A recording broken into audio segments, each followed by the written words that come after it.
Is this on?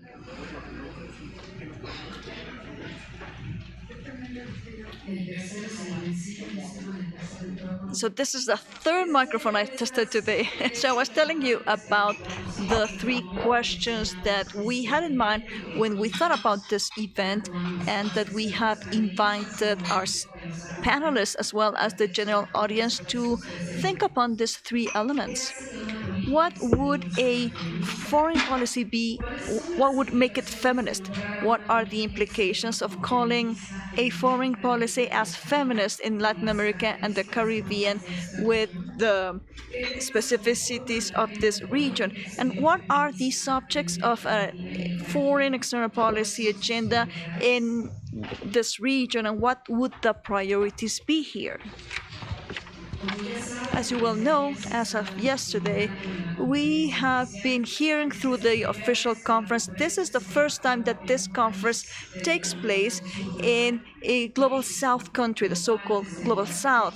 And from the perspective of our network, we believe that this is a unique and opportunity, one that couldn't be skipped, one that is helping us to place the perspective center stage. We have called upon this meeting so as to have a conversation of FFP, Feminist Foreign Policy, that we want for Mexico, Latin America, and the Caribbean, the FFP that we want with the participation of the academia and civil society organizations all throughout the region. And we know that today we couldn't discuss it all. Our intention is only to come up with a very specific contribution according to some subjects of the agenda, some of them that we consider a priority, not everything that there should be, but from the perspective and the expertise of the network's organizations, we decided to speak about the subjects that we will be developing today. We would like to call upon everyone to open the dialogue with all of the people who care about FFP, not only with the decision makers and the legislators, but society as a whole, so that we can give it a more democratic and effective reasoning. It is going to be a long day, a very intense one, but it will be equally interesting and enriching. Without any further ado, I would like to thank Oxfam Mexico, Walking the Talk, and the Feminism project from the Frederick Ebert Foundation. Thank you very much for being the sponsors, and I pass the floor to Marina. She will be coordinating the first panel of the day.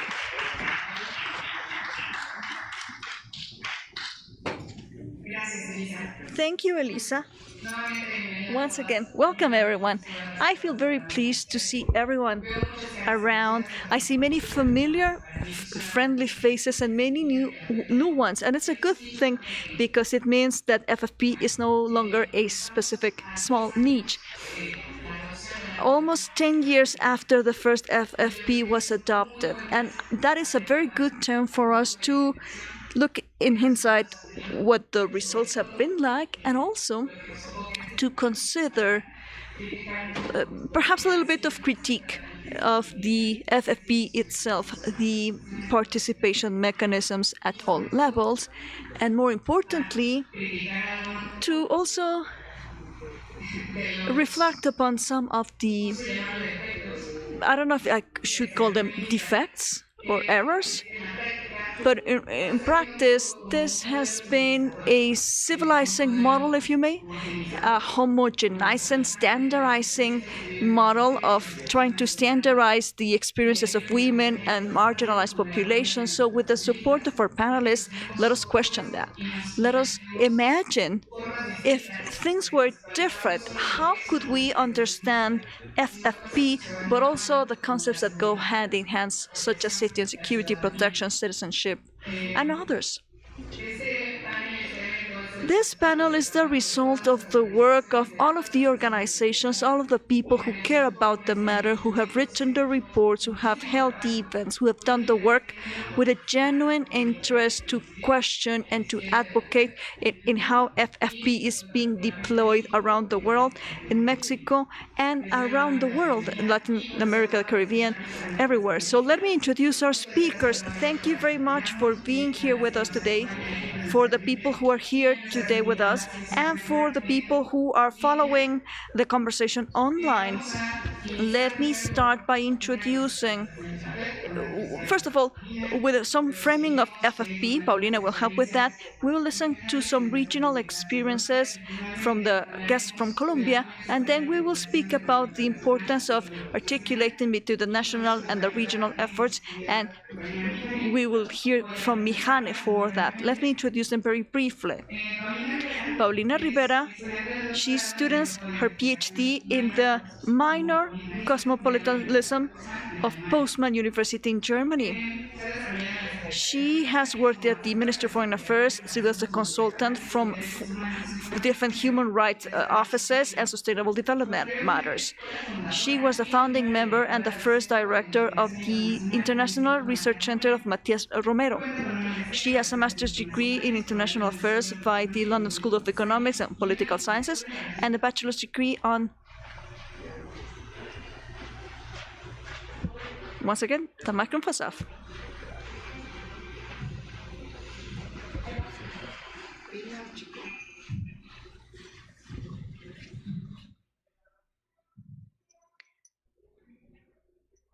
Thank you. I was saying Colegio de Mexico, and she is a decolonial queer feminist. That's what she identifies with. Now I'll introduce the people here with us face to face, and then we'll introduce people online. We have Rosa Imelia Salamanca with us. She is the executive director of the Corporación de Investigación y Acción Socioeconómica CIAS in Colombia. She's a member of the collective Women, Peace and Security for Reflection and Action, which is calling upon a transformation into a more pacifist Colombian society. She also belongs to the 1325 group for a program for the defense of women's rights in Colombia. Mijane Jimenez is an African-Mexican woman from Coajimalpa, Guerrero, and she's a lawyer. She defends human rights of the African-Mexican people. She's an activist for the political participation of Black women in Mexico.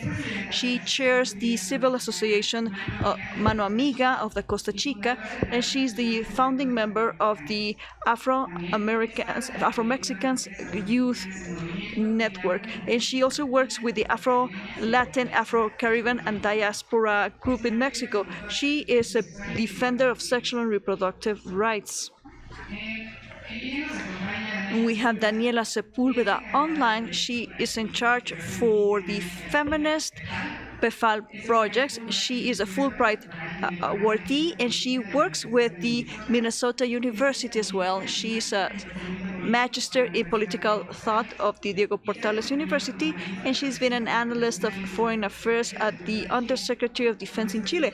She specializes in international humanitarian law and human rights of Peruvian Army for the Peruvian Defense Studies and the Asia Pacific Center of Security Studies as well. She is a member of the Political Experts Network. And also, last but not least, we have Erika Velosa. She is a psychologist. She specializes in gender and family. For 20 years, she has been working with victims of sexual and other types of crimes, violence. She created the Family Foundation to protect the rights of women and children and survivors of gender violence. She has created papers and national guidelines like the Integral Attention Model for sex violence victims, and she's worked with prevention models for people who have suffered in armed conflicts and forced migration in 22 states in Colombia. So that's very briefly, in a nutshell, what the speakers are all about. Let us start with the trigger questions then.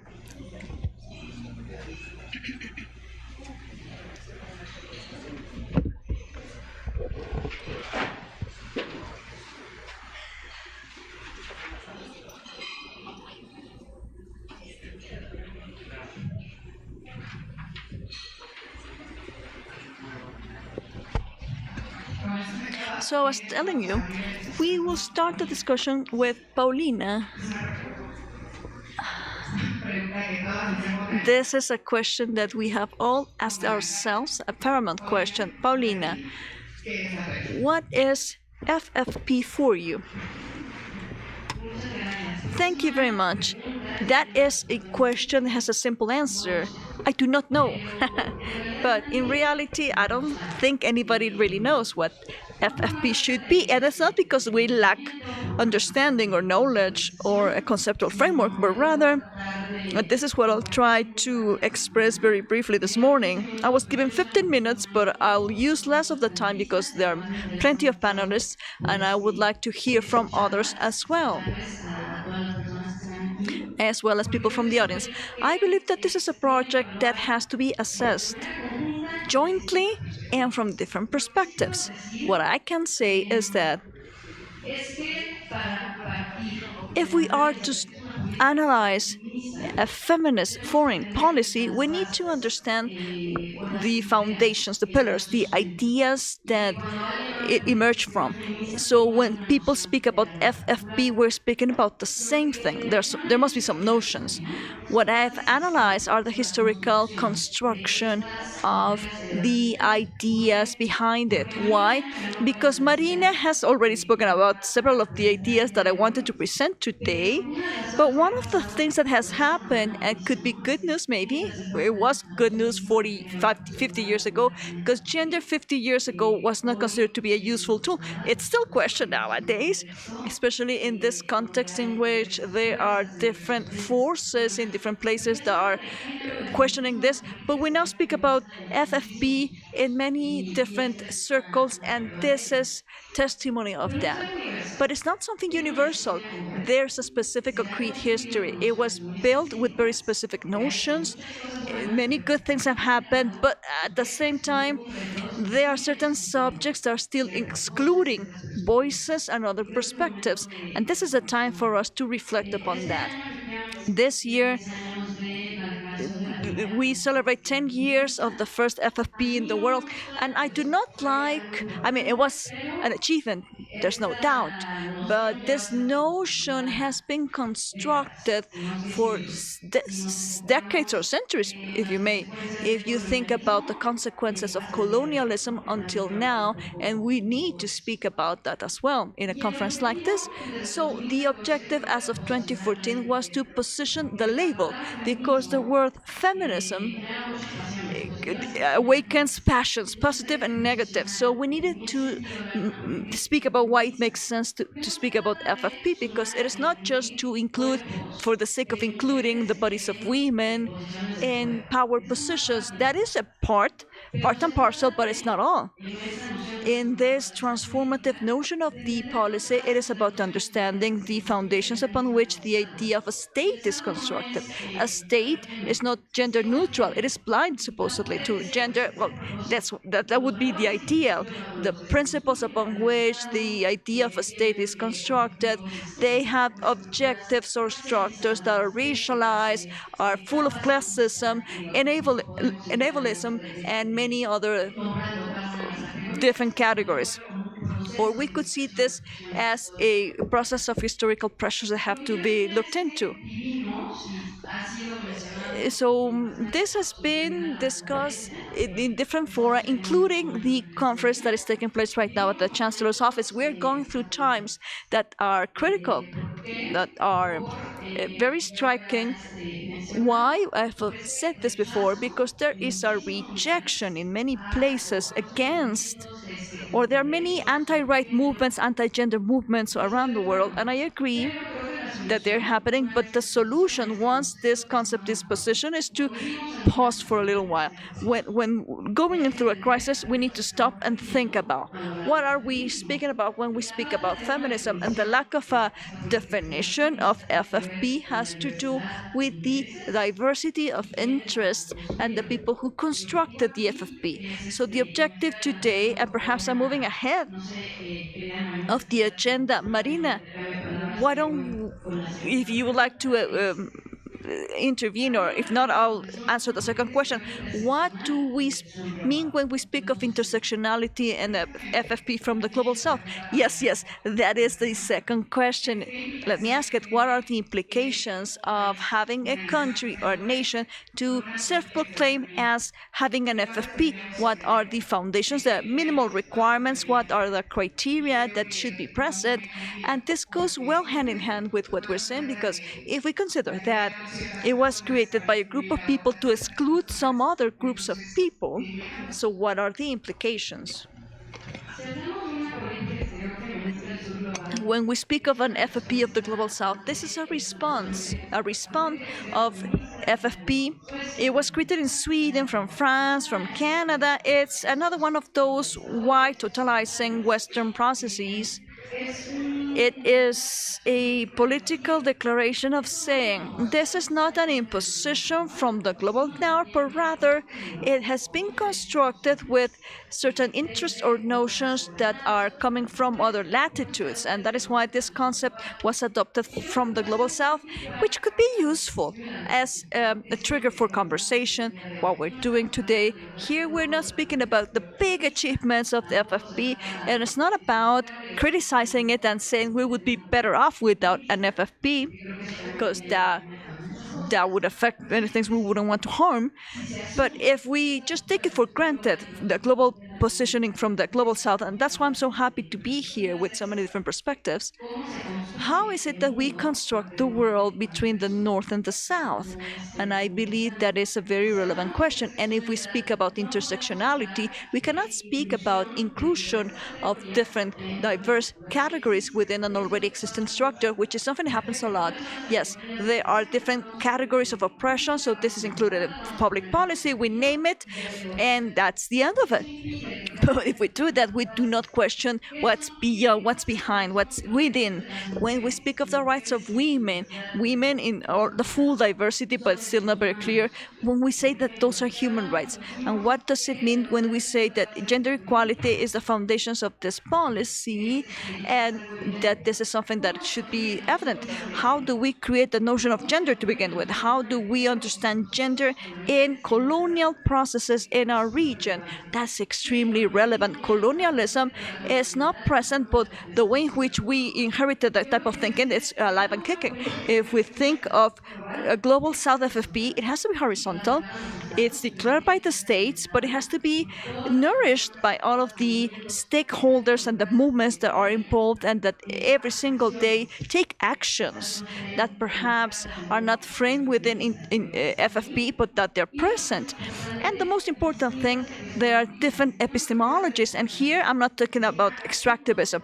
There is a concept that I like. I pull it and include it in my policy. No, but we say this is the agenda. This has been positioned in the table from your perspective. Which are the things we should be speaking about? Because it's not about imposing agenda and inviting people to speak about your imposition. Do you see what I mean? Today we speak about fiscal justice, or we speak about other ways of accessing justice, because justice is not universal, and punitivism is not the only solution. As a matter of fact, many feminists believe, have proclaimed, that that's not the only solution, and it's not even the right path to begin with.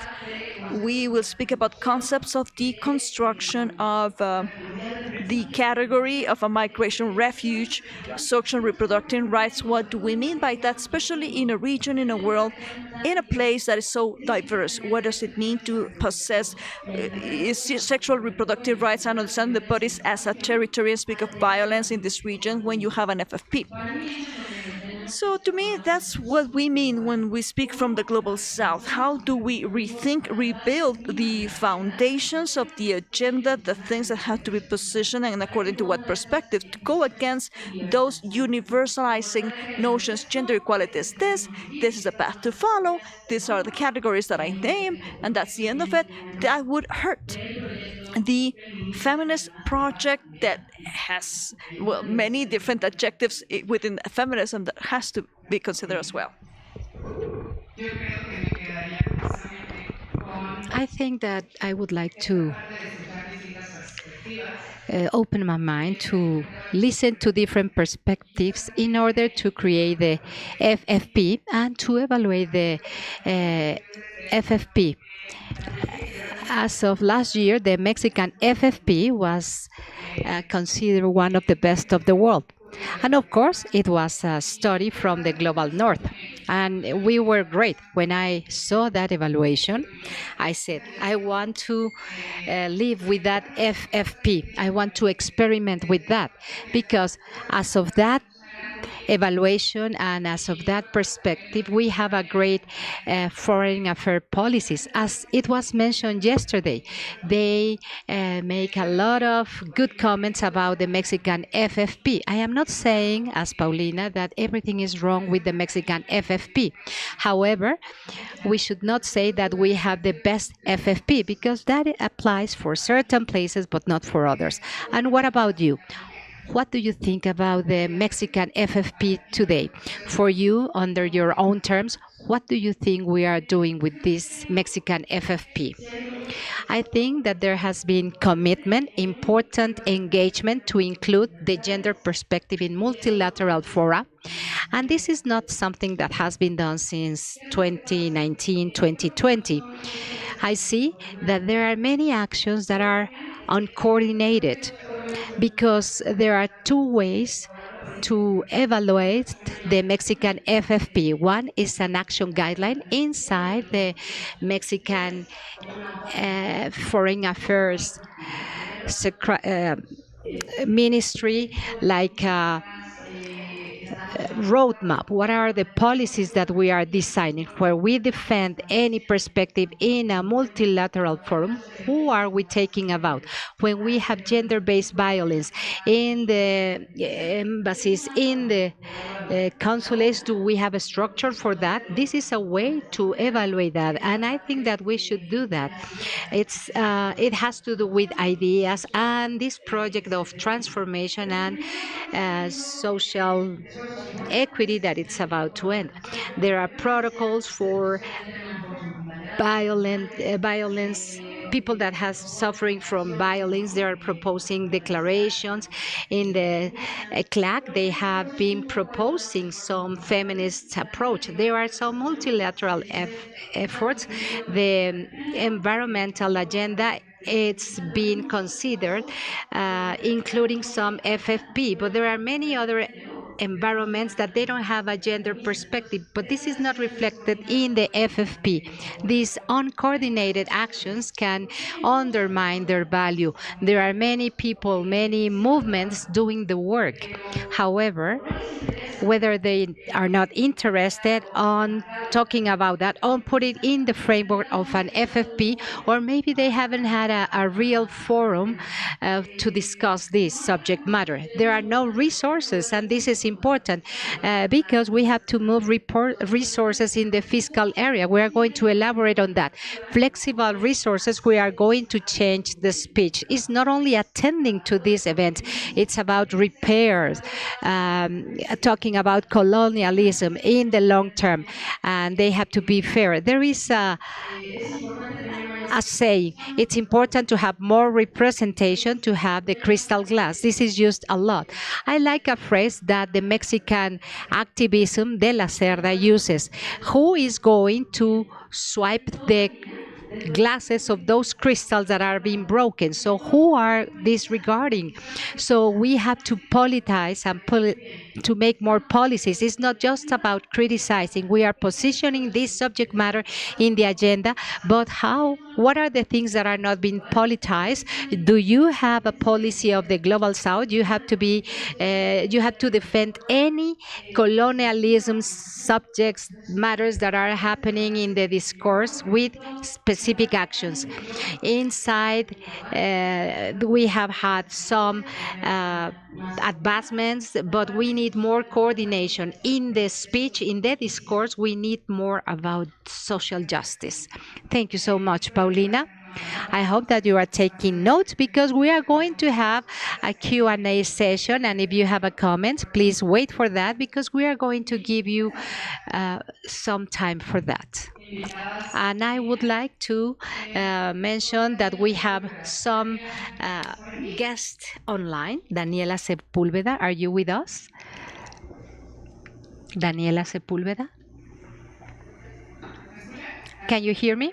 I cannot see her. I apologize. Welcome, Dani.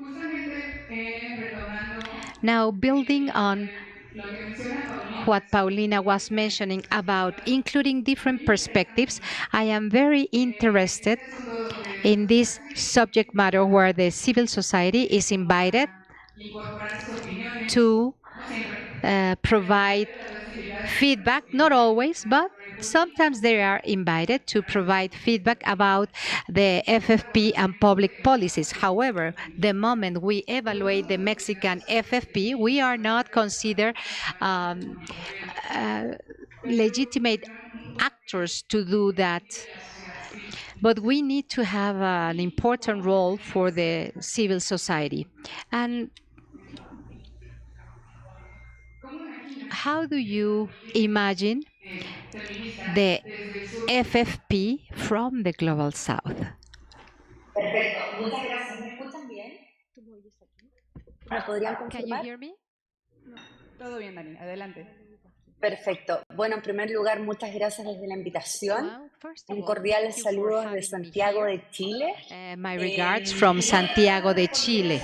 I would like to answer that question regarding the work that we are doing with the FFP here. Como Que no sociedad lo va a civil mandar, hemos instalado este tema que no lo va a desde mandar Chile porque para si lo tiene que América escuchar Latina. de ahí No y que no lo siempre puede esperamos la escuchar de ahí, invitación de los gobiernos para que que al rato participemos. se le dice. Sorry, but we don't Y receive para eso the es audio relevante and we iniciar can not una translate. Sorry for that. sobre el tipo de políticas exteriores feministas que ¿Tú hemos puedes? visto en México, en Chile y en Colombia. And Y a la lista de preguntas que to the tenemos list of questions, we need to point out some criteria that are very relevant for us to come up with the foundations. And the first one is this Latin American policy, they are result of a passive or an active or just a domino effect of what the North does towards the South.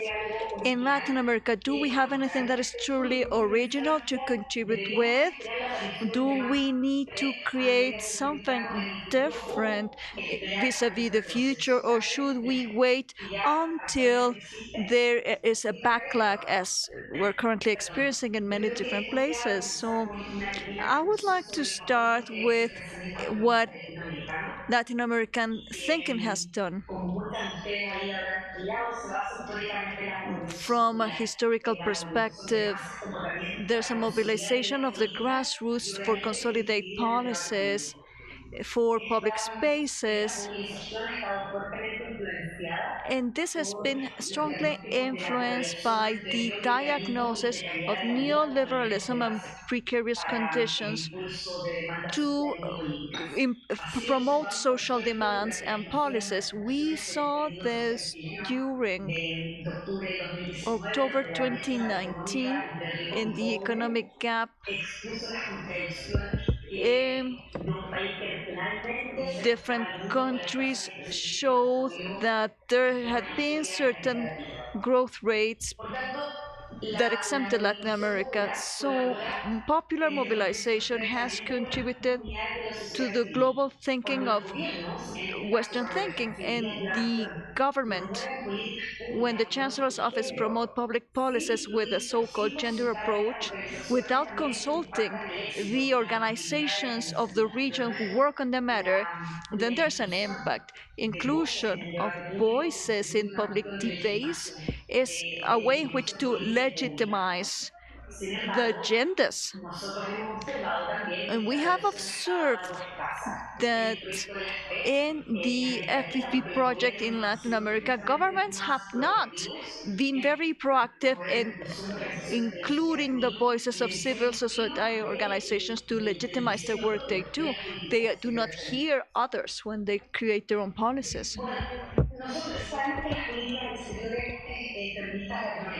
So from the network, we have seen that there's been a very intense debate of the role of women in foreign policy and how different actors have not been heard. And naturally, there's financing, there's interest involved. And I applaud when, for instance, the Mexican network of communists have pronounced themselves against this, or some other groups as well.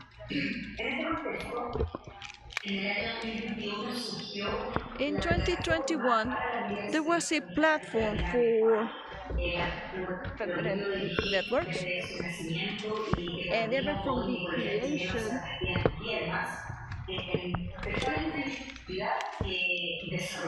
we have developed and combined from the Center of Public Policy. This is in the case of Chile. There's a work group that specializes in Latin American work, and this platform is the first regional space for exchanging experiences and knowledge that is done in Spanish exclusively on the production implementation of public policies and gender standards in the global south. What's key here is that this was created after a very accurate diagnosis. Even though there's plenty of material on FFP worldwide, most of the papers come from the global north. And as a consequence, there is a standard that is accepted as the only one and do not present many flexibility for other voices opportunities in Latin America.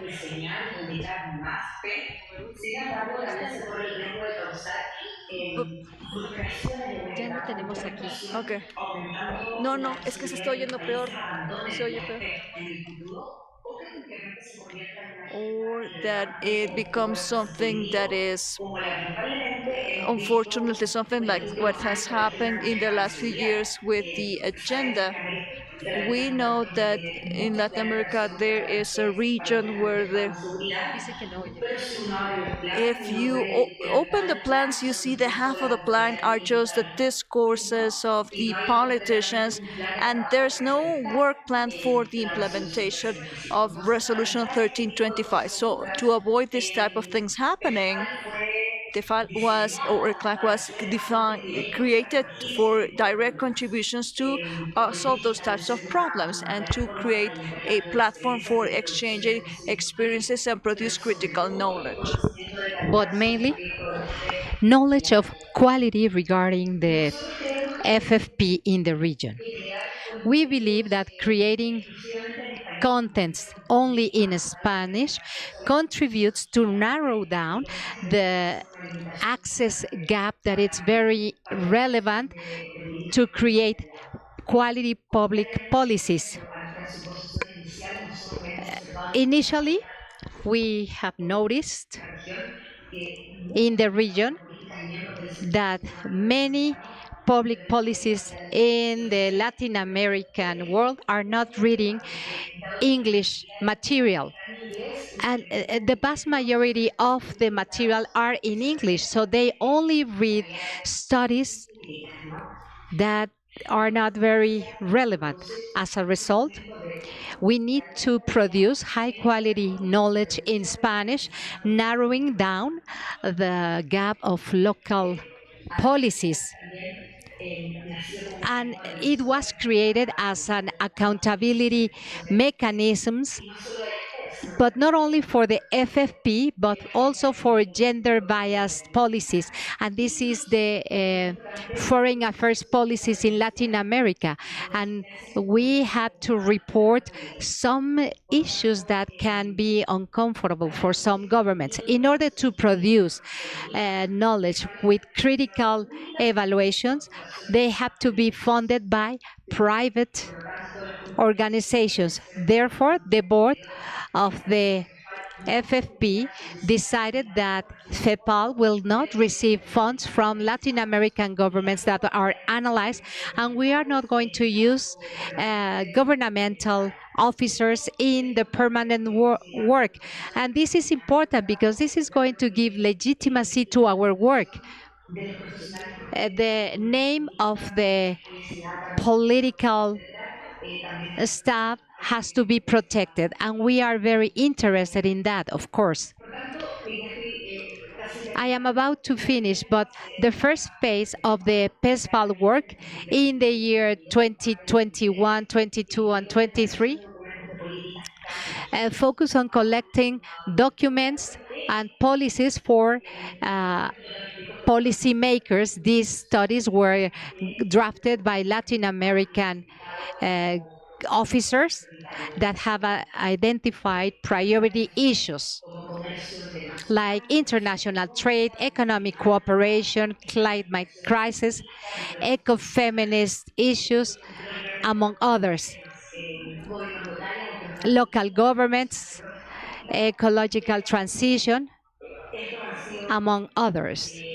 So this has been subject matters that have been thoroughly analyzed, and we have a podcast, Voces del Sur, that focus on foreign affairs policies. In this podcast, we often invite former foreign affairs ministries that discuss all these issues with us, and we can talk about all the challenges, the opportunities that are for women participation in high politics of the global world.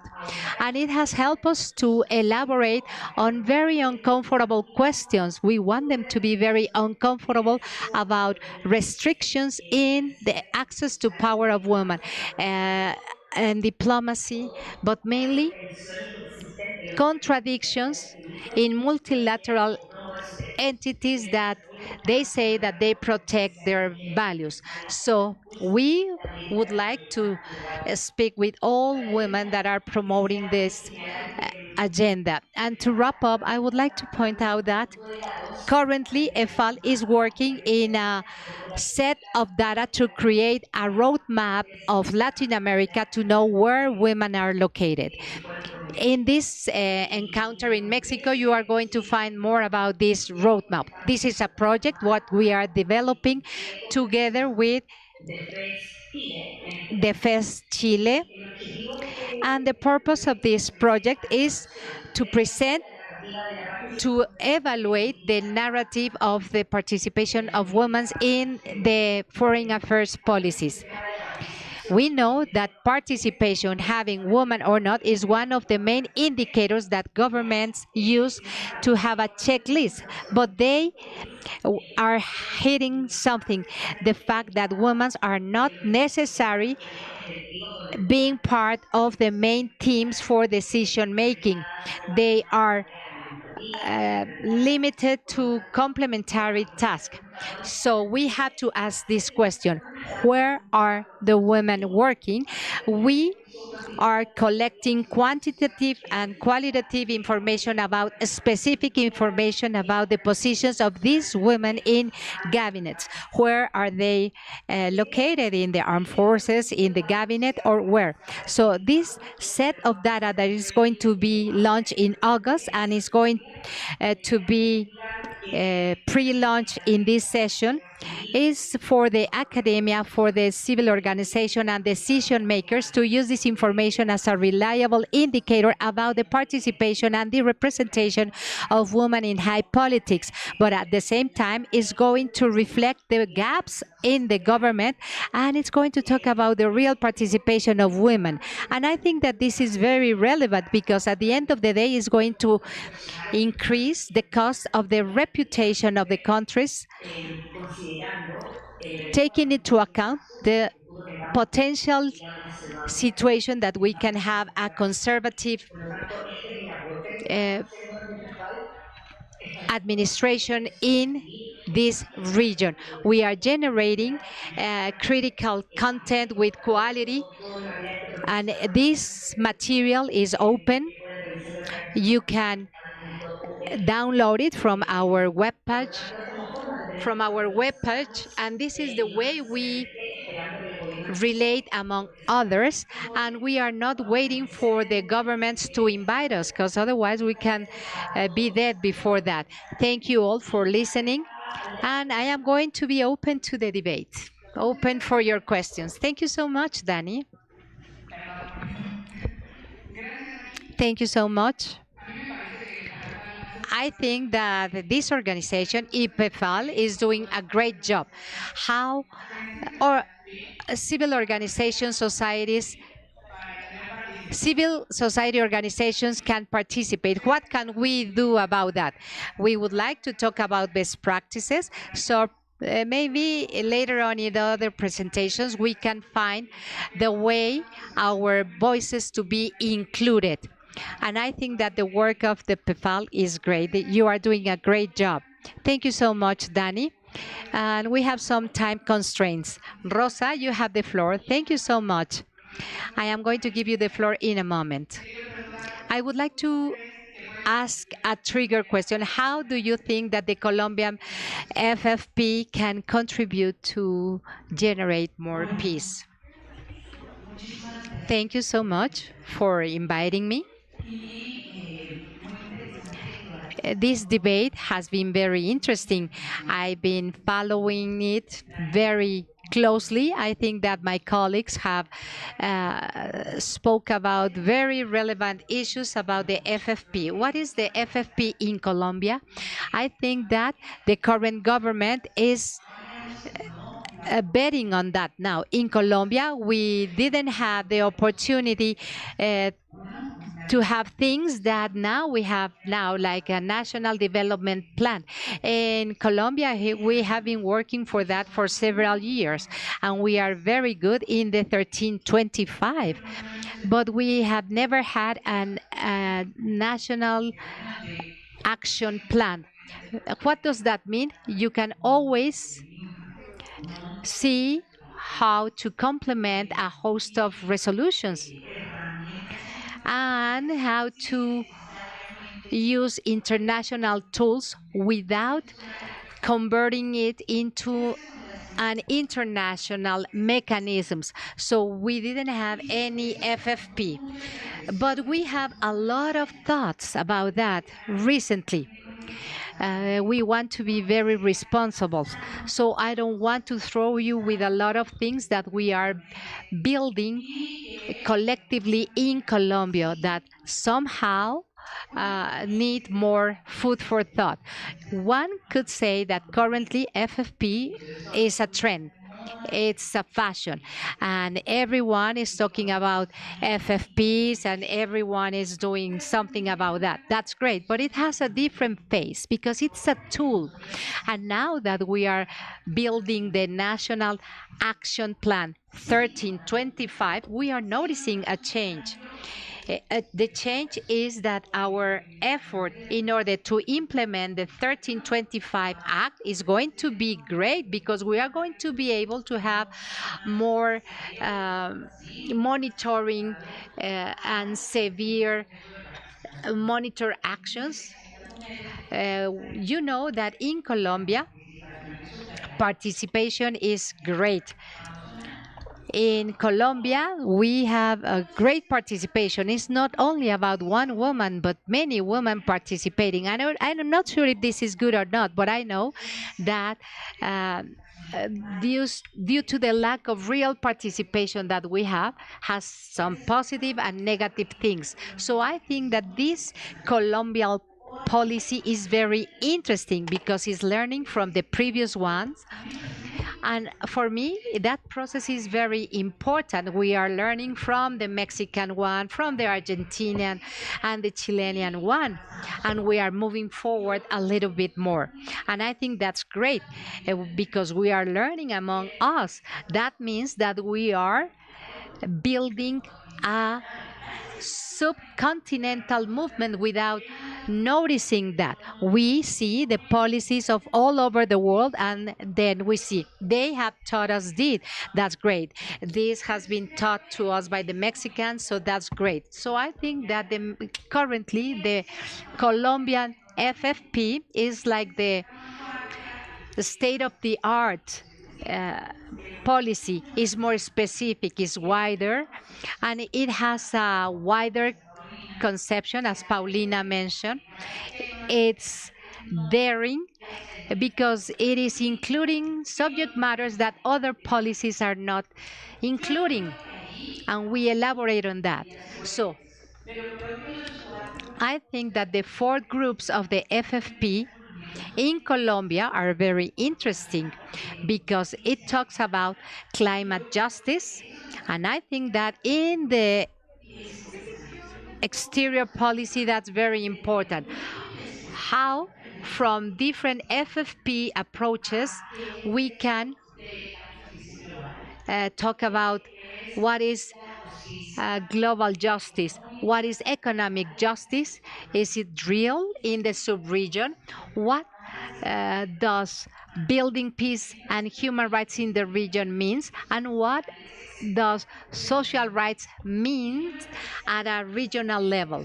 And why is this interesting for us? Because we are just opening a box that it's a great opportunity.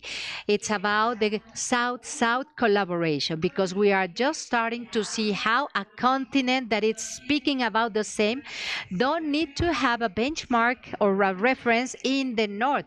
We can have reference among us.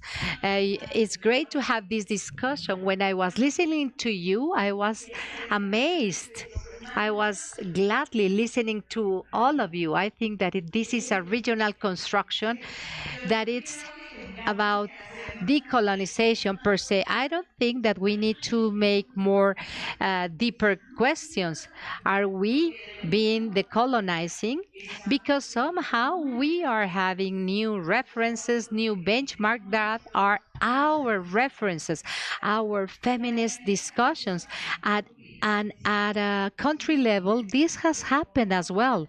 It's very interesting to see how discussions today in Colombia put subjects and people, and I don't like to use the term subjects, and in this case, women, indigenous women, Afro women, and women from the rural area that have been suffering from great violence historically, and that for Colombia has been very difficult. How are we going to start having an exercise of voice in order to build the future? So that's very interesting. And but more importantly, or as important, it is to build sense. It's building sense in many aspects. It's building sense as an identity, in a Latin American identity that has been disregarded completely. Latin America today is not a benchmark for nothing, or maybe for terrible programs of drug traffickers that we are sick about that. But we could create new sense. So that's where I'll leave it at. Thank you. Well, when we speak about the creation of meaning and including the different people who inhabit the nations within FFP from this perspective, your stand is very responsible. You do not assess, you do not impose a path forward. So then, what would it mean for FFP to be intersectional, pacifist, and participative? Well, that would be wonderful, wouldn't it? But what are the implications of that? Well, yeah, you would need some very strong things happening. I think that feminists, as we say in Colombia, we always want something more, which is good. And this policy, the demand is for it to be have it all. Why should it be a pacifist approach? Because, well, in Colombia we're so tired, so are overwhelmed, so tired. So whatever you want of our past, and you might we were so tired of the the fucking word, and I apologize for my French. And I say it with those words and with all of my heart, because we women, we are so tired of armed conflict in the region. We are completely burned out. So we wish that at some point Colombia will become the most pacifist country of the region. That is our ideal, but we're far from it. And we still have many challenges ahead of us, and many other ones are coming our way. The word peace has lost all of its meaning in Latin America. When we speak of women and peace as something that should be included in FFP, I wonder, can Mexico speak of peace? Can Chile speak of peace? No, really. We are still in our discourse when we speak of human rights, which, I mean, it's understandable, but we are not speaking about how to create peace. And so peace has to be redefined, revalued. In Colombia, we have been human rights defenders forever. The defense of human rights, as in Mexico and other places, has saved many lives, but our culture has to change to become one that is capable of solving conflict in another way. And that is the bet. That is why the peace culture in Colombia is a priority, and it is one to create democracies. If we are not capable of transforming our conflicts and remain as strong and assertive as we've been, it would be very difficult for us to construct a decolonized democracy, because it will be a patriarchal democracy, as it's always been, the one of imposing, using violence and exerting power regardless of what other people need. So intersectionality is such a big word.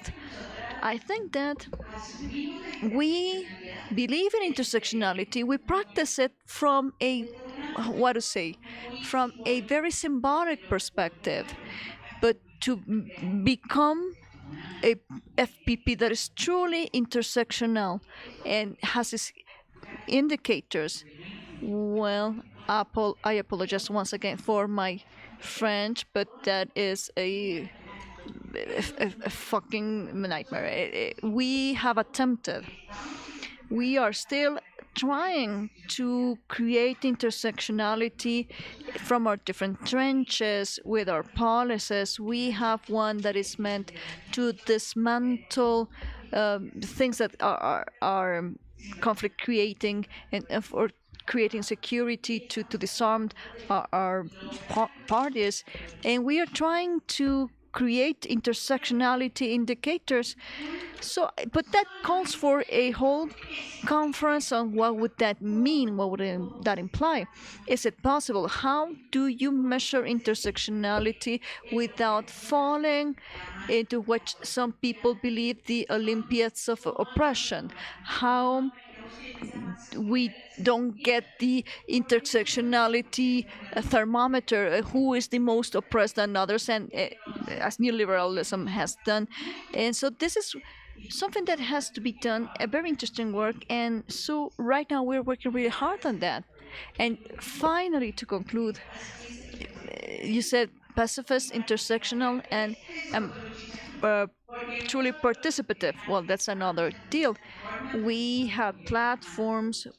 I have colleagues with us here, people who I admire and love. We have many joint platforms.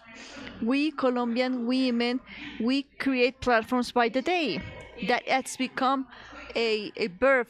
Where are you platforming today? Because we like working together in spite of our differences, and that has been a tremendous effort. So participation starts from how can we reach agreements amongst ourselves, which is very difficult to begin with. But you can also get tired of participating. In Colombia, we are so tired of having to participate in yet another thing. Why? Because we need to create participation mechanisms that are more appropriate for different goals, and something that we believe in, which is care in participation. And with this I conclude, because it seems very relevant.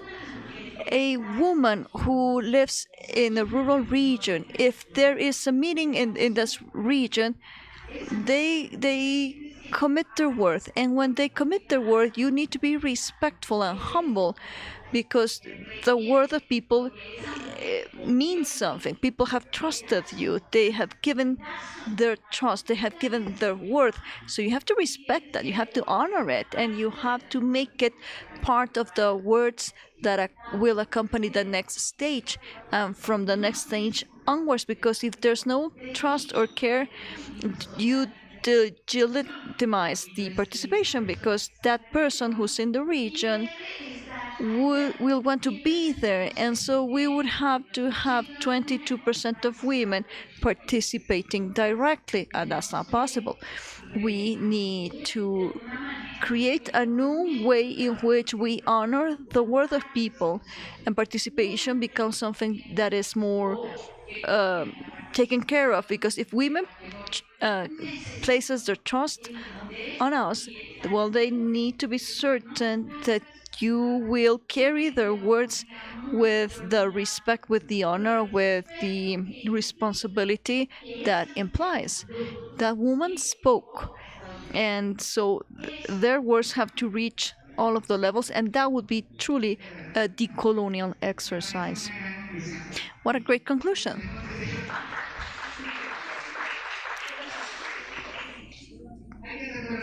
We have to be very responsible with the things we replicate or extend. We are plenty, we all have a place, and going deeper into different perspectives and experiences, let us listen to Erika Velosa, who's online. And with her, we will speak more about the experience of Colombia, and how is it that, as Rosa said, we carry the voices of others, especially people who've been affected by gender violence. Erika, welcome. I hope you can hear me. It's a pleasure to have you here. And so let us start by asking you, what was the process of FFP in Colombia like, and what do you think FFP could be to support gender-based violence and sexual-based violence in an area of armed conflict?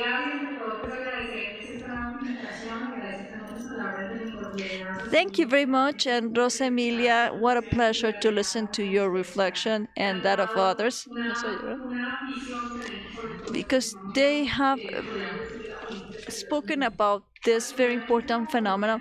In the case of Colombia, something that's been very interesting is that in the fight to eradicate gender-based violence and in the work line, we have worked with the attention care of victims, migration, armed conflicts, and that is why we have a vision of participation that requires great sensitivity, so that we can follow a line of according to the needs of each population.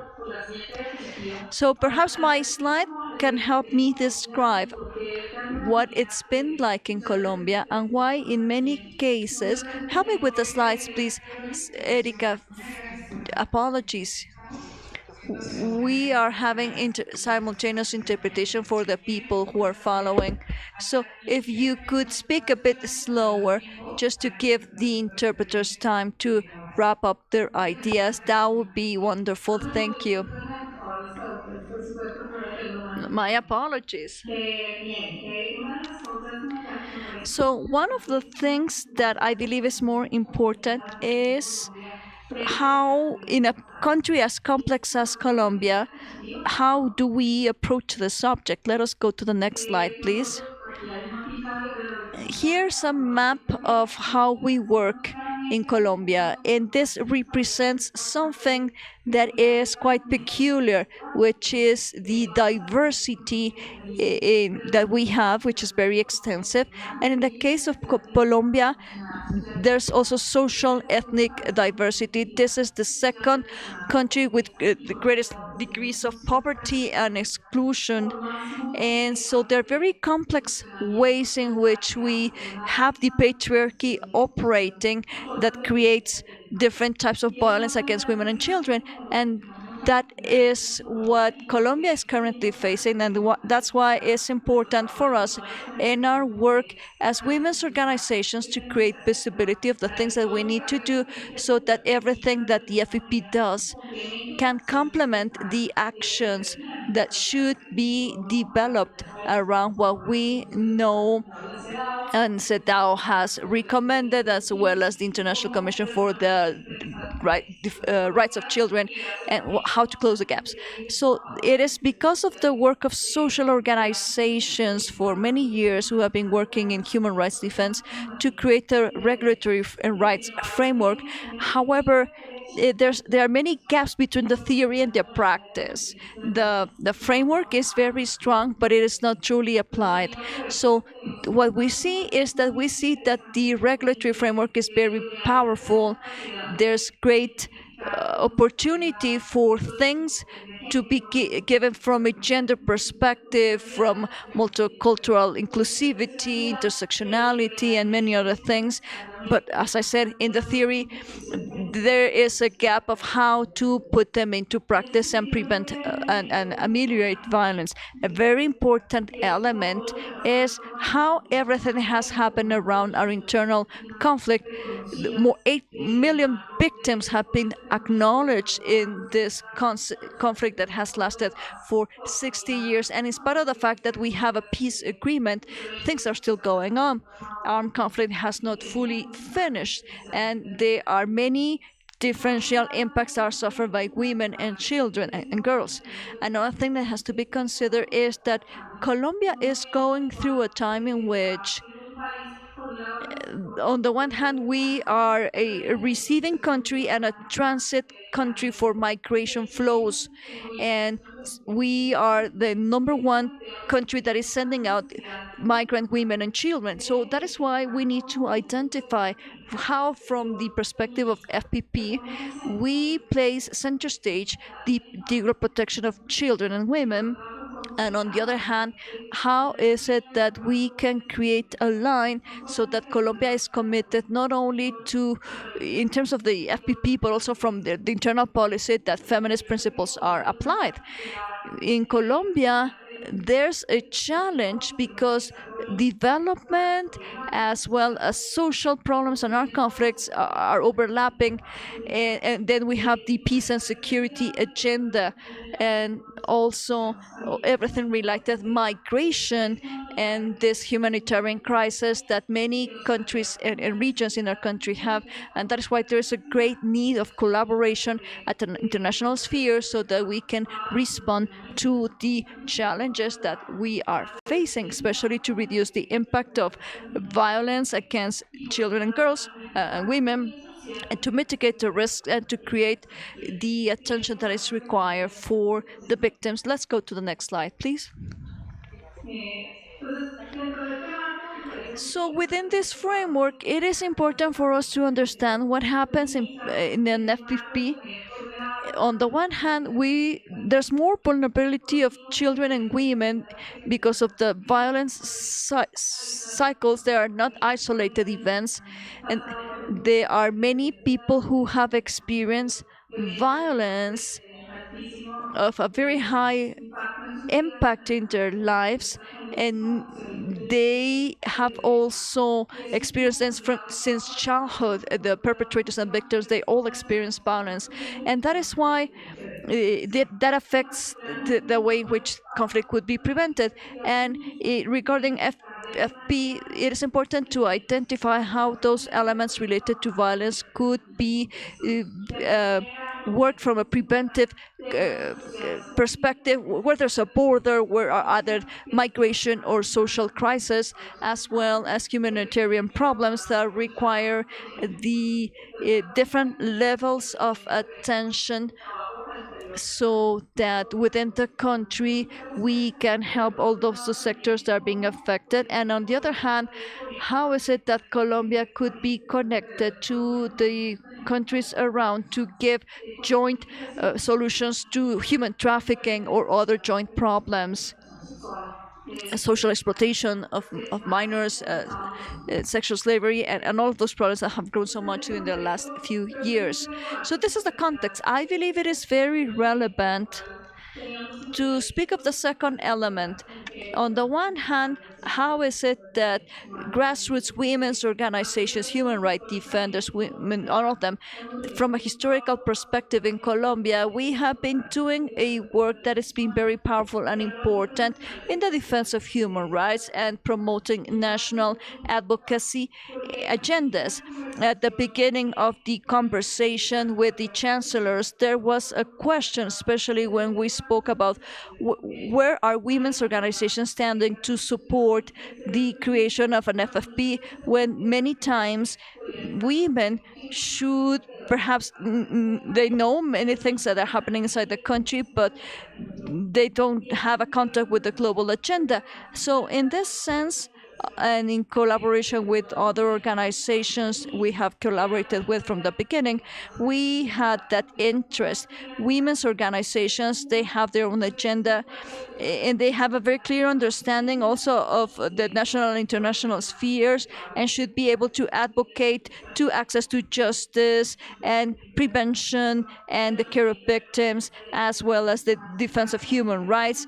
And all of those organizations are working with in an isolated manner. So that's why mapping and creating allies was of the essence. And those exercises were very interesting from the international perspective, because it is not only about having a local exercising of this perspective in which we can undertake actions that are connected to what we do within the country, which we do, but we also have a scope that could help us understand the dynamics that are also transnational or global in nature, that are also promoting violence, like human trafficking, social exploitation, online mobbing and violence, all of those violences that are not isolated only to family violence or very localized contexts, but we see that there is a need to approach the conflict in a more global perspective, because if one country, the global north, somebody's paying for a child to be trafficked and they use their credit card, then this has impacts in our countries with the children and the women who are in poverty conditions, that belong to marginalized groups or with higher risks, and they are not being given a priority. So the connection has to be made when we do the work in terms of FFP to make those risk elements visible, to create more liability amongst the countries, so that we can come up with more strategic responses for the victims and for preventing the crimes, and to curtail this global phenomenon that is causing global north countries that are, for instance, for banning sexual trade, but in the south, the people from those countries come to the south to do that, forbidden in their own countries, and this is something that is causing a lot of violence. So when we speak about a FFP, we have hope in a way when we speak about the possibility of having the state realizing those things are happening, that they become aware of the need to prioritize the subjects, so that in terms of foreign policy those matters are tackled, and that we can have enough resources and the ability to respond, so that we can take practical actions in the FFP to connect to an internal national policy. So this is not something that is just left in the theory, in the regulatory frameworks, or something to brag about, but there's that it's truly becoming something that can protect children and women. Thank you very much, Erika. Thank you very much for making good use of your time. You finished right on time, and because of time reasons, we will go to Mihane, and also to follow how the international has to be connected to the local. So that it is not left in a paper or in the Discord that sounds wonderful, but at the time of the implementation, nothing happens, and this is where it's truly needed. Mihane, thank you very much for your patience. Welcome once again. All right. So I'll give you the microphone, and I would like to start asking first, how can we reach the connection between the international and the national spheres? Thank you. Good morning, everybody. To start by placing myself in this context, I didn't know what FFP meant.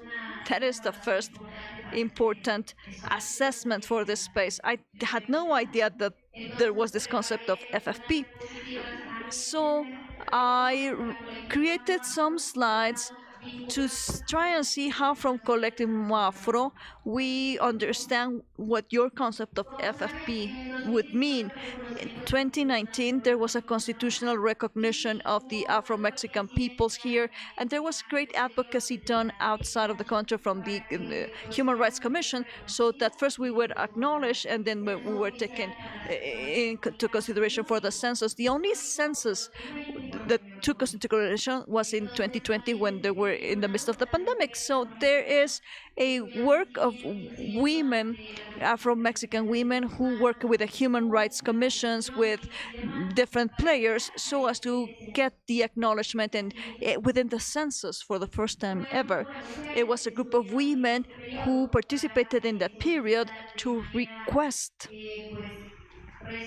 in a responsible way that the government would count us in. That was the question that we had. Did they really count us correctly?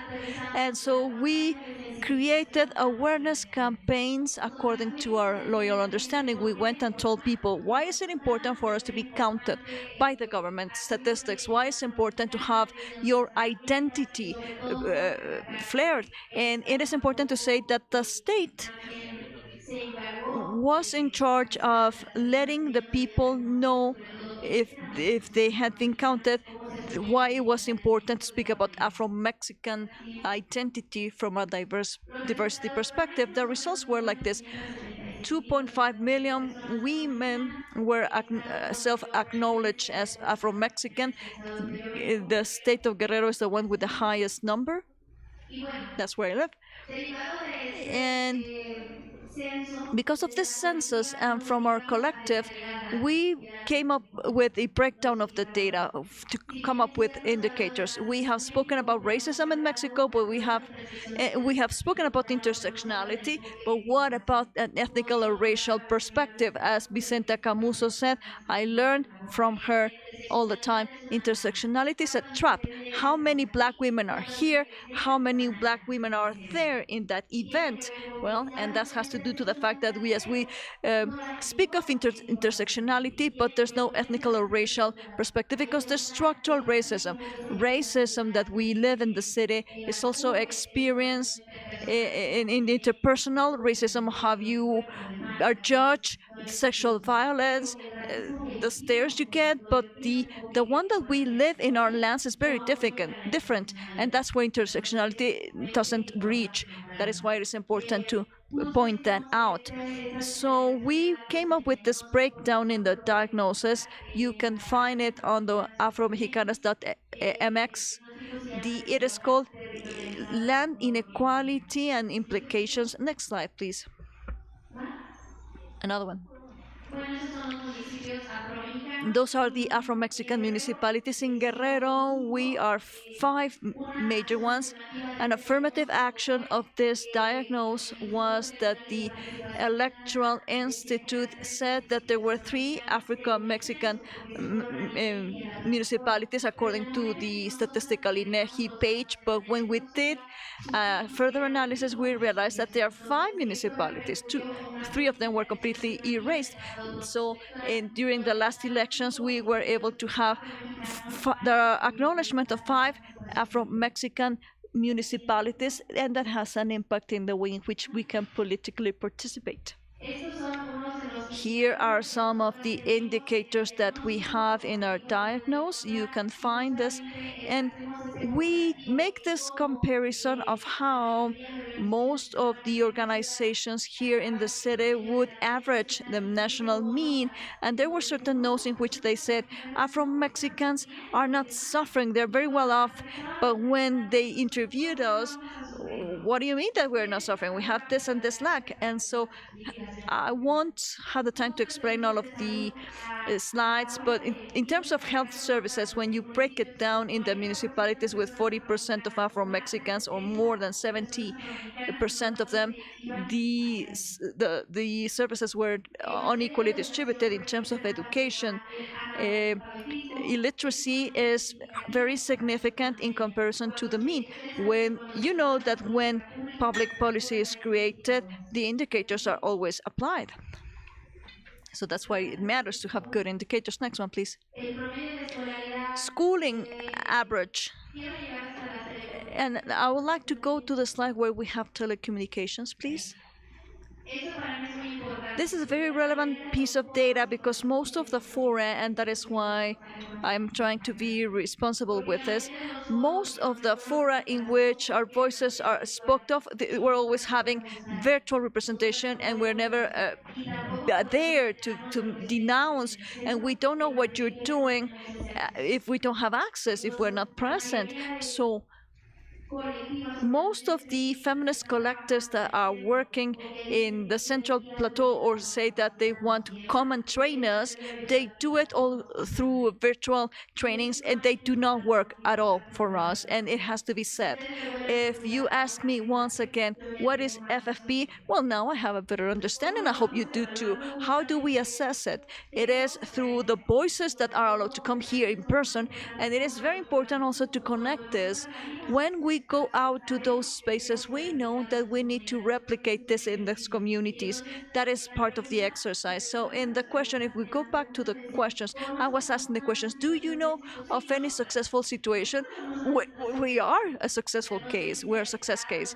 I don't know who has to thank the state or you guys or who wants to take the credit, but this is a diagnosis that has been replicated in public policy, affirmative actions, and even though we didn't know you were working on the matter. I hope that I was able to answer your questions. Thank you very much.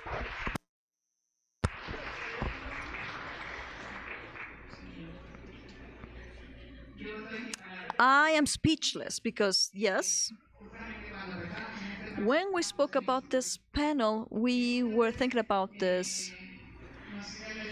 We love this idea that we are being very progressive and innovative because we use the label of FFP, and we are not very much aware of what other people are doing, and perhaps they're doing it better than what FFP could dare do without taking on the label, which the label is really not necessary.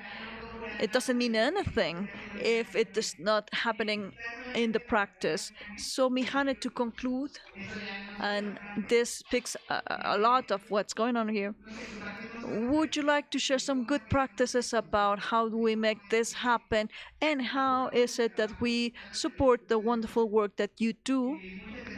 Many of us have an idea, but it's always better to listen to others. There's not a single way to do things, and what you're doing is quite amazing.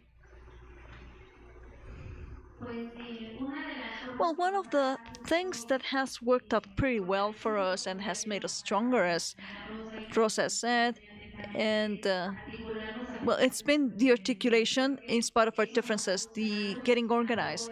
That has worked well for us, and I have a friend here in Mexico City, and we debate this all the time. You speaking from privilege. Well, it's not only privilege. You need to see the repair matter, because raciality requires repair. We are very defensive, yes, when other people come and trying to impose their help, and we feel that we are being treated in a condescending way. So we have deposited trust. Well, I've done that since I was 14 years old. I deposited my words, and I told my word to others, and it didn't come to nothing at all. So, and why shouldn't we all participate in all the spaces? When she said not everybody can come, why not? Let us question that to begin with. We rural women, we black women, indigenous women, we can also do it. So when we talk about intersectionality, we need to rethink about this with an ethnic racial approach, because we mention intersectionality, and as Paulina mentioned, is just putting or adding something else to the pocket and that's it. No, we are talking about a responsible, effective, and protected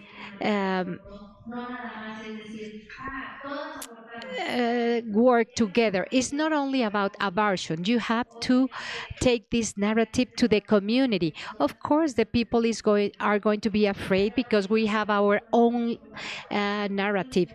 Abortion is not only about getting rid of a child, or if it was an spontaneous abortion, it happened, right? No. So we need to rethink about all these initiatives, but when they want to materialize them in the community, they need to receive advice from community members and not to bring us all these center approached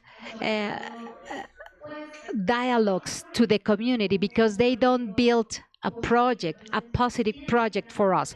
We need you, yes, but we also should be respectful with all the work that you have done, because without you, we didn't have the FFP, and without an FFP, maybe the programs from different environments of the state would be here, right? So no one would be here without the effort of each one of us. I do believe that it's important to articulate among us and don't fall in the trap of intersectionality, because then we are not going to be represented. Thank you so much, Mihane. And now we are going to start with the Q&A session. So I would like to ask you to ask very specific questions. If it's going to be a comment, please be very specific in order to have time for others to ask questions and to receive the feedback from the experts. I open the floor to all of you. Thank you so much. This is a comment. I promise to be very specific. I am Brenda Mireles from the Observatorio Mexicano de Política Feminista. I really commend all the experts and all the colleagues that were part of this, because this was a dream that we had in 2020 during the pandemic, where we were asking this same question: what is an FFP? So after the panel and after listening to all these experiences that are very valuable, and I celebrate Mihani because she is talking about the problems of the FFP. It's because oftentimes the FFP is very theoretical, is not accessible, and it's a very close policy. So I would like to make some comments that we have noticed as of 4 years in the OMPEF. When we go to the communities and with people that are in the outskirts of the city, indigenous people, and in our family. If I ask my mom about what is an FFP, she doesn't know about that. So we know that it's is it clear for us that it's really a feminist policy? Maybe after listening to you. But after all the research and the conceptual framework work that we have done with other organizations and with other colleagues and with the OMPFF, I know that the FFP has some constraints. The government had some intents by the Chancellor to be able to the Security Board and to be part of the international board. And this is part of the theoretical line that Paulina mentioned, a liberal policy, and we have to say it like that. This is a liberal FFP, economic neoliberal policy. So that's why they have this discourse of empowerment and financial freedom.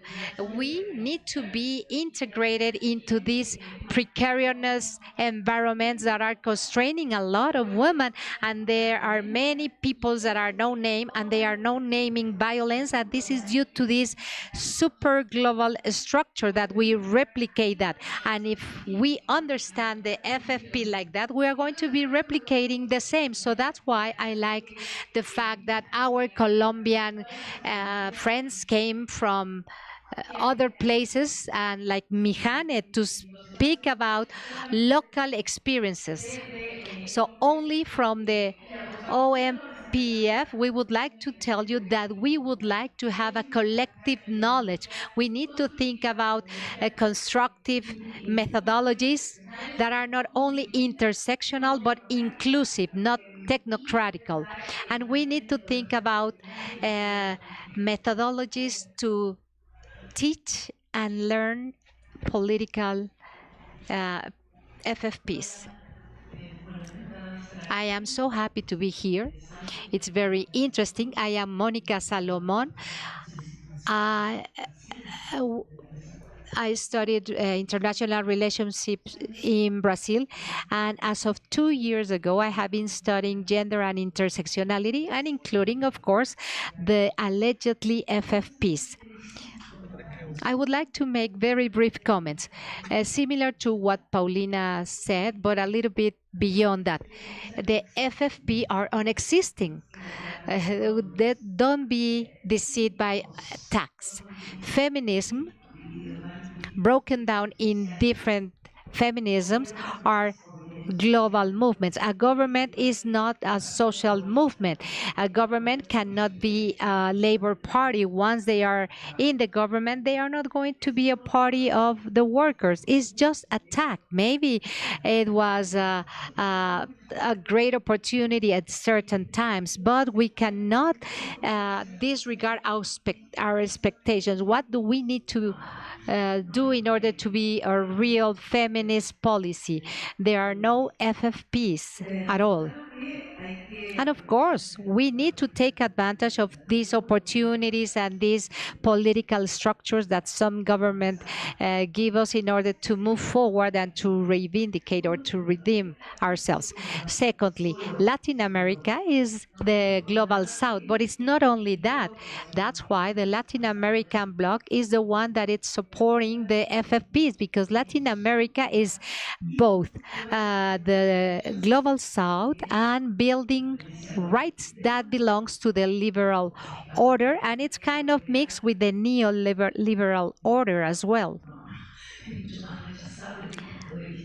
And it's a very interesting combination that allow us to intervene in this request for rights, because we know about rights, and at the same time we have legitimacy to reivindicate justice.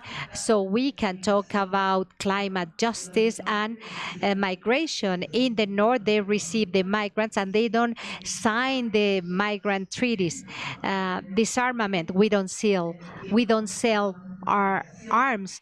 We sign the disarmament agreements. So we are in a better position. When they say that Mexico has the third best FFP, is because it's part of the South. And they have to do those things because they are part of the South. So let's take advantage of all these situations without bragging about the good that we are. And my third comment is about Colombia and the plan of women, peace, and security. It's very interesting that in Colombia and in general terms, in Latin America, they are trying to create their own tool. They are designing their peace treaties because the North Pacifist agreement is to defend the poor women in the South. That's the discourse. But here, the vocation is about being more horizontal, more inclusive cooperation, even in our own countries. So my question is for Rosa Emilia.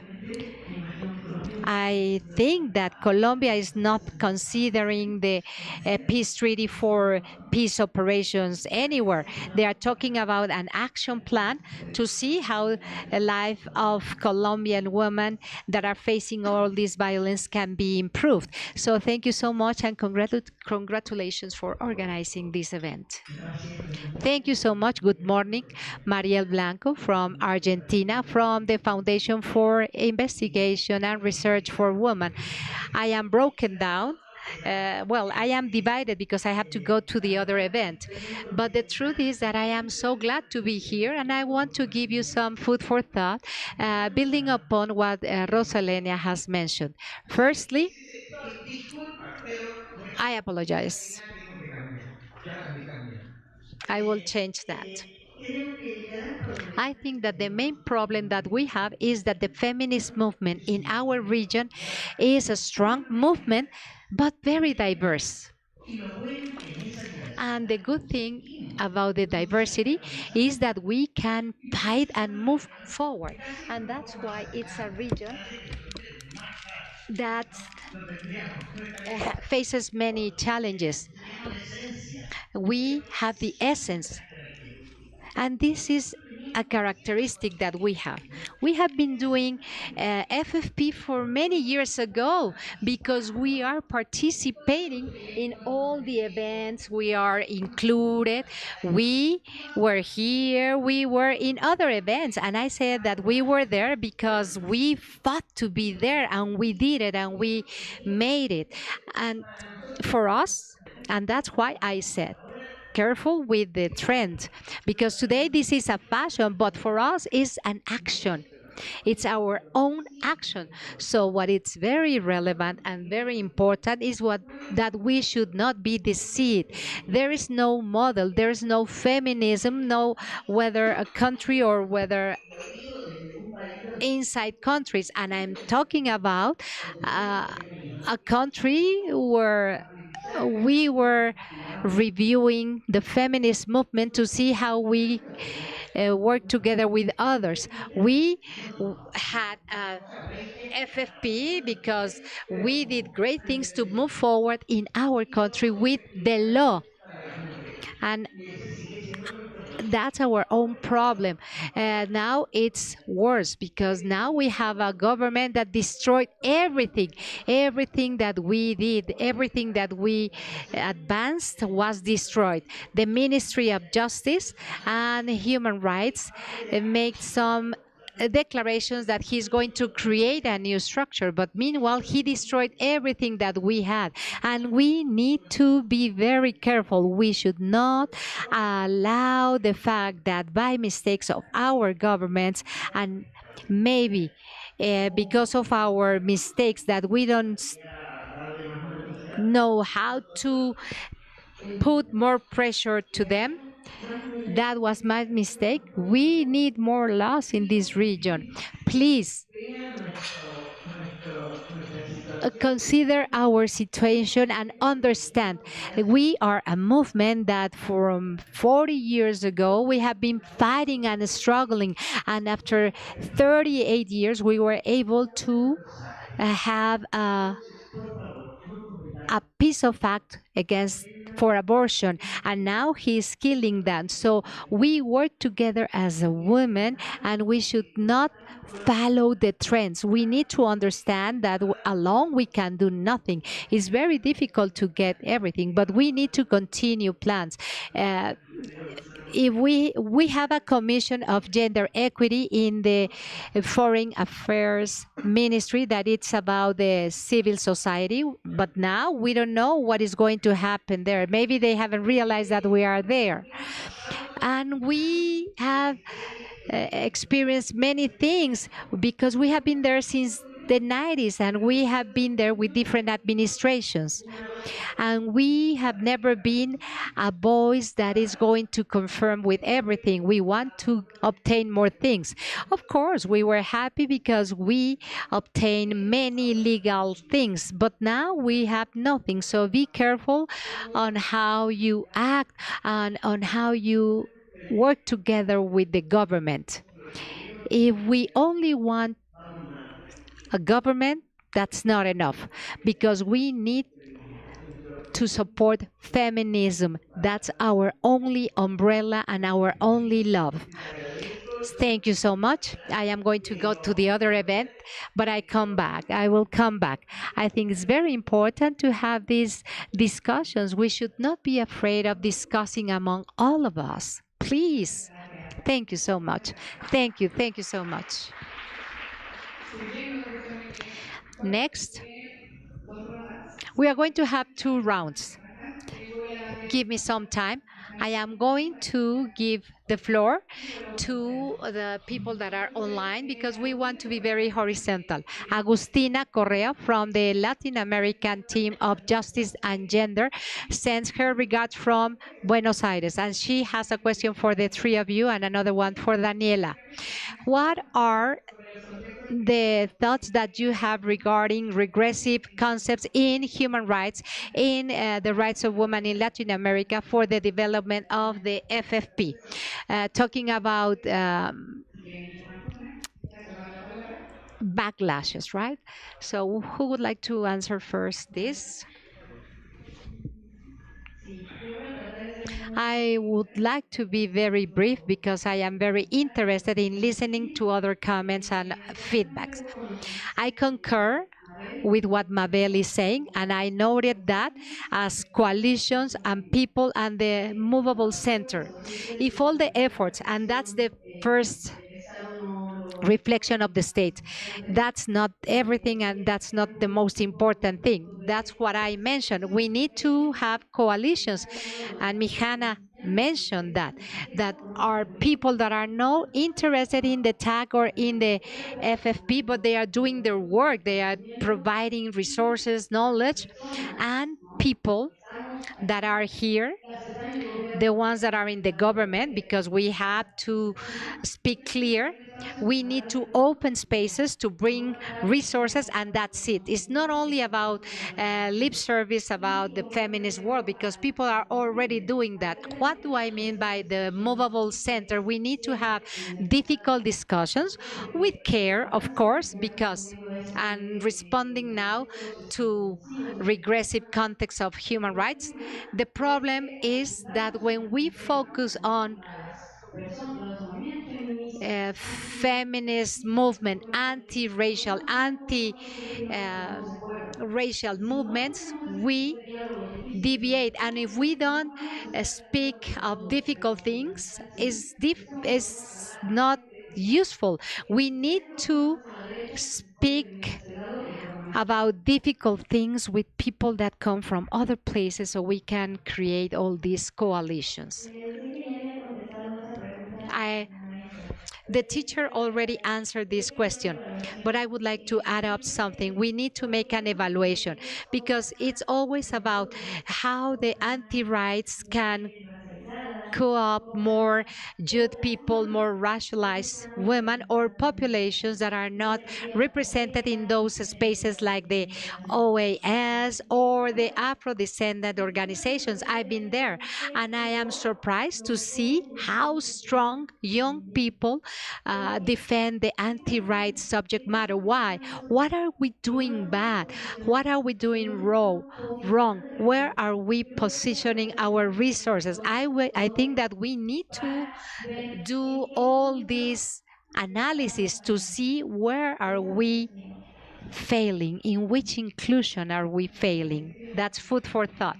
I think that the reflections done by my colleagues in these discussions have been very interesting. First, I think that the reflection from Brazil was very valuable because one thing is to have a feminist or a FFP, and another one is to institutionalize feminisms. And I think that feminism is something that cannot become an institution. It's a dynamic, creative movement that at a certain moment can have an expression, a mechanism, an instrument, but the instrument cannot become the purpose, the goal. The goal is the movement. I don't know if I was clear. And another reflection that I think is key, it's about diplomacy, the feminist citizens diplomacy that has been there forever. We all have been diplomats, feminist citizens, because when we went to the international encounter, we were there presenting different subject matters, discussing this with the Security Council in the OAS and whatever. We are incredible to work with the feminist diplomacies because that's our FFP.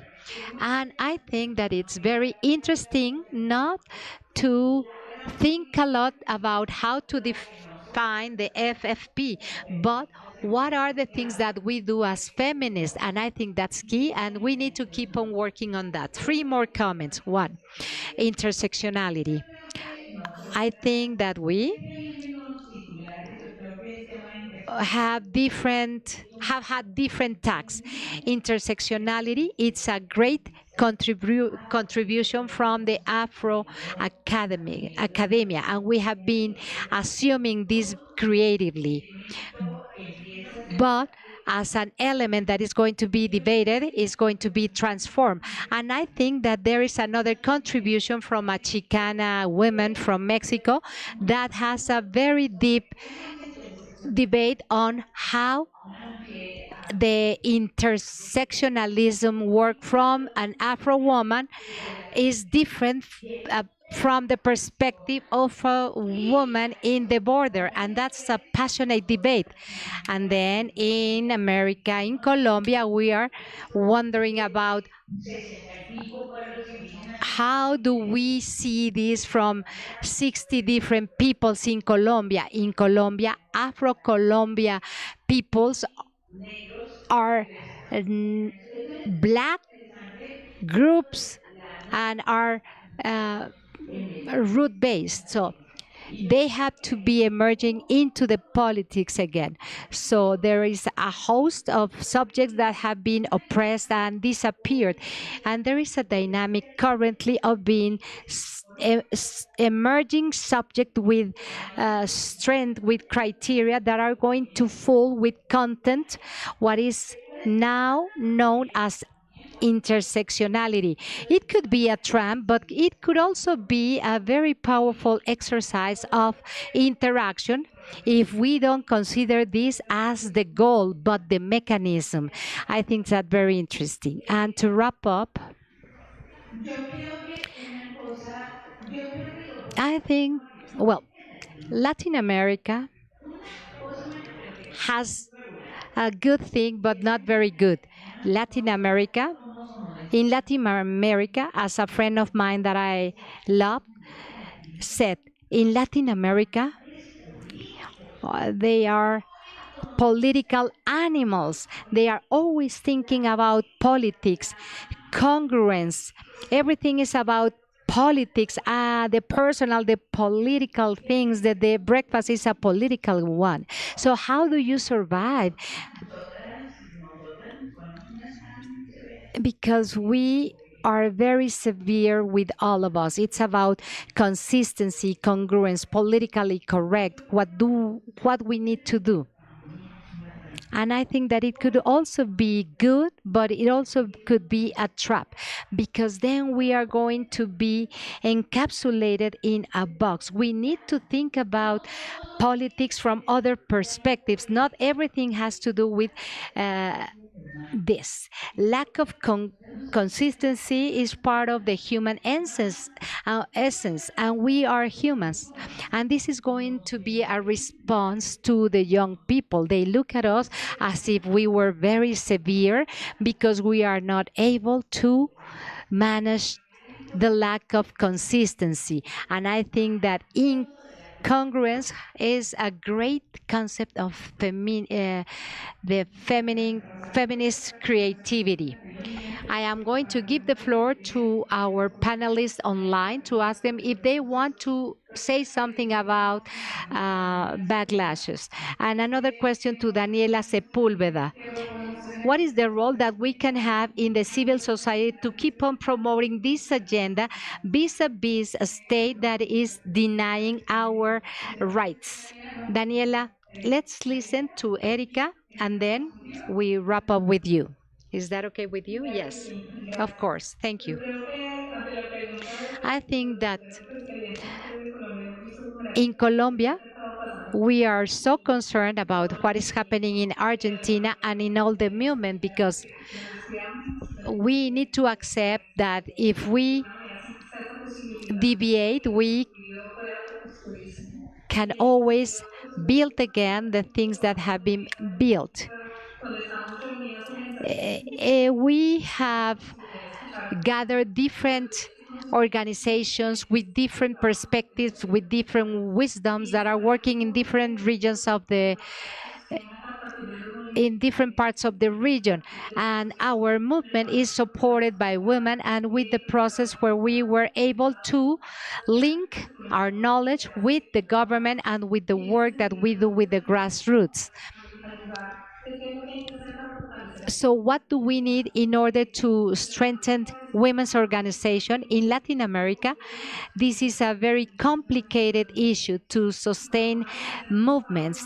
And when they are in a more global group, they don't have enough finance to do that. So we always talk about the problems of the Americas. We don't speak about the specific issues of the region or the countries, these trans-regional problems that we need to face, like migration and all the events that have to do with women's vulnerability. In other places, they focus on financing country by country, event by event. And when we speak about the Global South, they speak about Las Americas as if we couldn't have a whole visibility of all the problems in the region. And that's a key issue. We need to make more visible what is happening in the region. We need to build more knowledge from the grassroots. We need to show what are we doing and the phenomena and the difficulties that are there. We need to build knowledge that will allow us to give visibility to all these necessities. This is very valuable. And the lack of financing, it's a very complicated issue that affects all the structures of the things that we can do as a social movement and organizations. And there is a critical element linked to the practical part. We need to be sustainable in order to connect the wonderful work that we do with the government,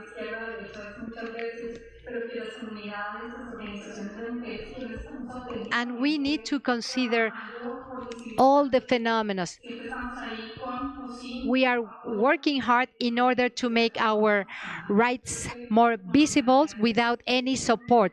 So we need to build channels and links with others. We need to build networks, partnerships, knowledge, joint knowledge, and we need to give more visualization to our movements. So we need to have we have a lot of movements and a lot of organizations, but we need practices that will give us a framework of knowledge to feel more accompanied. Of course, it is a very complex phenomenon,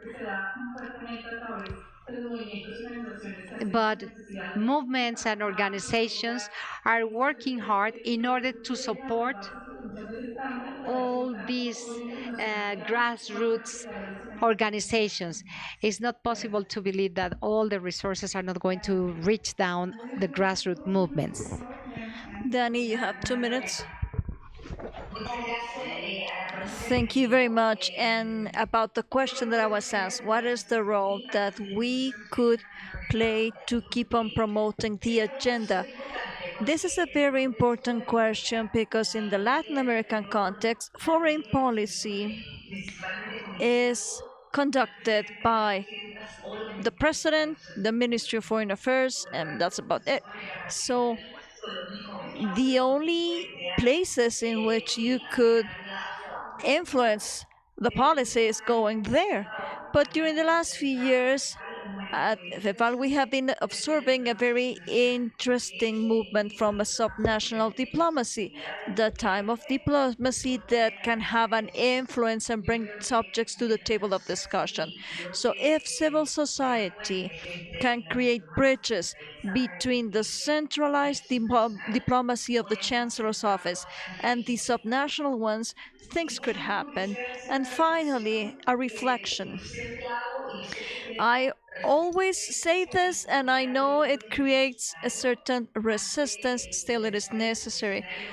When we think about the backlash of the policies or the interests of the countries regarding FFP, the conservative movement is something that has to be taken seriously. And in this context, I think that feminist organizations have the duty of allowing the question of something that is a paradigm, if you may. Is it convenient to sacrifice the political label FFP, but to keep the essence, the deep essence of the policy, even without the label? So should we lose the label so that we can keep the policy alive? It's an uncomfortable question. People have a lot of disgust to the notion, but it is necessary. Those are the first policies that will be sacrificed when the conservative government comes to power. So that is a worth asking question. What do we want, the label or the policy? Thank you. Muchísimas gracias, Daniela. Thank you, Daniela. We are quickly running out of time. I apologize for the questions that we didn't have the time to answer. During the lunch break, there'll be a chance to keep on discussing all of this. I would like to thank the presenters once again and the people who were online to aid the conversation. Thank you, everybody, for staying here for this first panel. You're invited to stay for the next one, but this is a place for us to reimagine the concepts and the different ways in which we relate to one another at all levels. But I believe that that discussion doesn't end here. It shouldn't end here anyway. Let's take it outside. Let's keep it going. And vis-a-vis the backlash, we don't go back. We move forwards. Thank you very much. See you during the next panel.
Bueno, bueno, bueno, bueno, bueno.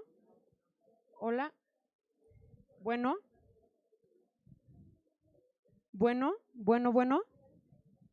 Bueno. Hola, perdón. Las invitamos por favor a regresar a sus lugares para que podamos continuar con el horario.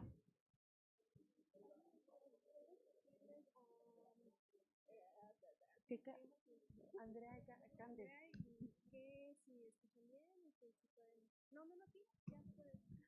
Andrea Cande, ¿podrían confirmarnos que escuchan bien?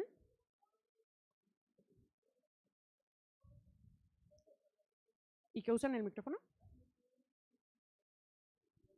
Hola Andrea, ¿nos escuchas bien? Ok, Candelaria, te escucho. Ok, perfecto Andrea, gracias. Perfecto, muchísimas gracias. Las invitamos a tomar sus lugares, por favor.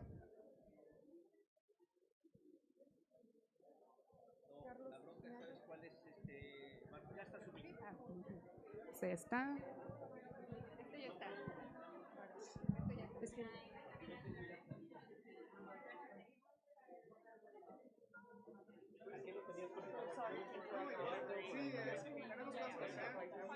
I'm so sorry.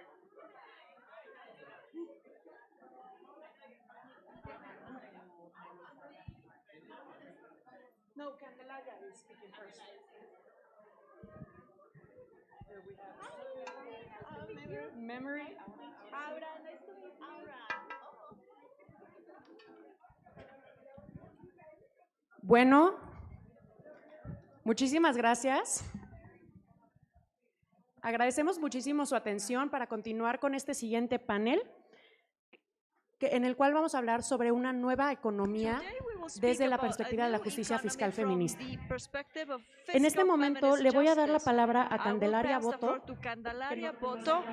who is with us virtually from Buenos Aires, Argentina. Candelaria Boto is an economist. She studies at the Buenos Aires University. She specializes in care and gender matters from the Social Sciences Council.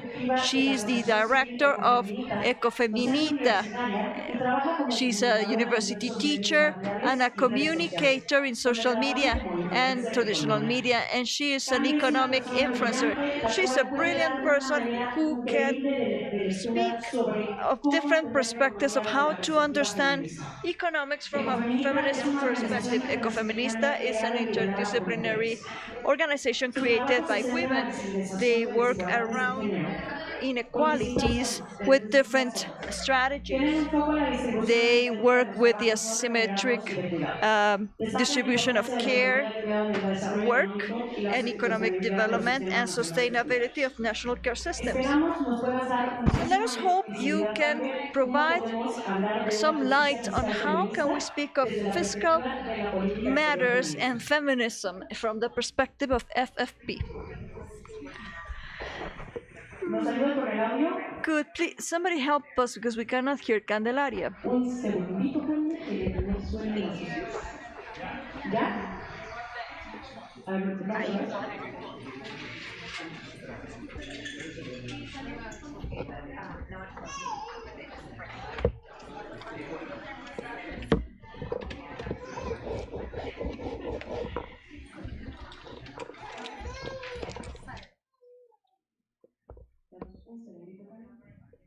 No hay problema.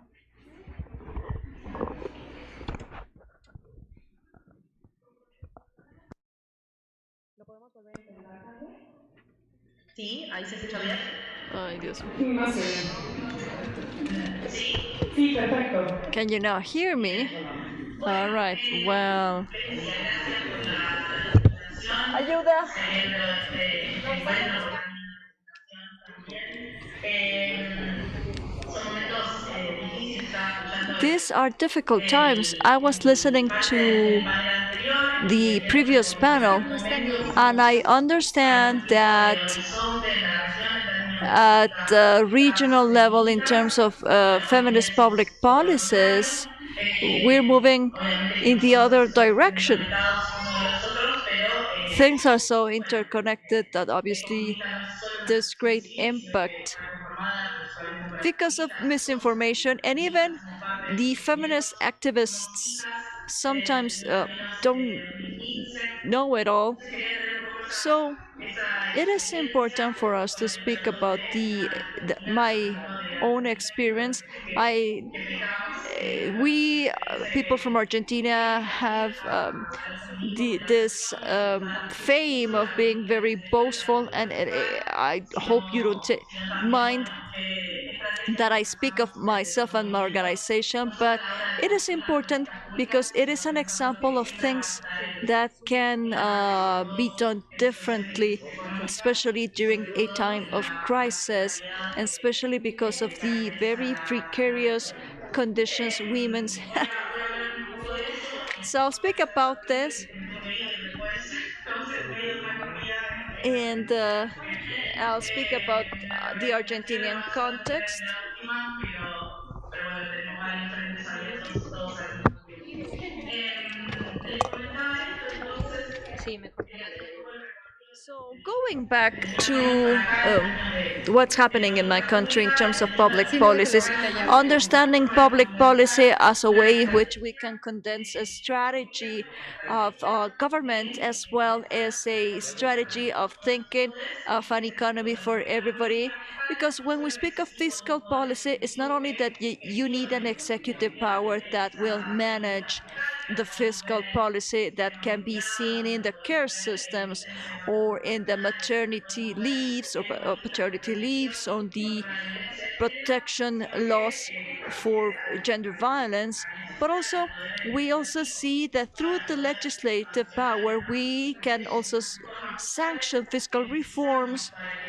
They are needed so that the way in which taxes are collected and money is saved, it is redistributed in a fairer way, and gender inequalities are considered. So in this sense, we need the representatives of the people to legislate in our favor, legislated in favor of more egalitarian societies, and we need the judiciary so that we can have the legislation be enforced.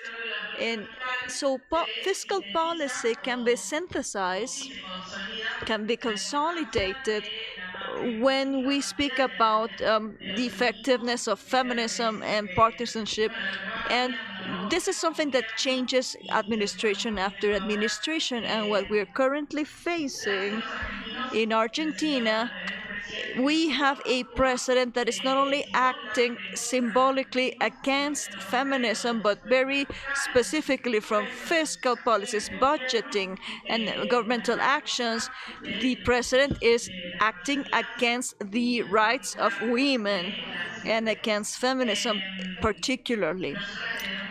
As of 2015 onwards, we have been denouncing the protection that is needed in the cases of gender violence.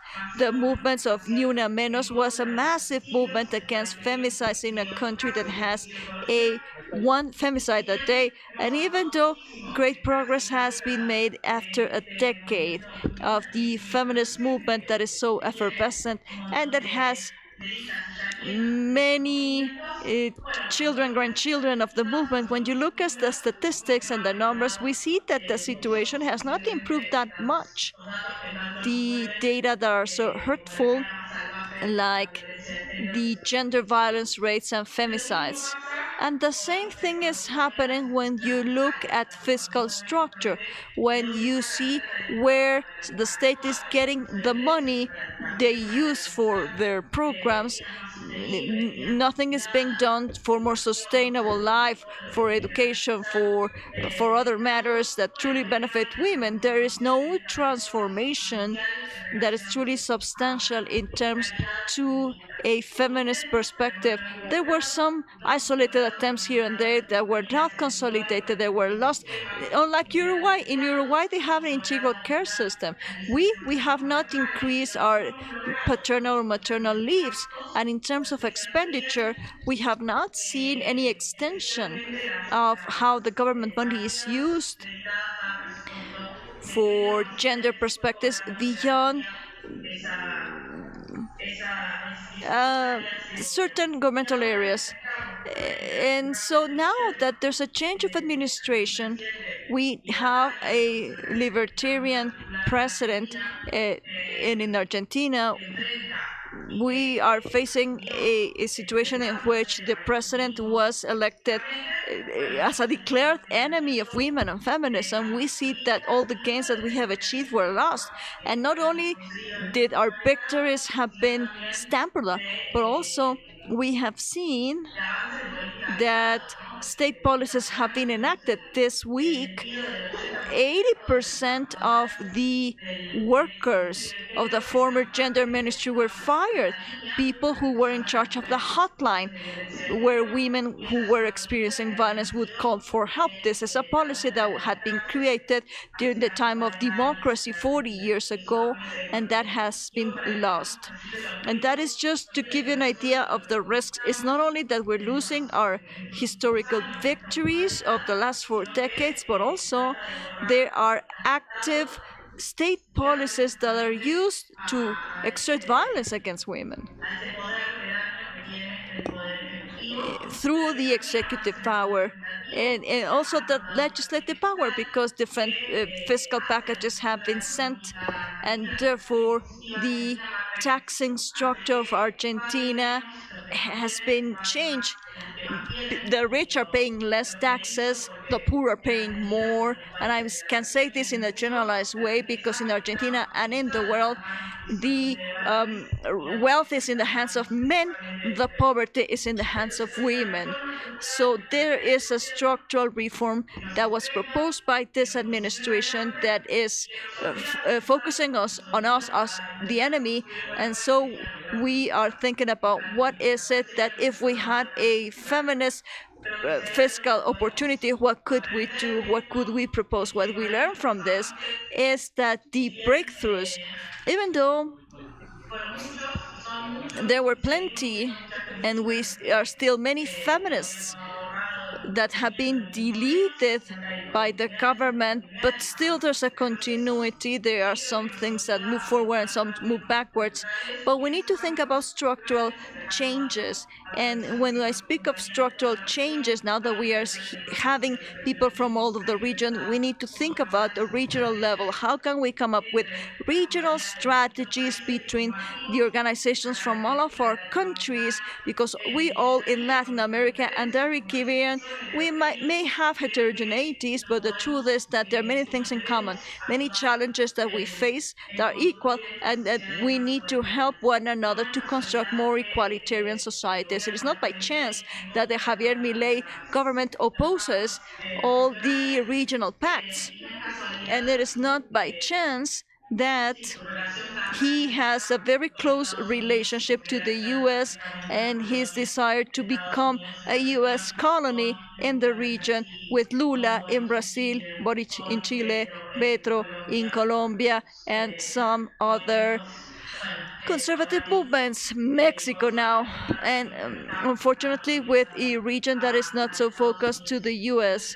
So I think that the challenges are plenty, and I apologize my Argentinian viewpoint, but it was on purpose. It was for you to hear. Well, it was cathartic for me, but it's also because we need help to rethink things, because the problems are still there, the needs are increasing, and they're becoming worse. And we women, we are the ones who are paying the bill. We have to get 2 or 3 jobs to make a living and to try to cover those things that the state has given up, because the state considers lives disposable. So I am going to close my camera, but I will keep listening to the discussion. Thank you very much for your attention. Thank you very much. As we mentioned, we needed to hear her first because of time reasons, but now let me give you some framework about why is it that we speak about fiscal justice when we speak of FFP. FFP currently has no specific content to speak about how to materialize the change for a more egalitarian world in which all people could have every single right respected every day. The truth of fiscal justice is how we can work locally and globally so that we can see how to guarantee the rights of people at the national, regional, and global levels. So if we ask ourselves, we need resources, of course, to guarantee the rights of people. So the question is, what are the mechanisms to get enough resources? Because not all mechanisms are the same. An important piece of data is that, for instance, one of the most simple fiscal policies is VAT, value added tax. But VAT affects in a very unequal way people who have a lower income because they have pay more of their income to basic consumption goods, food, clothes, utilities, whether they have the fiscal breaks to pay for all of the taxes or not. Not all food is tax free, not everything is VAT free, and clothes is not, for instance. And not only that, but people who are affected by lower incomes are mostly women. So we need to acknowledge that when we speak of a fiscal gender perspective, we need to see how inequalities are brought down, and it has to be progressive. So in this sense, we acknowledge that our current local, national, regional, and global economies, they are not centered around sustaining, supporting life, but rather having life supporting the economy. It is necessary to think about progressive systems and governance of multinational companies to ensure a world in which fiscal matters can be more progressive. Extreme wealth is a clear sign of a model based on accumulation and hoarding, the accumulation of wealth in the hands of white men of the minority global north, the 1%, which create extreme poverty in other places, affecting racialized populations and women and girls. There is enough evidence that extreme poverty creates a lack of access to exercise fundamental rights. So, this inequality in wealth distribution has gender implications, evidently. One of the measures to face the unequal distribution is through the international fiscal mechanisms and to have them follow justice principles with a gender perspective. There are several discussions happening globally, such as the ones that are taking place at the UN, G20, PETLAC, and OECD. If we create the redistribution mechanisms so that countries reserve a fair share to create public income to guarantee the rights of people, especially women, is of the essence. And that is partly to make certain that foreign policy can help people who are more vulnerable to global crisis not to be so much affected. So in this sense, our panelists received the following questions, so we invite them to speak about them. How is the accumulation of extreme poverty and extreme wealth related? How do they affect women and girls, particularly in the majority of the world?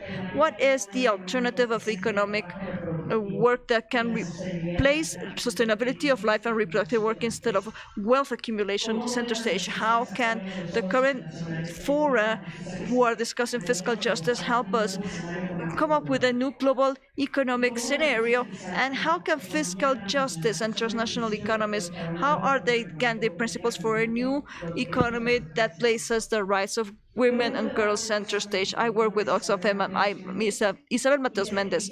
I am the coordinator of social investment for the future. To my left, we have Memory Kachambwa, who will introduce in English. Memory es una feminista interseccional activa.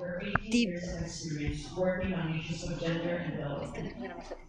activista que trabaja con género, derechos humanos a nivel nacional, regional, sobre todo en la región africana e internacionalmente. Ella es una feminista panamericana, líder de pensamiento y estratega.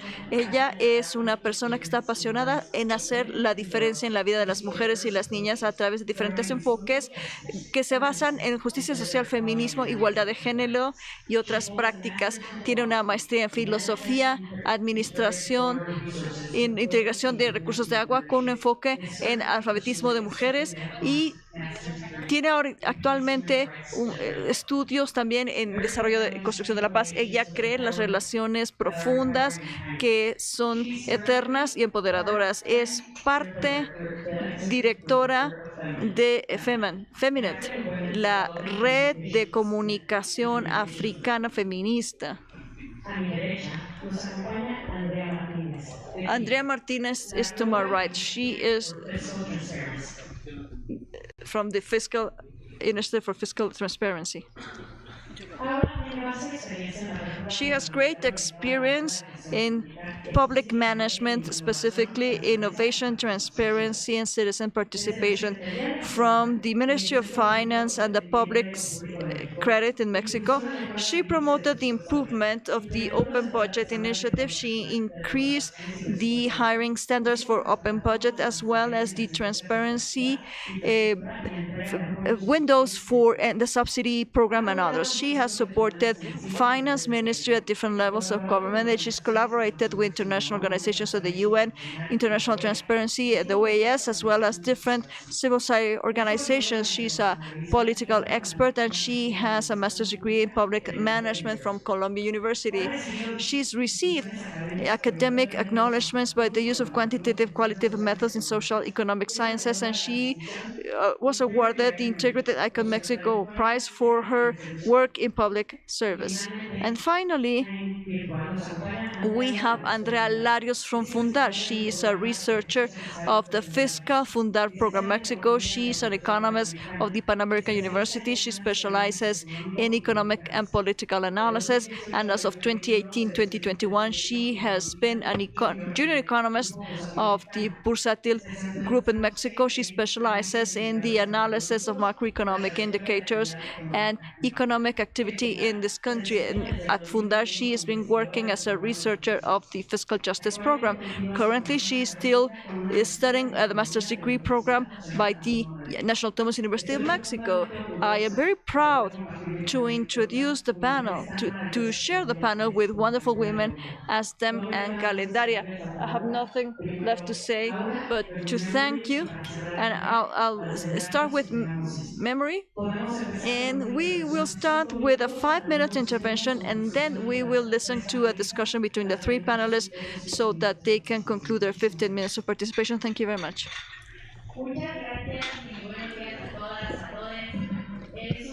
It is a pleasure to be here. My name is Aura. It's a great pleasure to meet you. And so, what is the alternative for an economic alternative that praises reproductive growth and stability of life instead of the accumulation of wealth? What could we do it differently? As Isabel has said, we are facing feminist challenges because of clarity of content, and that has been the case in feminist economics. It's only been defined by something that opposes patriarchal economics. So I'd like to propose some 4 points that are key so that we can provide content to what we want to see here, and also to promote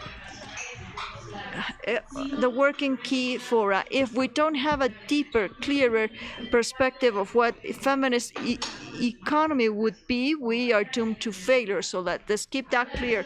Speaking of only a feminist discourse, and this is something that was said during the last panel, will place us at the front of the chopping table at time of the chopping. Not only with governments that are neoliberalism and patriarchal, are governments that are facing mitigation and adaptation of climate change, the horizon of automation, or what is next as a result of adopting a standardized AI. Increasingly, we are going to have less resources. Increasingly, people are going to be not necessary if we are not in the center of economic sustainability. And that's what I am going to elaborate. The four elements that I would like to present to you as an alternative for the current neoliberalism model and how we move forward to our sustainability model. I would like to talk about resources redistribution, work and time, redistribution of richness, progressive reform, changing the perspective of care towards investment, not expenditures. It is invested, it's not expended. And the fourth item, governance that is of impact and inclusive. Starting with the first item, what do I mean by redistributing resources considering time and work? Focusing our debate on extreme poverty and corruption that is parallel is reiterating the neoliberal model that considers people as an economic entity related with economy. Life sustainability doesn't matter under this model. We need to consider a mechanisms for life sustainability. That's the only end should be life sustainability. Then we need to modify and to look for commitments from the states to reinterpret the key macroeconomical assumptions. I know it's complicated, but I like to talk about the basic staple. That's the way you estimate inflation, right? The basic staple, we estimate the minimal services and goods for survival doesn't include the one that is cooking the food. And recently, it is including gas. So I want to see a baby with some rice, some food, water and gas, and then that he can eat. There are many other people like me that I don't know how to cook. Well, in that case, if the basic staple as an assumption of our economy is raw and doesn't recognize the sustainability models of life, as simple as that, don't matter if babies eat. People with discapacity are not including in the current macroeconomical framework. So how can we think about feminist movement if we don't think about all these matters? And we need to talk about the pension system that currently is the only way that the neoliberal system is adopting the care principles, and we need to hold on that and to focus our interest in the intersectionality, not only racial and demographic, but we have to consider things like climate change and the automation horizon. And this is key. Increasingly, repetitive works are losing creative works that are going to be less demanding, and we are going to have a demand for non-qualified labor. We need to think if that is good or bad. We need to think about what is the type of supply that is going to change when care works are not going to be replaced and the others are going to be replaced. As a second item regarding the redistribution of richness, I think that's the only way to do that is by promoting a progressive and a deep fiscal reform. We need to repeat this. Life sustainability is what matters. All the things that are not alive are not our priorities, human beings as economy, in such a way that large capitals and their transactions that are not people, I am going to repeat that one time and again, haven't had a positive impact, and they are the main object to be revised. The movement of capital with transactions in order to evade redistribution pressures and generating richness, focus on generating more richness and not sustainability, should be revised as a central focus of a FFP. The third item, public investment in care. We need to move with, well, everybody's saying that feminist and care items are very expensive. Yes, being rich is very expensive. What a Well, but no one challenged them. Being rich is very expensive and useless. Being feminist and taking care of others is not useless. Therefore, we need to stop accepting this narrative that it's an expenditure, that it's expensive, towards a more useful narrative. Is an investment, and this is key. Investing in care and feminist culture has two key aspects. It takes the feminism out of the care work. Then we need to modify not only the narrative of expenditure and being expensive, but also the public policies that we accept. And I am going to repeat: direct transfers are not feminist. Direct subsidies are not going to feminize everything, and they are going to maintain the same conditions of oppression. What can accomplish this is investment. So we need to reconsider this. And this doesn't mean that transfers have to be eliminated. They mean that we need to relabel what they do to sell our discourses on their electoral preference, our agenda. Our agenda has to do with the familiarization and the feminization of works like, because that's what they are. And my fourth item, governance for impact, inclusive governance. This was mentioned in the previous panel with a lot of strength. Who is going to make the decisions and who are going to implement them? It's clear for the results. Mexico and other countries in the region have systems to assess the budget performance. If we don't have a clear governance on how we think this is going to be incorporated, we are only going to have good intent. Yesterday, I reviewed the 7 programs of the budget of the SRE, and they have beautiful goals like number of agreements, accomplishing 361 public participations at high level, and I think that's a great number. I don't know why 362, only 361, and what happens if we don't accomplish them? Pretty sure the country is going to fall apart. And then the number of reports that were drafted, the percentage of the budget spent against the approved. The money that I receive has to be spent, and these are indicators of high impact level of the FFP and of all the Mexican foreign policy. Mexico has a lot of indicators. Not having clear indicators about what we would like to accomplish is going to be useless for our efforts. So we need to integrate them into the current budget assessment. If the Ministry of Treasury doesn't incorporate all these policies, then only the stakeholders are going to be learning about these situations. In order to become a state policy, it has to be within the financial systems, incorporated there. And then citizens' participation. Who makes this policy? Is not only about made in a tower with old experts that never come here, right? And I would like to say this to their faces. And we are not starting from scratch, because the Global Initiative for Fiscal Transparency has several principles for how to do this. The respect of the self-expression, as Michelle was mentioning, the principle of opportunity and depth, complementarity with other policies. This is not an extra. This is part of a comprehensive political state policy.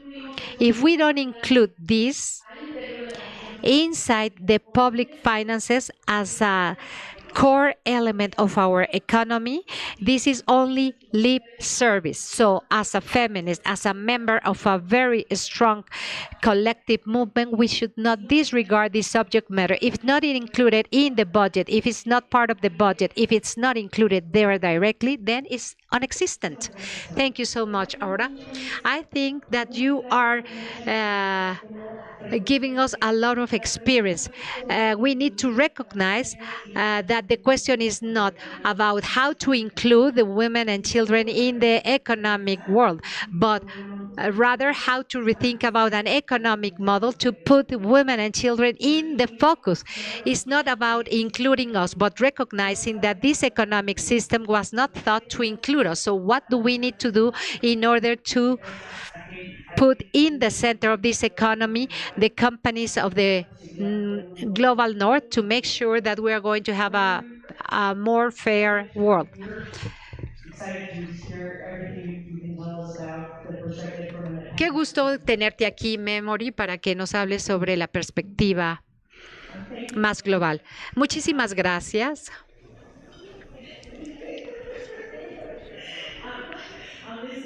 Es que estoy escuchando a la traducción, pero de verdad, muchísimas gracias, porque para mí, que es es una forma de poder tener una política PEF en español para poder seguir expresándose ustedes.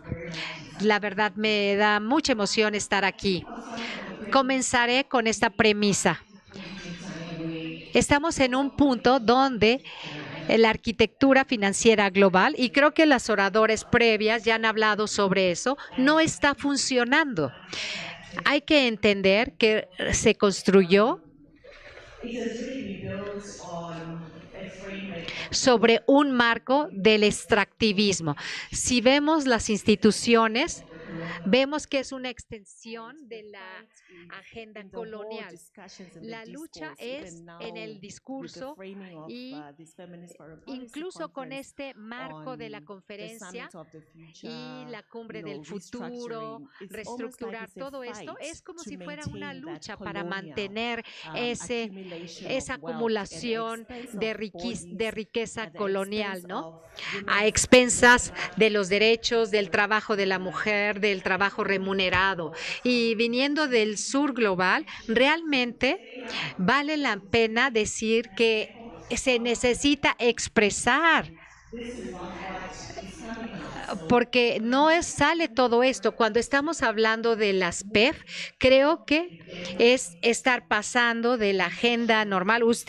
Tú lo mencionaste, ¿no? Incluir a las mujeres, que no es nada más tener guarderías. Creo que va todavía más allá de los mecanismos actuales, que ya los tenemos en la agenda y que no se están haciendo. Yo creo que las PEF ahora se deben de convertir en ese marco para empezar a cuestionar e infundir todo eso.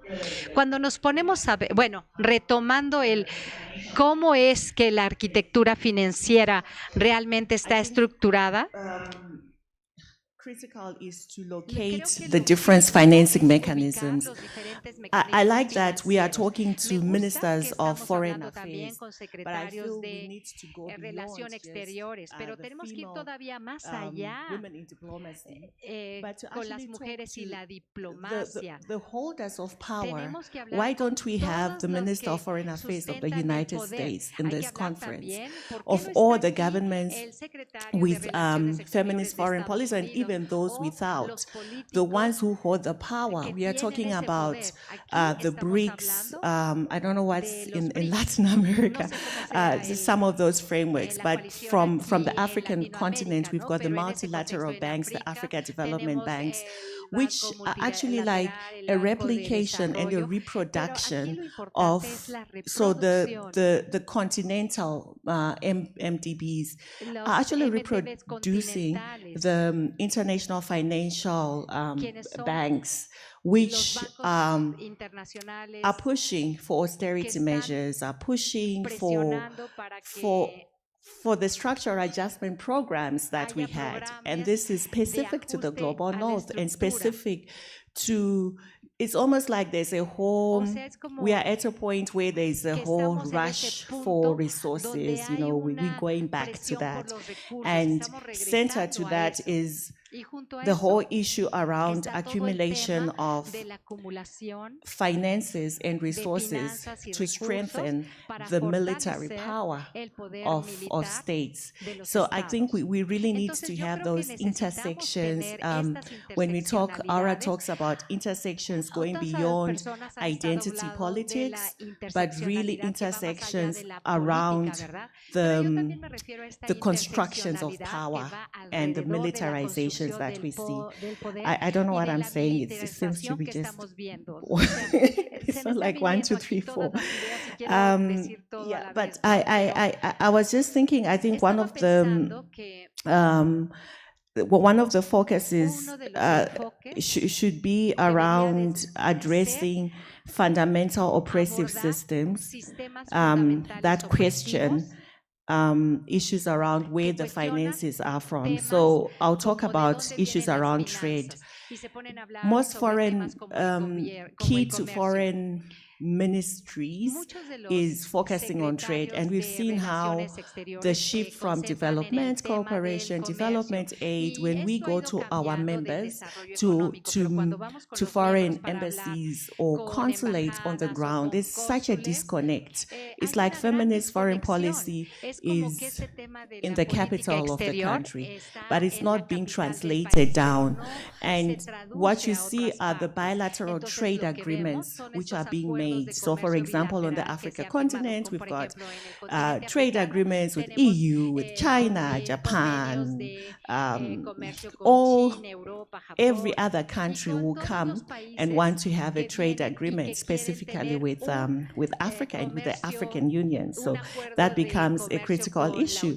And we don't have the feminist voices in that space. So I think one thing is, if we are going to really be speaking, we need to identify those. I like what Mabel said, like, don't be afraid. We need to have them speaking in those framing, in those trade agreements. And then we're seeing a lot of foreign investment, like on the continent, on Africa, which is connected to issues around carbon credits. We wake up and we're being told the land that you own is no longer your land. It's been bought by United Arab Emirates, Saudi Arabia. It happened in my country. We just told 400 hectares are no longer yours. And where, for me, this is the things we should be challenging, because when we look at land ownership in our feminist foreign policy, it should be key, because women don't own land. You know, majority of them are just using their labor. You know, we don't have control, we might just have access. So I think extending to when foreign investment discussions are being made, we need to have a feminist lens on that. Issues around intellectual property, linking them with land, linking them with food sovereignty. We are losing our seed banks are not even on the continent. They are not even there. They are being owned, and we now have to pay. So we are losing that sovereignty around that. And that's a foreign policy issue, and we really need to have more feminist voices around there. Issues around debt. I live and work in Kenya, and currently there's been a financial bill which has been put, and is really a bill which is adding more taxes. And the people who are affected by taxes, the injustice around excessive taxation, you know, to repay debt. And debt which, by the way, has been accumulated. Some of it is colonial debt. So we need to talk about those reparations. So those are the conversations that we need if we are going to talk about an alternative and a new frame of a global financial architecture. We need to center on those discussions as well. But also when you talk about debt, is if debt, we're calling for cancellation or restructuring, but where is that money money going to go? So I think it's already positioning to say we need it to go in the K economy. We need that to go into public services, etc. So we need to have those conversations on what it would look like. And I think an example is within the African continent, they have also started having debt credit rating companies to gather power, because most of the debt that is accumulated is expensive. You know, it's almost 70 to 65% of GDP to debt which is being paid, and it's not even paying the principal, it's paying the interest. So I think those are conversations in terms of how we also need to have illicit financial flows. I think in the previous panel we're talking about migration, we're talking about you know, how do we get those resources, and how do we start making sure that they are also coming out? And we are talking about curbing and restructuring the illicit financial flows. And I think the Africa Group has been pushing in the Financing for Development for the Global Tax Convention. And I think it's to say, how do we get our ministers in the Feminist Foreign Policy governments to also support that? So most of them were actually against that convention. So it's also asking for that. I think I will stop for now, but I think more and more we need trans-regional collaboration. We really need to look at when we're talking just transition, critical minerals, the countries with the critical minerals, the majority in the global south, the majority of them being in crisis and in conflict with a double crisis of climate, etc. So I think those are the conversations that feminist foreign policy as a framework should really be challenging beyond what we see. Alternative economies, I think we have well-being economies. We have economies which we call Ubuntu, or communities. I am because you are.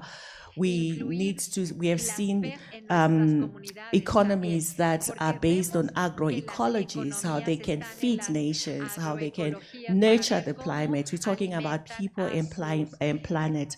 So having economies and building on what is already existing and what feminist economists have already put out there, but really challenging the finances going to militarization, more to be redistributed into peaceful economies as well. So I think I will stop for now. Yeah, but yeah, we can discuss more. Yeah. Thank you. I think that what memory is mentioning is key. We need to consider austerity. And as Ora mentioned, what are the key parts that are disregarded when we talk about austerity?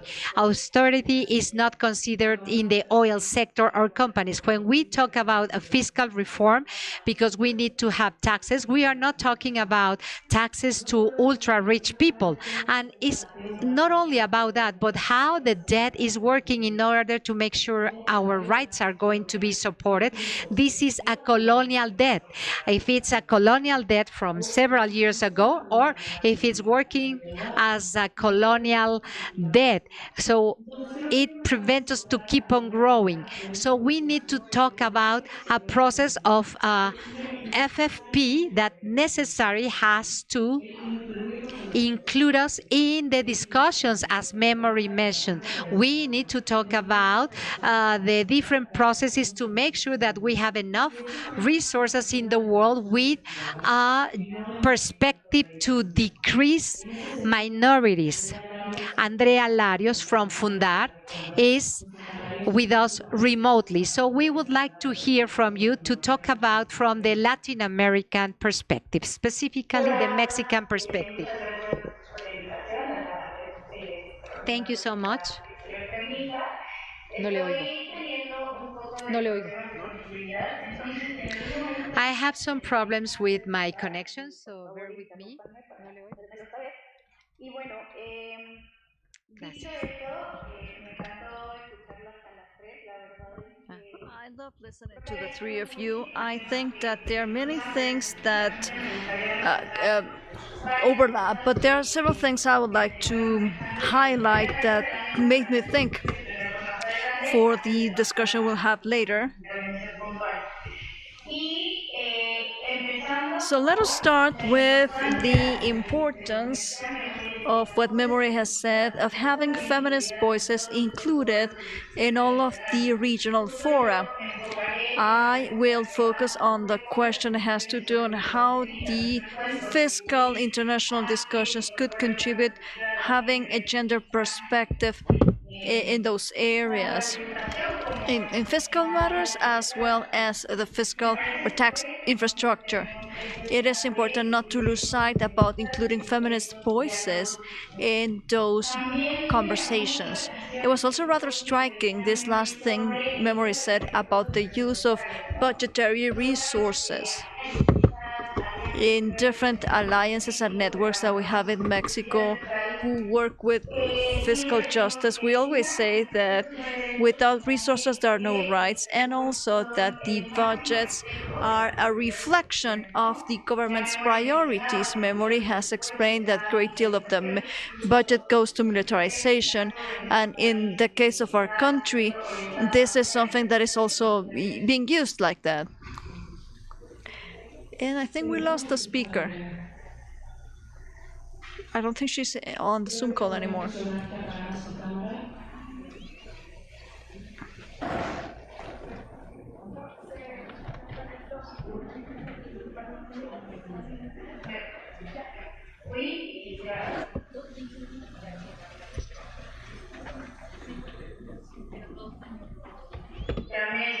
Can you hear me now?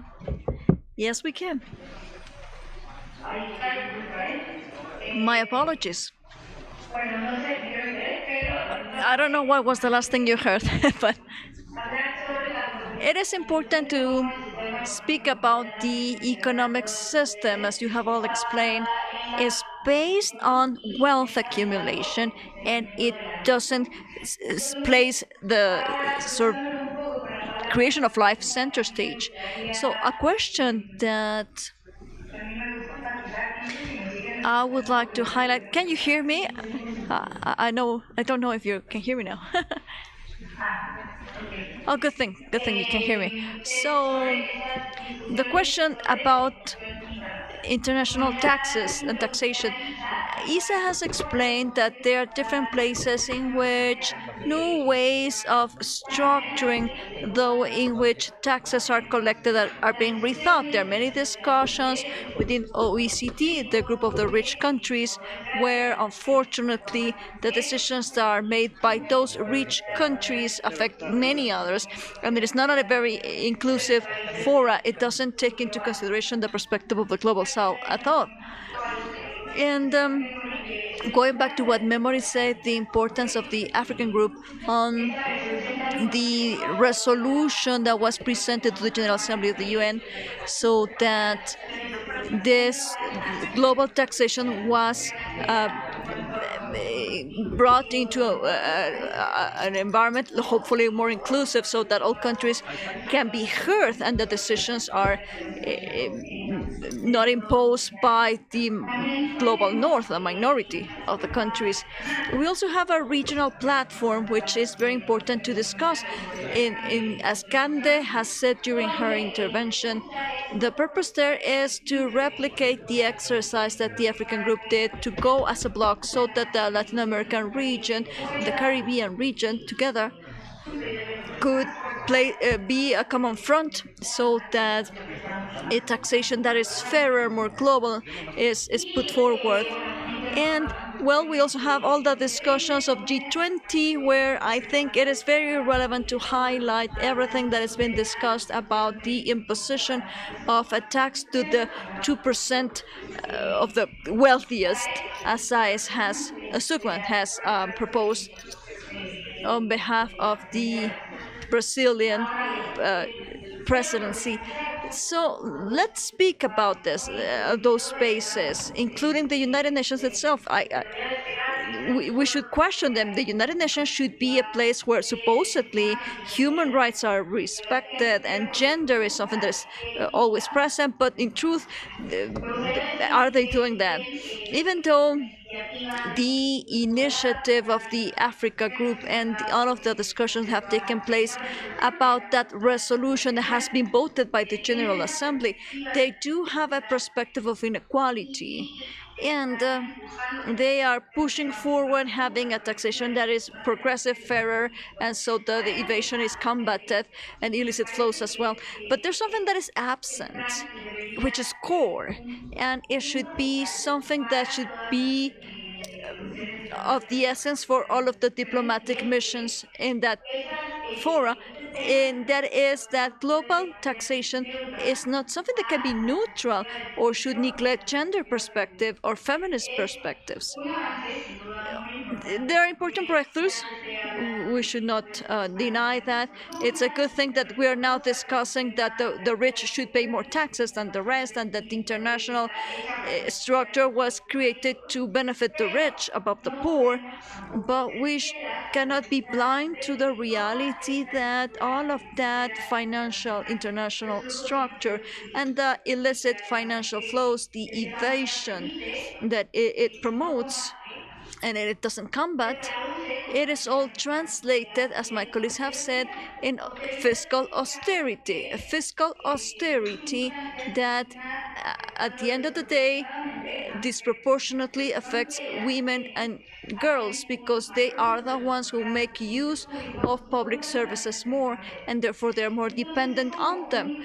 So it is a cycle in which first the country, especially the regional country, especially in particular Mexico, the whole Latin American region collects 22% of the GDP. Mexico collects almost 17% of the GDP.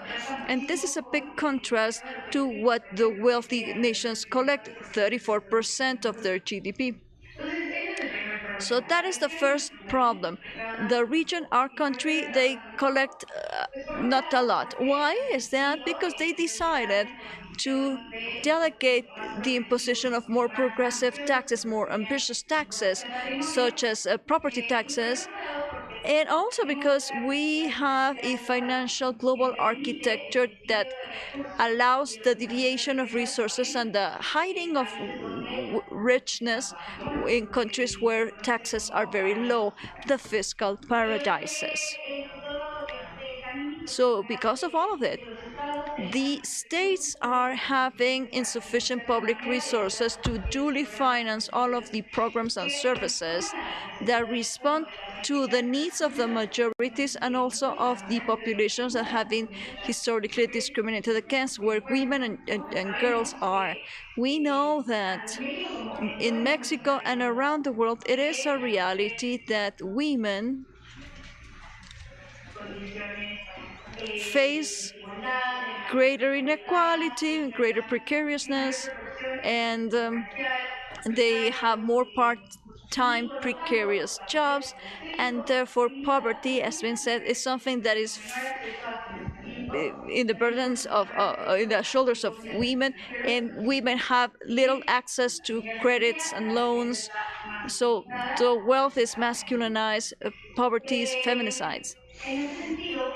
So in this sense, it is very important and key for the states to cooperate so that all of the international agreements, the multilateral conventions, all of the guiding principles that countries have undersigned, including Mexico, where it said that fiscal policy should be guided by a maximum use of the available resources, and there are certain interpretations established that fiscal policy should be used to reduce inequalities and get more equality in gender matters. So if we connect all of this to FFP, it is important for diplomatic missions and our representatives not to lose sight of those very important points of including a gender perspective and a feminist perspective in fiscal policy. It must be understood that all public policy has differentiated impacts according to the gender because of how the system has worked for centuries and how women have been delegated in a very disadvantageous position forever. So any policy affects women in a differentiated and a stronger negative way. Nada más para cerrar y dar paso a la And discusión, to conclude, un poquito del nuevo partido. to wrap it up, because I don't want to leave this idea floating in the air. The states are not collecting a lot of money because they don't have more progressive approaches like taxing the rich. And the ultra rich do a lot of evasion through the hiding of their assets in fiscal paradises, and therefore the states have little resources to duly finance all of the policies and services that need to respond to the needs of the majorities, and particularly women. So at the end of the day, when an economic crisis strikes, when we face austerity, who is going to get the and this is something that affects women disproportionately. So, oh, sorry. I thought you had ended. Could you please finish your idea?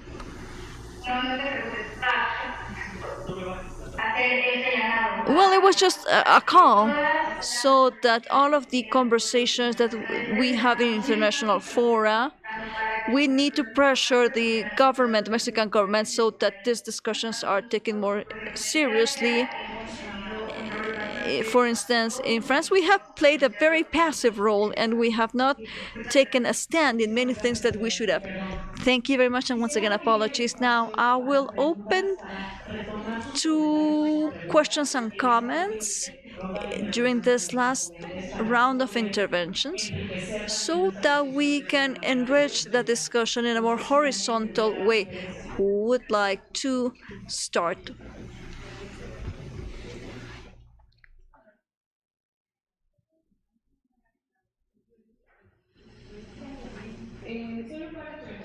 Just a couple of questions. The first one of them is, how is this FFP's backup the grassroots organizations, the ones that are always in the front line of response for very complex developmental security problems, especially speaking about accessing loans that can support their work and dignify it? And if you have any tangible example about that. And on the other hand, where and what are the actors that need to be asked for accountability for fiscal responsibilities or investments so that we can move into a development scheme that does the repair of economic injustices? And how do we imagine those injustices? Are they monetary? Or how else can we imagine the possible repair? Can we speak about what else could be done, not just about giving money? That is the other one. Thank you. Okay, we will wait for another answer by the audience, by another question by the audience.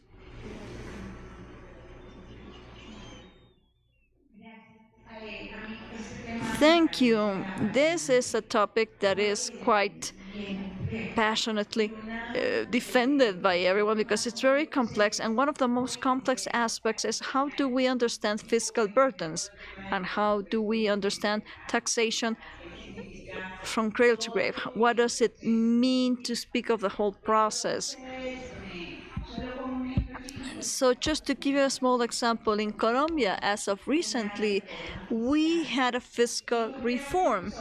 And I think that we need to implement the ways through which we do our fiscal advocacy and also an acknowledgement of what taxes mean, because a very serious problem is that we don't like taxes. And on the other hand, how are taxes redistributed in terms of policies? So this is a very interesting exercise And I think that the international dimension of fiscal justice is a matter that is very current. And in Latin America, a group has been created, a group that was promoted originally by Colombia, but which includes different countries, and they are working on fiscal justice. And I think that there we need to be present in a more tangible way. Petela, yeah, the PTLASC, the Regional Platform for Fiscal Cooperations for Latin America and the Caribbean, PTLAC.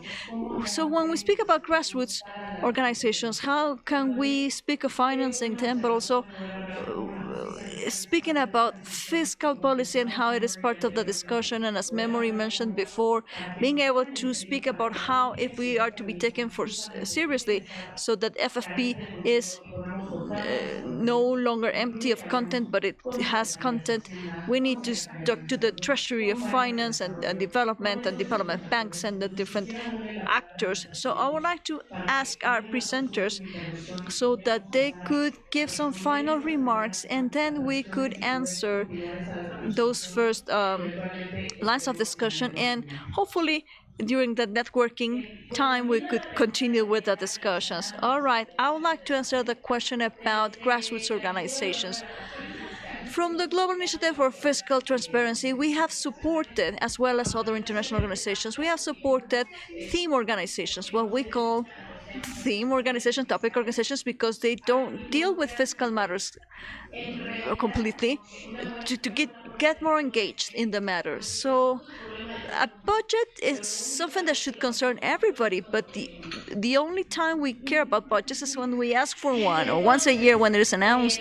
So what happens if we only care about it once a year? Then we are following a patriarchal disadvantage, because you are going to miss out on reproductive rights, environmental agendas, and everything, because everybody's going there at the same time to ask for the money, without anybody knowing how much money, how to ask for it, and everyone looking at the door at once. So when they say there's none, or if you are lucky to find somebody who might give you some money, first of all, they'll make you to enter into a contest with other agendas. And they don't ask the refinery or the Mayan train who's more important, right? So I forgot the name of the sister who spoke about schooling, training. That's very important, as well as empowering grassroots so that we can speak about money. When we have accompanied people, I was an official of the Ministry of Public Credit and Finance. I was there and I collaborated with civil society organizations and people who were luckier and got more money were because they were more understanding of economic budgetary matters, and so that they could express their agendas in economic terms to people. So we fiscal experts, for the first time ever, we are being invited to this fora, but I do not see others coming to our events, right? So this is something that is very clear. And now you were asking about that, which fora? All of the fora, those you have not visited before, where you don't know anybody. A good indication that you're going to a place that requires more representation is that you don't know anybody. If you go into a room and you see many familiar faces, you are, doing. You are being redundant there. You are more needed somewhere else. So that is something that we should keep in mind, as we're saying nowadays. There are certain regional arenas like CECOSEFIN, which is for economists for Central American countries. There's a gender perspective commitment. Everybody signed, with the exception of El Salvador, and after 10 years, nothing has been done about that. Nothing. And I mean zero. And nobody know what CECOSEFIN is here, right? Or who is a part of CECOSEFIN. So those areas in which men speak about where the global economy will lead our lives, and where those men go afterwards and complain about the yelling feminists, it wouldn't be the same if we were present. And they are not the same when we are present. So my greatest talent in life has meant when people are drinking, men are drinking, go and crash their parties and they lose their smiles. And about repair, is there a possibility for them only to get money? Well, nobody's going to give them money. And as Memory has said, which is very striking and very illustrative for this question, is militarization. If repair has to be looked somewhere, it has to be done around how neoliberalism and wealth accumulation has caused war, and the alternative model has to create peace, construct peace. When we speak of wealth accumulation, we're speaking about metal and the defense through weapons, and we all went to the same place, right? So let us think about how a repair is never economic. Nobody's going to give us back the money they stole from us to give it back. It won't happen that way, but we need to think about how a specific reform of the economic system would look like. And the first one has to do to prevent militarization. And that is the greatest repair, I think. That is truly decolonizing in repairing and creating retribution for women and the peoples and most of the world. If we are speaking about retribution or repair, it has to be done that way. And so that's my final word, because we're running quickly out of time. We should stop thinking about the economic ends or goals as ethical or non-ethical. We should not pay a blind eye to that, but it's not the only thing. It's not that we want them to be fairer, because that's not an argument they'll listen to. It is because we need to be more efficient. The thing is that now efficiency is understood as the production of weapons and cars and all things metal instead of the sustainability of life. And that's our clear defense when we're debating this in the economic sphere. It's efficiency, and efficiency is understood as the sustainability of life. And that is key. In the system that we currently have, it is not efficient because it is not sustaining life. And prove me wrong here. We go to the fora asking for their evidence for their show. Our economic models, our democratic models have found that their system is inefficient. If you want to convince me it's efficient, you prove it to me. If you don't have evidence, we need to go to something else. Thank you very much. Okay, let's go back to a Zoom question. Talina from Core Feminist.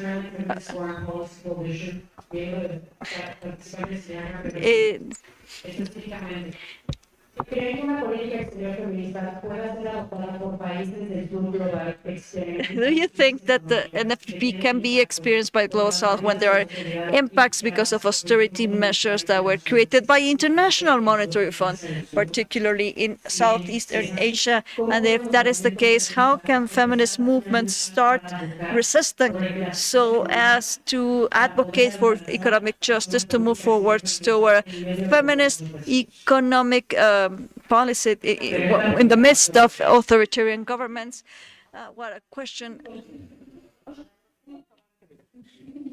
See, so I think one of the things that one of the things we need to, I forgot to mention, especially around the austerity measure, is how the IFIs, within the space of the IFIs, we need to have more feminist economists, but even just activists. So they have actually gender policies, the way they collect their data. Most of the data does not include the impact it has. So for example, I'll just say, like, for example, the World Bank, they'll give like 2 years, for you to raise any issue, but most of the issues come after. I'll tell you for why, like in Democratic Republic of Congo, we had these big water dam projects which displaced a lot of people in a community, but the people were displaced, it was for a huge infrastructure for electricity. they don't have electricity. 10 years down the line, there's been conflict, women have been raped, and there's no compensation or mechanism which then allows for that. So I think it's to really being in these spaces where we start challenging even how, because they say they do all these assessments, which are rights-based, which are consultative, but we need to now push even for free and informed consent, because we find the accumulation of wealth, accumulation of resources. It's not inclusive in terms of the impact. So the communities and the front lines are not really at the table. There isn't enough data, enough scope. So you find these mega projects which impact the climate, which impact communities. They get expensive, sophisticated analysis and responses, and just group discussions without having, allowing more even the indigenous knowledge to inform some of these processes. So I think for me, it's to say, with feminist foreign policy, is especially on the financing angle, is challenging some of those ways, because I think feminists have, for the longest time, been collecting data, action research, but making sure they are able to also use indicators, because you have to speak their language. So I think having more of our feminist activists within those spaces, and also trying to deconstruct. So as Femnet, we have the African Feminist Macroeconomic Academy, where we really try and look at the different impacts of macroeconomics, because it has really been couched as a very complex issue. On the technique, you have to be a technocrat, but the economies, they affect us, they affect our lived realities. So that has really helped. And I'll say, for example, we had one where we're looking at financialization. Currently, we still have, like, with Francophone countries in Africa, which their central banks are in France. So there's a whole crisis in terms of their monetary policies is still being controlled by the colonial power with the feminist foreign policy.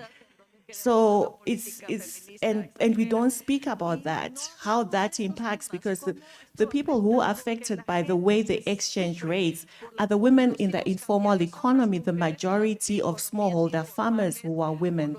And these maybe are the conversations and the connections we need to make. And I think, just lastly to say, I think there is also the whole growth agenda. And I think we've seen some work on degrowth. So when we speak of accumulation, should we be growing, or what does it mean? Do these measures of, middle income country, now you can't access these funds, now you have to do this, yet the inequality gap is still very, very big. So it's something that we also need to be discussing in foreign policy, because those are key issues.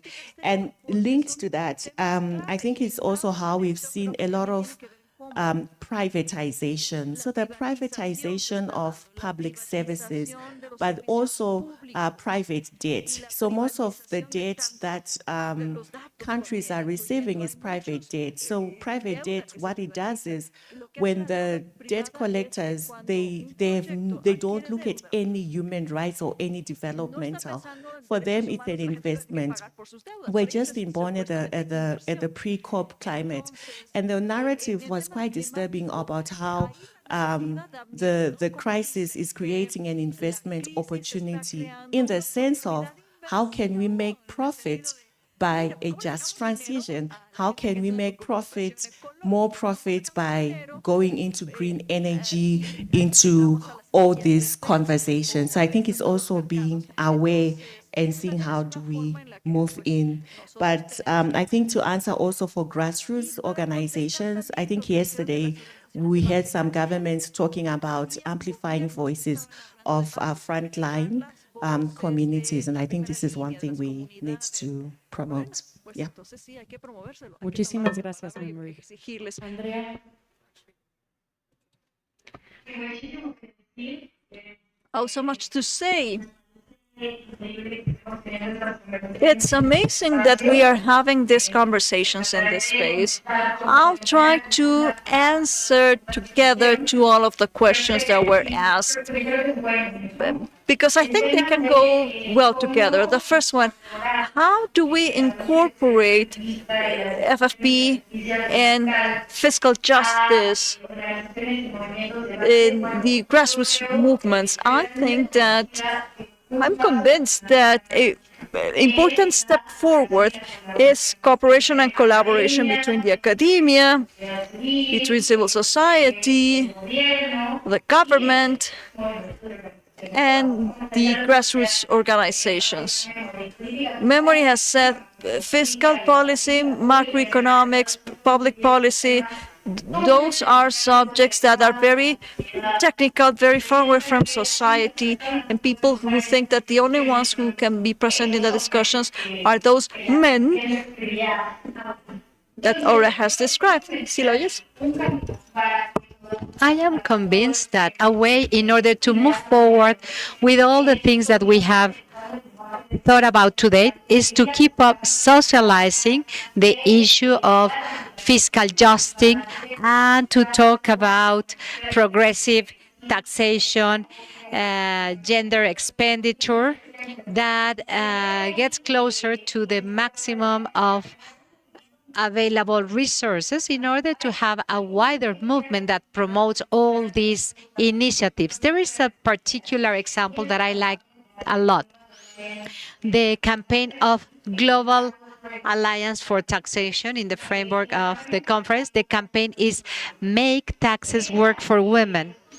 Well, they put in the center of the debate the way the international financial structure has been designed and the way countries collect taxes without a gender perspective have an impact. So they would like to materialize all this with the feminist organizations.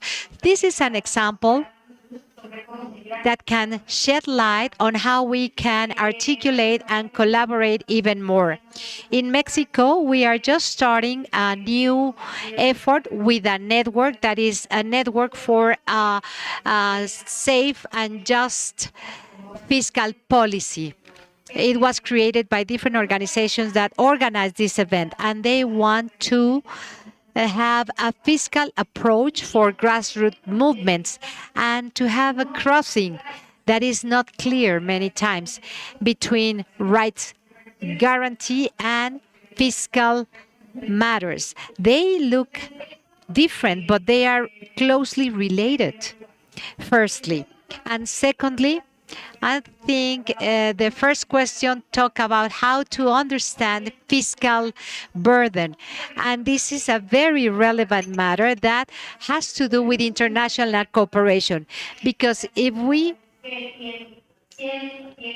know who has what and what is the value of that, then we don't have enough collaboration. One of the main demands of the justice movement for global justice is that states need to cooperate to have a global registrar of assets that contribute to prevent evasion and to prevent wealth to go to fiscal paradise.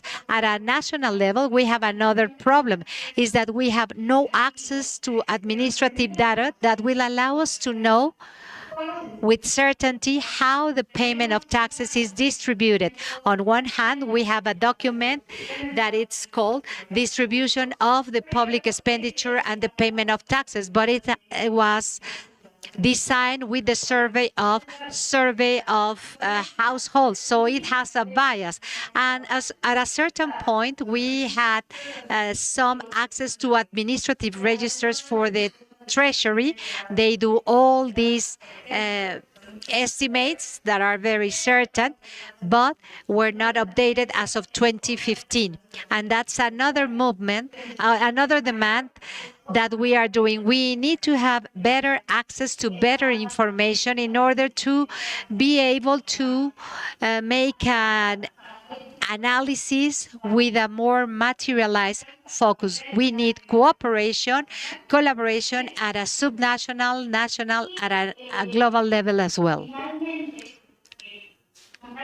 And finally, one of the guiding questions was, give us some tips in order to change the economic model. But this is very difficult. It's difficult to think about new realities. They already mentioned that there is a paradigm of the economic growth and what is considered. The GDP is not measuring the destruction of the planet, and the GDP is considered as a welfare measure. But the more the country grows, the better are their population. But this is not easy because for decades we have been facing this paradigm. However, I do think that there are some tips, some leads talking about taxation. And I think that this is the best way to accomplish immediate results. If states take seriously this approach of equity and sustainability. So we need to monitor all these discussions because taxes can be used to promote or to eliminate the incentive for different transactions. The problem is that activities that are incentivized are from the extraction sector, like the hydrocarbon sectors. So we need to rethink about that because instead of that, we need to see supports and fiscal reductions for people that are in the care industry. For example, that would be one option.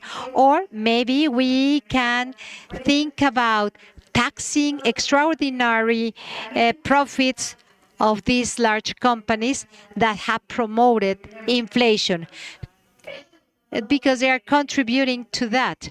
This regarding taxation. And of course, we also have the legal framework. It's very important to consider the new realities that we are noticing. However, we know that oftentimes it's just written in a paper and that's it.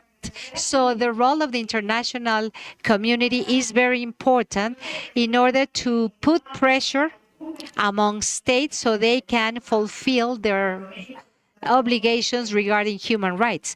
Mexico, it's a very special case because our legal framework regarding violence is aligned with international standards. But we live in a country where we have 10 feminicides per day. So we need more action, not more papers. And it's very important to talk about redistribution and to see where these resources are going to. Once I heard an Argentinian colleague, and if I am wrong, let me know that. In the pandemic, they introduced an extraordinary tax to wellness, to goods.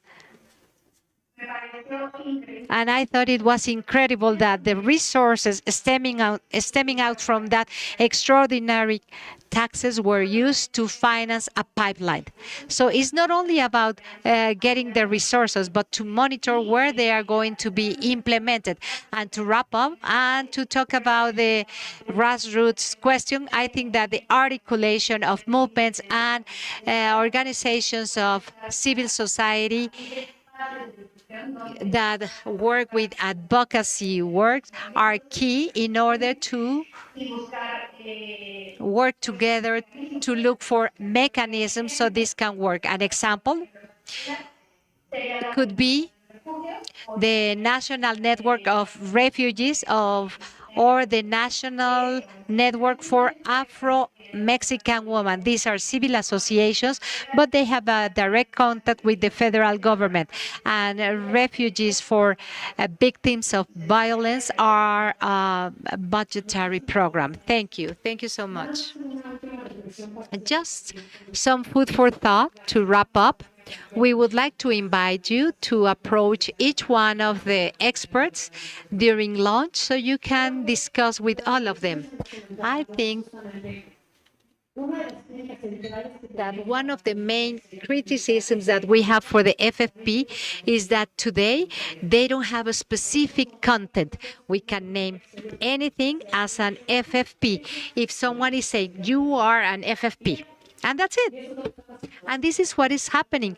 As in the previous panel, they mentioned Mexico has the third best FFP in the world. But why don't we challenge them? We have to tell them that the current economic model is not a feminist one. Unless you show to me how your FFP is designing specific actions to look for the redistribution of wealth, to look for a world that is not in the model of accumulation, but instead life sustainability, that is not functioning with the colonial debt, instead of having a stockpiling of goods for the majority world. We are going to tell them, the civil society, we are not going to say that this is an FFP. We need to approach that from a different perspective. In order to have an FFP, we need to have an FFP for fiscal justice. And if you are not involved in financing, and if you are not part of the international taxation, you are not talking about money, and you are not talking about the global accumulation processes. And their counterpart is extreme poverty. Extreme poverty has the face of a woman, of a girl, that has been racialized by the majoritarian world. It's very good to get together and to define that in order to have an FFP, we need to have a feminist fiscal justice. And in order for this to exist, we need to have discussions with all the ministries of treasury, with all the ministries of foreign affairs, and they need to have specific actions to make sure that they have enough budget so incomes can be obtained in a fair manner. Thank you all for your attention.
Hola, buenas tardes.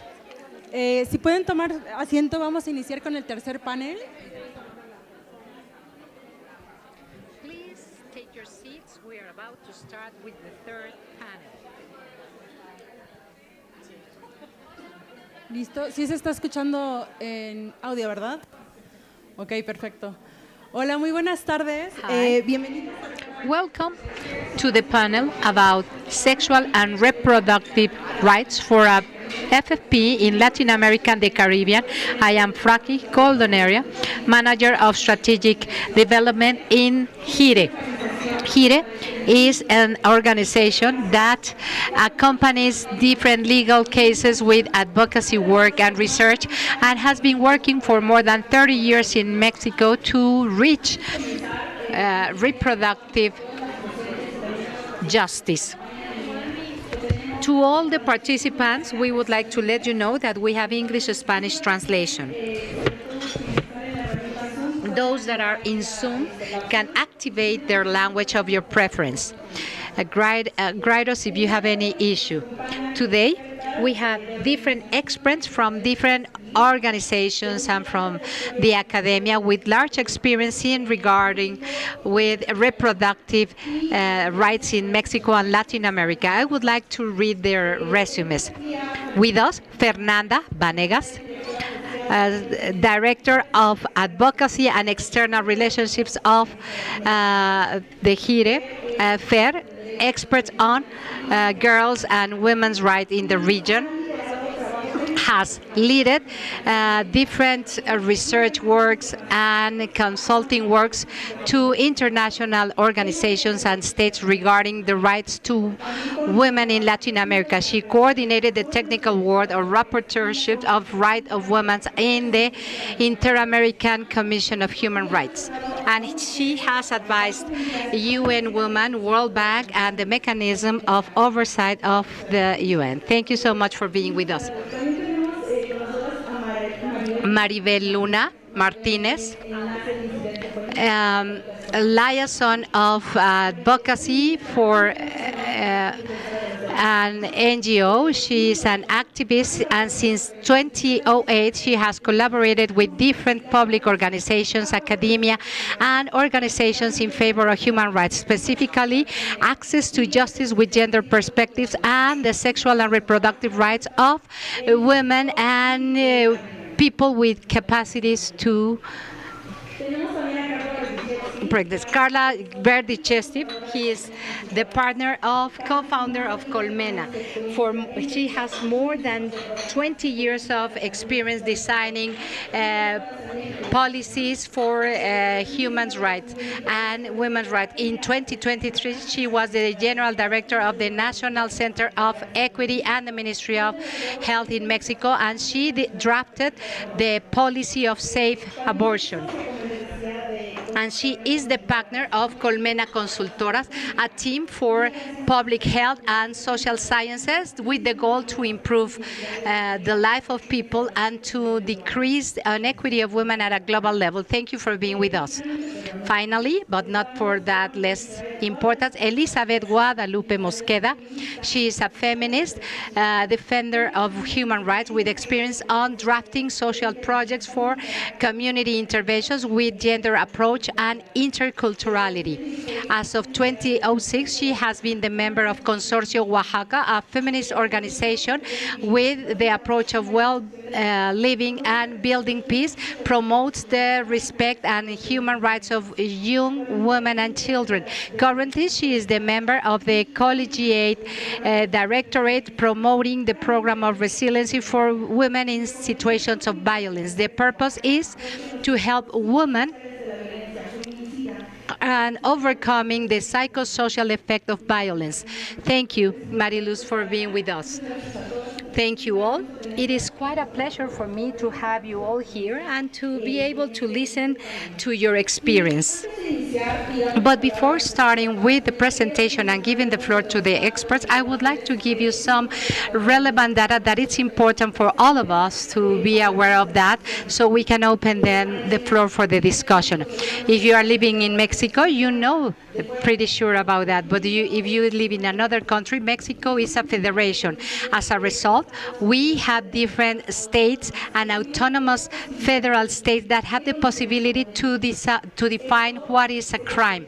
And it's more complex because, as a result, we have 32 penal codes in the country, criminal codes. And they are linked to the federal criminal code. They coexist together with the federal code that rules the federal entities. As a result, regarding abortion, there is a host of legal acts in the country. Only 6 out of the 32 have depenalized the crime. The only cause of coincidence is when there is a rape. Everything is considered that. In Latin America, some countries don't have access to rape. 14 allow this under conditions of saving the life of the person that is pregnant and for preserving their health. According to the Reproductive Center, around the world, 632 million women are living in states that allow abortion, accounting for 34% of the world population, while 6% of them live in countries where abortion is absolutely forbidden. Even in countries where abortion is allowed, there are constraints for the age in order to have access to this right. In Mexico and in Latin America, thousands of collectives and organizations work hard to make sure that people that can be pregnant and women can have access to this right and to the reproductive autonomy without discrimination. And a clear example of that are the panelists that we have today with us.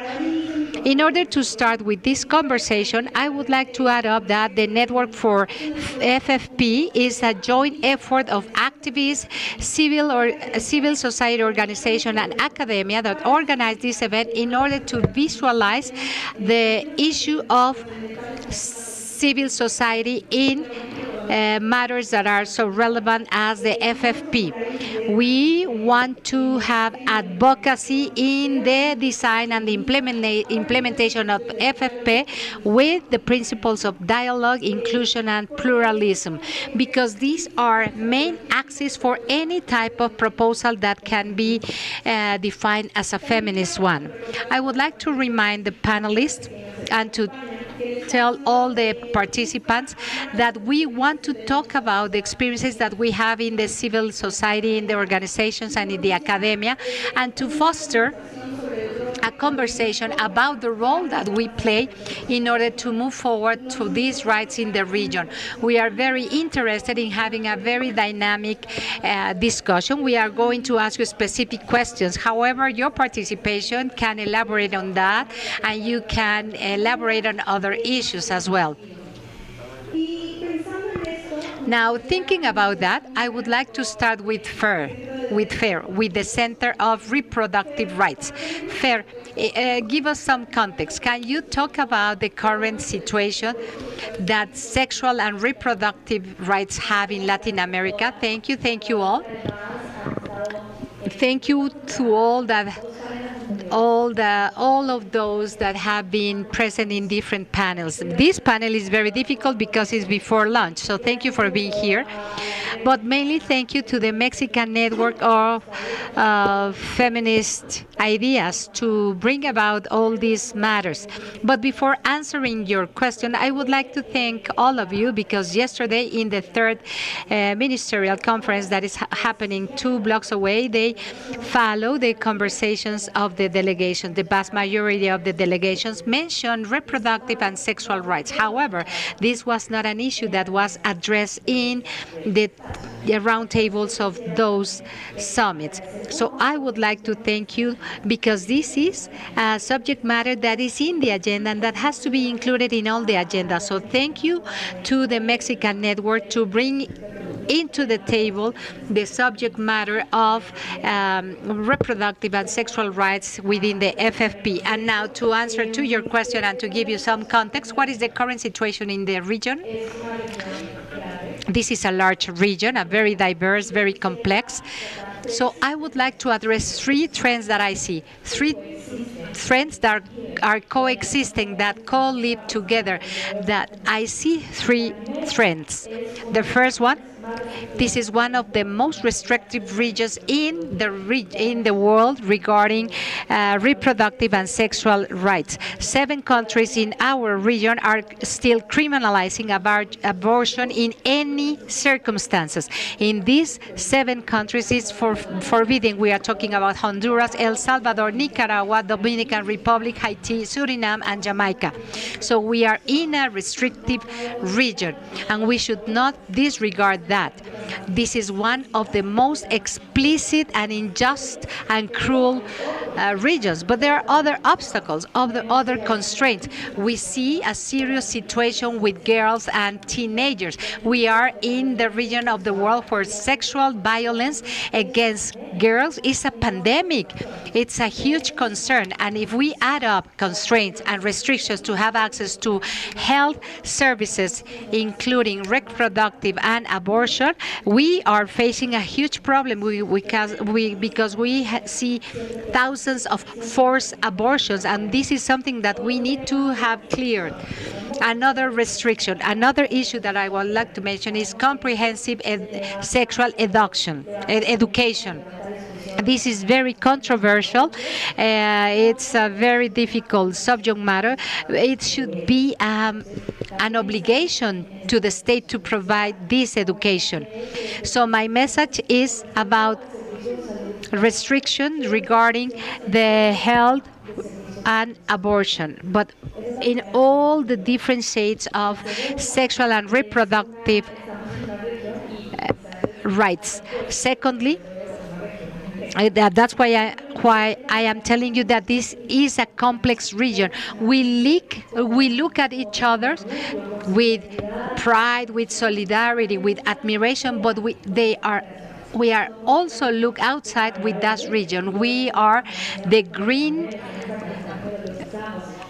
wave region. We see the green in our dress code, how our movement cross-bordering has been able to organize this green wave to have more protection. We are that region. In Argentina, Colombia, Mexico, we have seen great advancements and guarantees for the abortion. We are a region that has a regional court, the Inter-American Court for Human Rights, that has presented different standards in different issues that have to do with reproductive and sexual rights, with consentment, with autonomies, with sexual violence in educational environments. We are in a region where we have a court that has moving forward with standards, and hopefully we can continue moving forward with these standards. This is the second trend that I see, that maybe it's a counterpart of the first one, but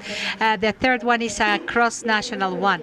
In this region, we see a lot of attacks to the reproductive and sexual rights. This is a global scenario, and I think that all of us, we know that this is a global scenario that is happening in every country, but specifically in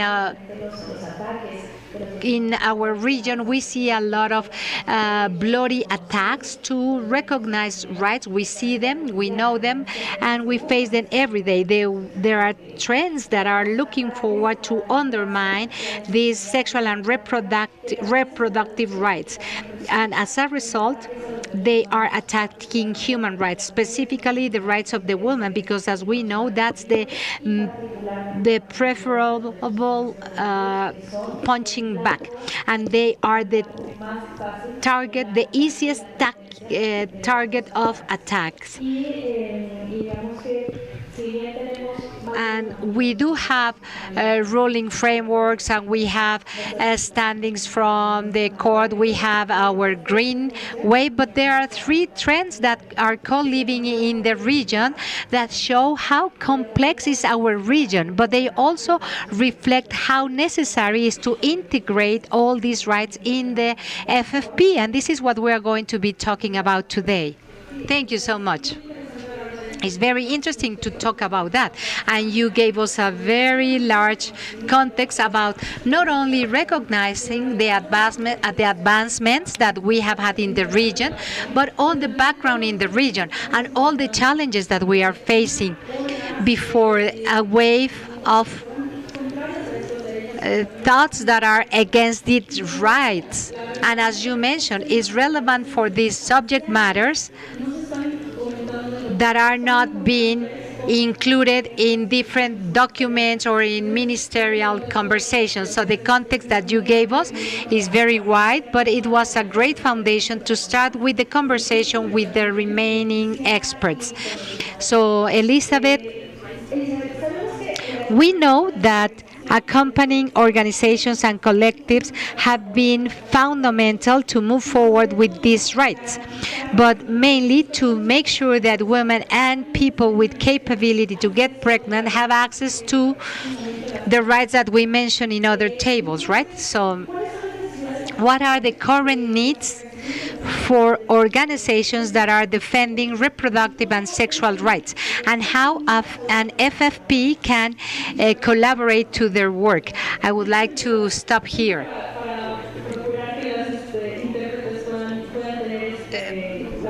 So interpreters can translate. I would like to ask you to speak a little bit slowly. Hi, good afternoon. I also would like to recognize how relevant it is to be here talking about these matters. It is a great responsibility to speak about something that is so core. And it's not that I'm trying to compare with others, but here we're speaking about the freedom of our bodies and placing sexuality center stage and placing sexual reproductive rights in that place where it needs to be, to respect the dignity of women. So that is why it's still a core element for feminist agenda, because the violence against our bodies and sexuality, that is a constant attack. So the challenge now for me is not only to try to pause for the interpreters, but also not to become too overwhelmed by the complaints and not to be too whiny. And so we, the organization, civil society, the collectives, and so many women who are defending the rights in different structures than the ones that we're speaking here, that we can strike a balance. So I'm thinking about how we do our defense, a defense of a human right that is so important for the feminist agenda, but that is also very controversial. And there's a lot of resistance and many things we face. So to begin with, to try and place a frame, we need to remember that everything has been gained in terms of rights. We cannot take them for granted. And sexual and reproductive rights, access to abortion, is something that is calling upon us at the regional level. The things that we have achieved in terms of the law and access to the health services and education, integral sexual education, we can be robbed of that and go to even worse scenarios. In Mexico, we have been in the news around the world because of our victories, even though not everything has been achieved, but Mexico is moving forward. But it is still a challenge for us, the organizations, to do the accompaniment and defend the rights. because of the progress, we need to better explain what happens.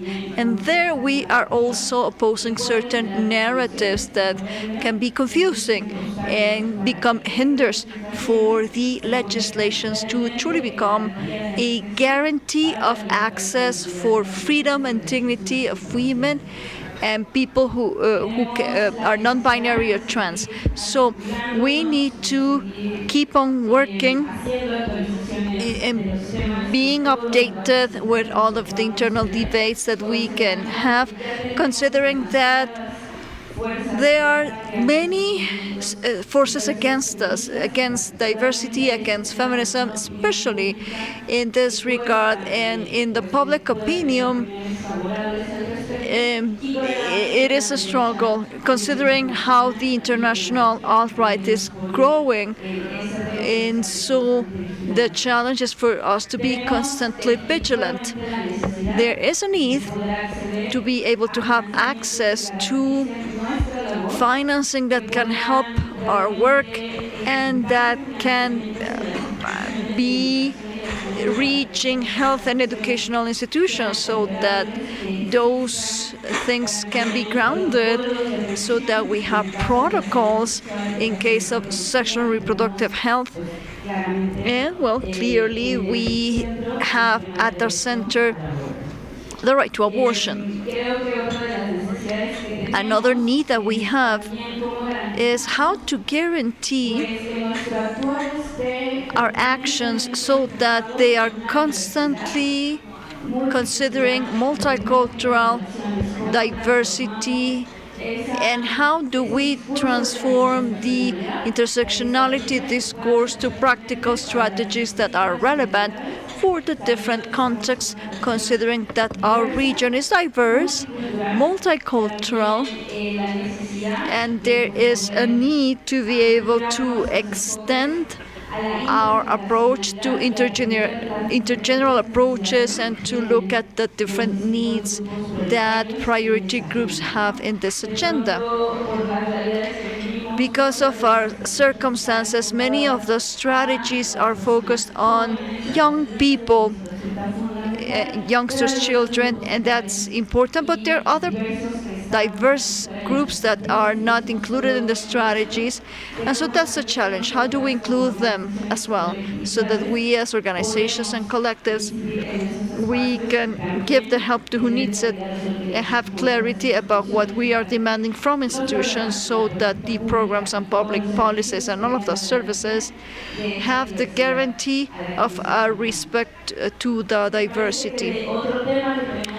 Another thing that has been brought to the attention in the agenda is creating favorable narratives through different communication media, the traditional ones and the social media, so as to be able to contribute to a discourse that is more open and can break away from stigmatization. In Mexico, where we know that progress has been made from a legal perspective in the decriminalization, in public opinion, not so much, or in the social belief system of most people, there are still many barriers against access, because that's where, well, the frameworks that were so difficult for us to get and that we brag about, it's difficult to enforce them. Another thing that is of the essence is to acknowledge the specific impacts that are suffered by human rights defenders when we defend sexual and reproductive rights.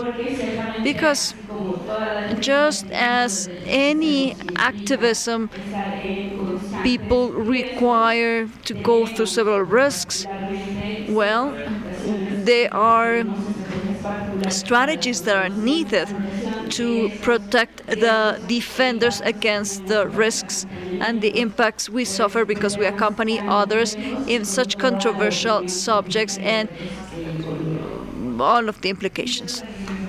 Thank you, Elizabeth. Yes, quite definitely. speaking not only of available resources, but also the spaces in which we can perform activism without having a significant impact. Well, that's so relevant. And something that you mentioned is very striking, the need to reach a consensus when we face the complexities in the external discourse around rights and around access. Because somebody wrote on Zoom here, it would seem as if there's a legislation and the right conditions for people to have access to their rights, but there are many examples of states or countries where in reality they never materialize. So how do we work together? How do we move forwards to the permanent protection of the rights and to create an impact that can be observed throughout time? I have time for another comment for this question. Would anyone else like to say anything else? Thank you, Frania. Well, to begin with, since this is the first time I make use of the microphone, let me thank you, Hire, as well, for the kind invite to chip in. This is a space that always makes me split my head in two. I was a public official. It was difficult for us to promote sexual reproductive policies, and we had expectations about how to get there in a very unfavorable environment so as to guarantee rights. But then my heart is also coming from a civil society organization. I worked at the civil society organization. I went back afterwards, and so I also wonder about the role of organizations. In the context of our panel, when we speak about the feminist foreign policy, how can we achieve maybe not reaching a consensus per se with that word, but rather to move forward in spite of our differences, because there are many things that had to be contributed with. There are more things that unite us than divide us, but still, now that I'm going back to civil society organizations and being immersed in the dynamics of the organizations who defend sexual and reproductive rights, sometimes we are more concerned about keeping a space than becoming differentiated from other organizations, and we forget we are walking into the same direction in spite of our differences.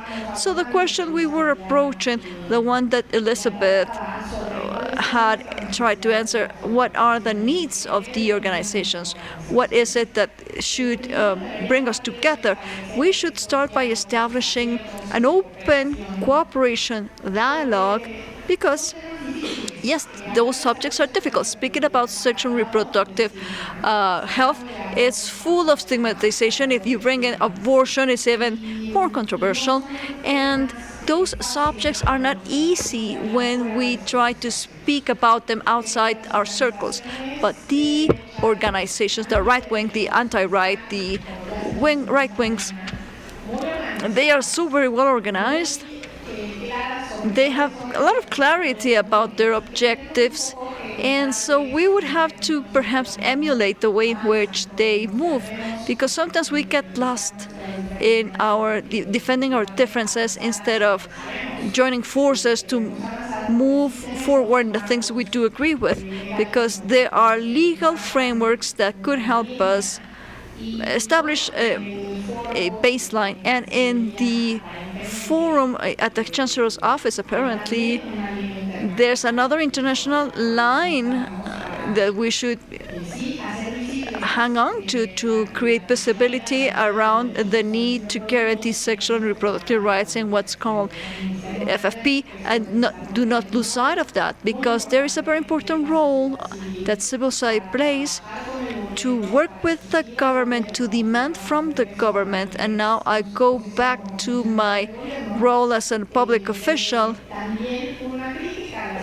also as a critique to civil society organizations, because sometimes we are not able to identify within civil society where the opportunities lie so that we can push the agenda forward. I used to think of myself as somebody who was smart and open to feedback and criticism and the demand of civil society organizations, but when I was an official, I was disappointed because of the level of demand coming from civil society organization was so wrong.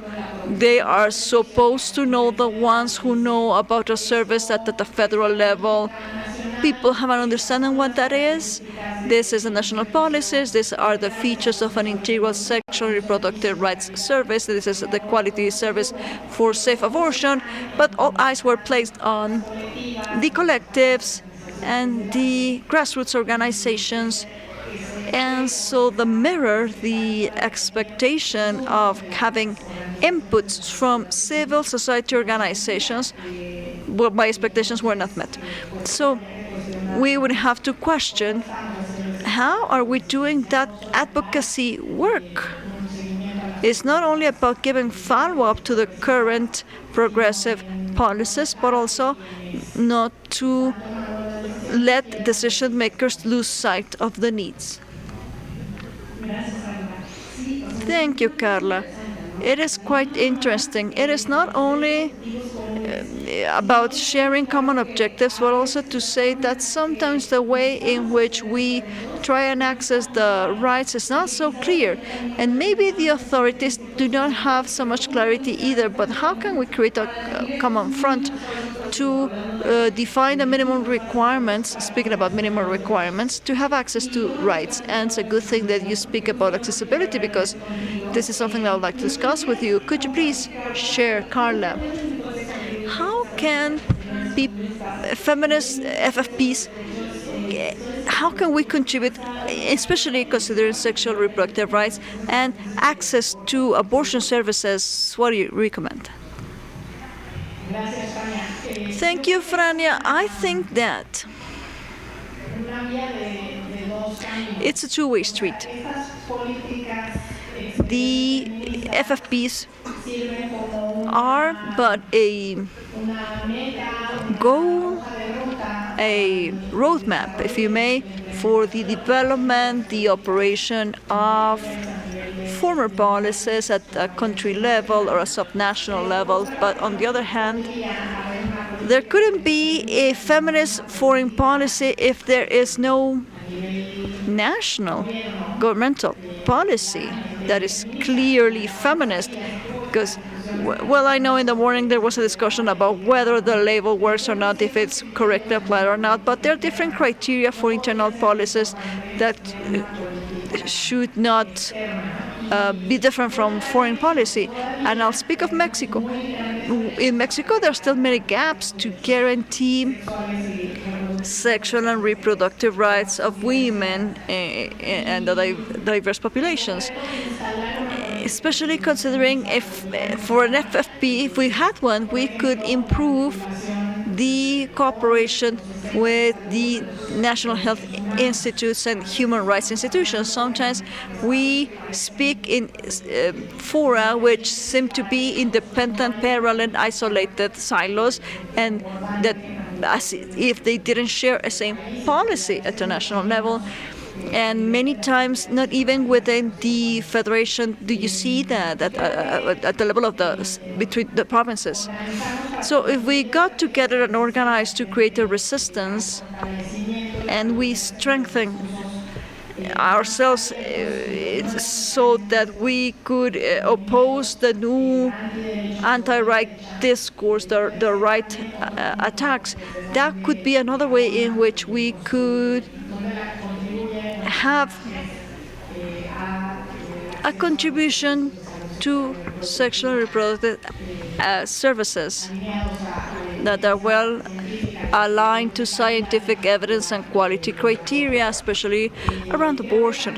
I think that it is also about creating new strategies to talk to the governments, not only the national ones, but also the subnational levels, and so that we could demand high-quality standards from them.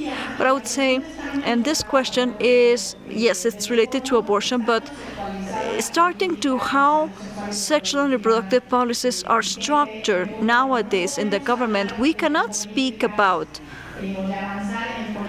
moving forward in accessing safe abortion policies without considering how they are a part of other sexual and reproductive rights services. They cannot be isolated from a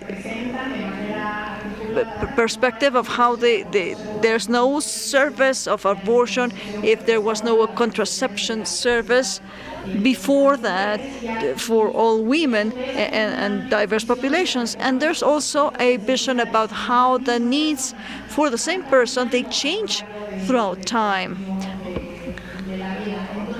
So maybe the way in which access to services is defined, it had to be understood in terms of services, sexual and reproductive health services, so as to be able to then think about abortion. And during the previous panels, we also said that we cannot think about a FFP without considering beyond sexual and reproductive needs and all of the health needs at a regional level and problems that are shared throughout, like gender-based violence or migration, because this is what defines the individual needs. In terms of sexual and reproductive rights, and this as an axis of feminist policies. If we were more evidence-based from a scientific perspective, and there was a publication by the WHO in 2022, and there we also get a roadmap for policies and legislation in terms of safe abortion services. And if this is figured out at the national level, then we can move forward to be able to talk about FFP. But if we do not figure out decriminalization of abortion first, if we do not work with those very confusing things as in Mexico, eliminating access to services for the interpretation of penal codes in the framework of how the Supreme Court of Justice has already ruled against the reasoning that took people to jail, we could speak about reproductive autonomy and get stuck in the discussion about the legal causes. But if we don't fix that, we cannot see how an FFP could be displayed. And finally, it is important to say that leadership is critical.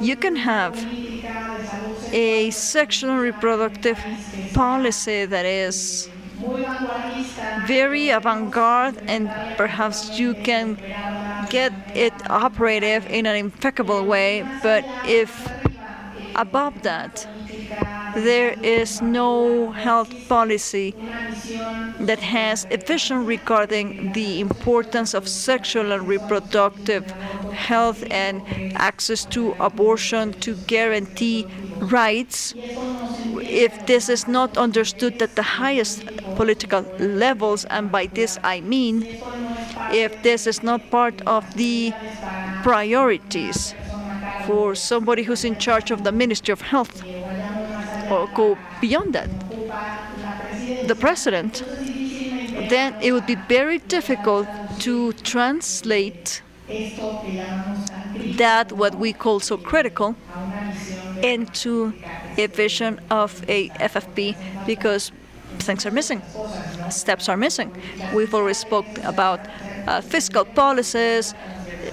There's a cross-cutting need to speak about gender equality and gender transformative policies. And if that was in place, then we could speak of FFP that is truly powerful and relevant and can help guarantee access to abortion and anything else that creates inequality for women, trans people, and non-binary people. Now, before we go into this very relevant responses to what Gia said, are there any other things you would like to add about how to, through FFP, how we could grant access to the rights? I think she was very precise, right? Well, I think that by being integral, by being coherent in our visions, having an alignment is important, because an internal policy couldn't contradict the foreign one. And how do we realize that rights are integral in the sense that sexual and reproductive rights are part of health rights? So how do you guarantee health services in a broader perspective as part of human well-being? And well, Carla also spoke about leadership and that priorities are clear in the agendas so that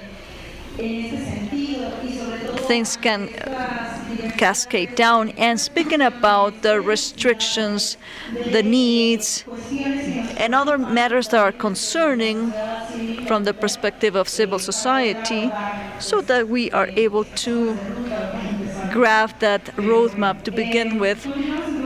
Okay, let us continue with the conversation. We know that, as we said, the Latin American and global context is very complicated because of the rise of the anti-right movements and also because of the international agreements that, to begin with, like the Pact for the Future, they are not approaching essential rights and the rights we are discussing here, because there's a clear influence of a more conservative vision of rights.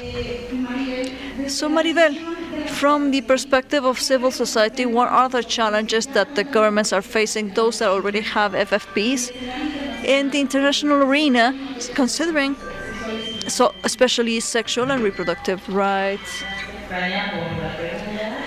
Thank you very much for the question, and I also would like to thank so that we can speak about something that is as relevant, especially during the last few months, ever since what are the implications of FFP became more relevant. We thank the Mexican Network of Feminist Policy and HIREF. Thanks for the invite. The first thing is that this is a moment of important transitions, not only for Mexico, but also at the regional level. We know that for the human rights of women, there are landmarks that have taken place for the transformation of policies internationally that are relevant. So when we were invited to this panel, a reflection that was shared was that it wasn't long ago since we reaffirmed that women's rights are human rights. 1993, the Human Rights Convention of Vienna, the discussion of whether our rights were part of human rights, the human rights that had been set forth in the International Universal Human Rights Declaration. But now, 30 years afterwards, once again, the time is very critical, especially for Latin America. Some changes have already changed paradigms for us in terms of the fact that we used to have certain notions that certain political positions were, well, they agreed with our rights. Like the left wing, we had a political affinity because we were all defending sexual rights. The extreme rights or the rights, they not only did they have an idea of human rights that was different, but also in terms of economic policies or for migrants. So there were several notions altogether. But now, at this moment of transition in which the traditional guidelines of policies, they don't make sense anymore, we need to have a clear positioning to know where we're heading with the position of a feminist perspective. And if we understand that from the feminist movements, taking a stand requires having a North Star. How are we getting there? Because it's not only the where, but the how, so that we guarantee the rights. We assume it is an agreement, a consensus, so that dialogue towards substantive equality is achieved. So this transformation from the perspective of feminist movements, from the perspective of feminist organizations and the struggle that have been in place for decades or centuries, now we are demanding those policies and those governments go to a standard. We are requiring a standard for feminist policies. Católicas por el Derecho a Recibir, we're part of the feminist movement, and we see this as a response of our historical demand, and we have said this before. We need a clear stand in the favor of rights from an integral perspective. There's no other way. There are no buts, and this integral perspective implies sexual and reproductive autonomy of people. It implies an acknowledgement of abortion as a human right, as citizens, as trans, non-binary, and women populations, and that access is guaranteed. So from this perspective, we believe that this is an important breakthrough. Several states have positioned themselves from this framework of a political commitment to move forward, but we also agree that the content is something that we still need to talk about, and this dialogue cannot happen without human rights organizations that have been demanding this for decades. Now, speaking about the threats, it's relevant to know that in this very important moment of change, we are facing the threat of what we call religious fundamentalisms, anti-right movements, and their allies. They've always been present in one way or another, but now they are getting more organized and becoming stronger.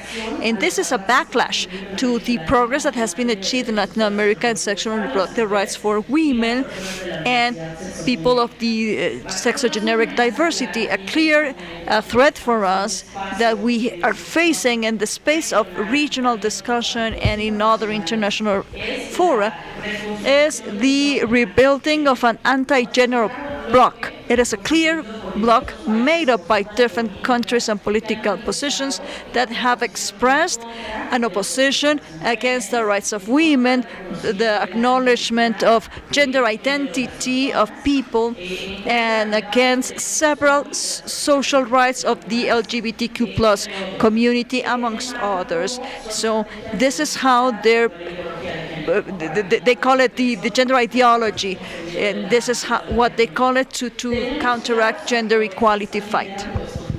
We have clear actors that are leading these blocs and have an influence in regional discussions at CREPAL, OAS, and in the UN framework.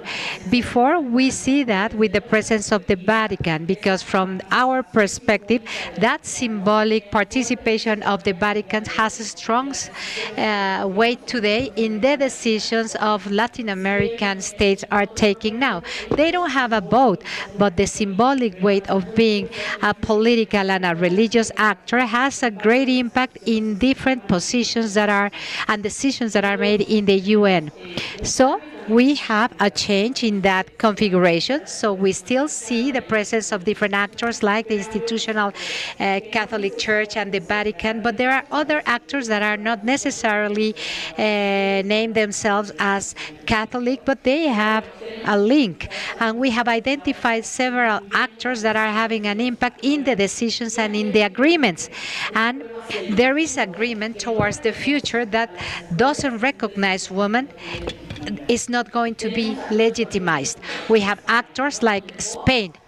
Vox has been a clear example on how the influence has resonated in other actors actors in Latin America and Europe. We have the case in Italy, where they have a strong position not only in these rights, but also in issues like traditional family, the right to divorce that was won many years ago in Italy and was quite a landmark because of the presence of the Vatican in Italy, and Milei in Argentina. So this is a proof of how these rights can have a backlash. And we have had some legislative and public policies advancements, but the actors are there, and the implementation gap is affecting us. Access to women has been affected. So Bukele in El Salvador is a proof of that. In the case of El Salvador, it's a landmark because at a regional level, in spaces where they have political discussions, El Salvador is becoming a model of this new current. The anti-rights states that have this profile of anti-rights are considering El Salvador as their leader, the model, because El Salvador is criminalizing abortion because it has very restrictive and stringent policies against human rights. They have a host of policies that go against that. Now they seem to be drafted decades ago, but the fact that they consider a state, El Salvador, as a state that take part in the mechanisms that we have decided with the UN. And there is a landmark case, the case of Beatriz in the Inter-American Court, and it's penalizing abortion, but it's not in a real democratic framework. It's being built with an ideal model for the states that are considering that political route feasible without being excluded from the international policy. So this is a threat that we need to identify, and we need to change from an observation policy towards a discussional one. How we are going to transform these situations that are not going to have to be repeated in spaces that we already won. In the case of some anti-rights policies, and in the case of the PIN parental, that it's an initiative from the Vox Party in Spain that was intended to be replicated in other countries like in Mexico. So father and mother have the right to deny integral education in sexual matters to girls and boys in the school. It's a way to control kids not to receive education about sexual diversity, sexual violence, sexual rights, and a host of rights. And notwithstanding this type of policies, even though they haven't been passed yet, are present in some political actors. Mexico currently is in an advancement position, and we have some hope for political changes, but that doesn't mean that the implementation of policies is going to be effective. We have a challenge for the civil organizations, civil society organizations. This regarding the political environments and the end of the administrations. We need to generate and to design policies that are going to remain after several administrations. We have moved forward with different policies. We have advanced in the court, but we still have some challenges. And I think that another important challenge in these international spaces is that not only anti-rights groups are present in these spaces, blocking the generation of agreements like incorporating the agreed language or recognizing the reproductive and sexual rights and abortion. But aside that, the leaders of those spaces in the OAS, for example, are being planned by anti-right groups, the ones that have a political career in human rights are not recognized because they represent a threat. So this is relevant, and we need to be very alert we need to recognize the advancements, but we need to recognize that sometimes there are some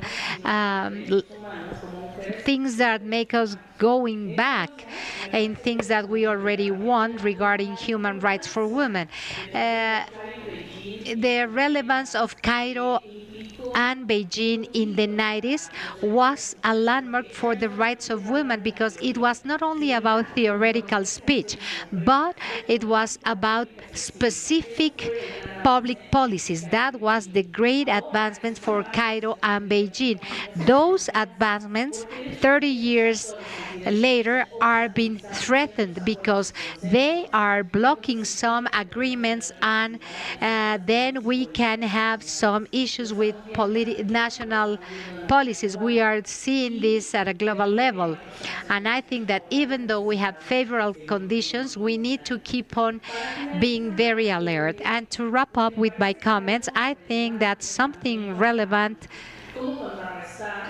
to counteract this boost, because we always see the boost of anti-environmentalism issues, it's just a reaction to the political articulation, to the green wave, and to the feminist movement, because we have a strong position now, and we are not willing to have a step behind in our rights. So this is a proof of how we have been able to articulate, and now we are getting stronger. So I think that it's important that when we speak about an FFP, we need to have a clear position from the countries, meaning that it's not only being in agreement with reproductive and sexual rights from an integral perspective, but to have a leadership dialogue to generate consensus and agreement.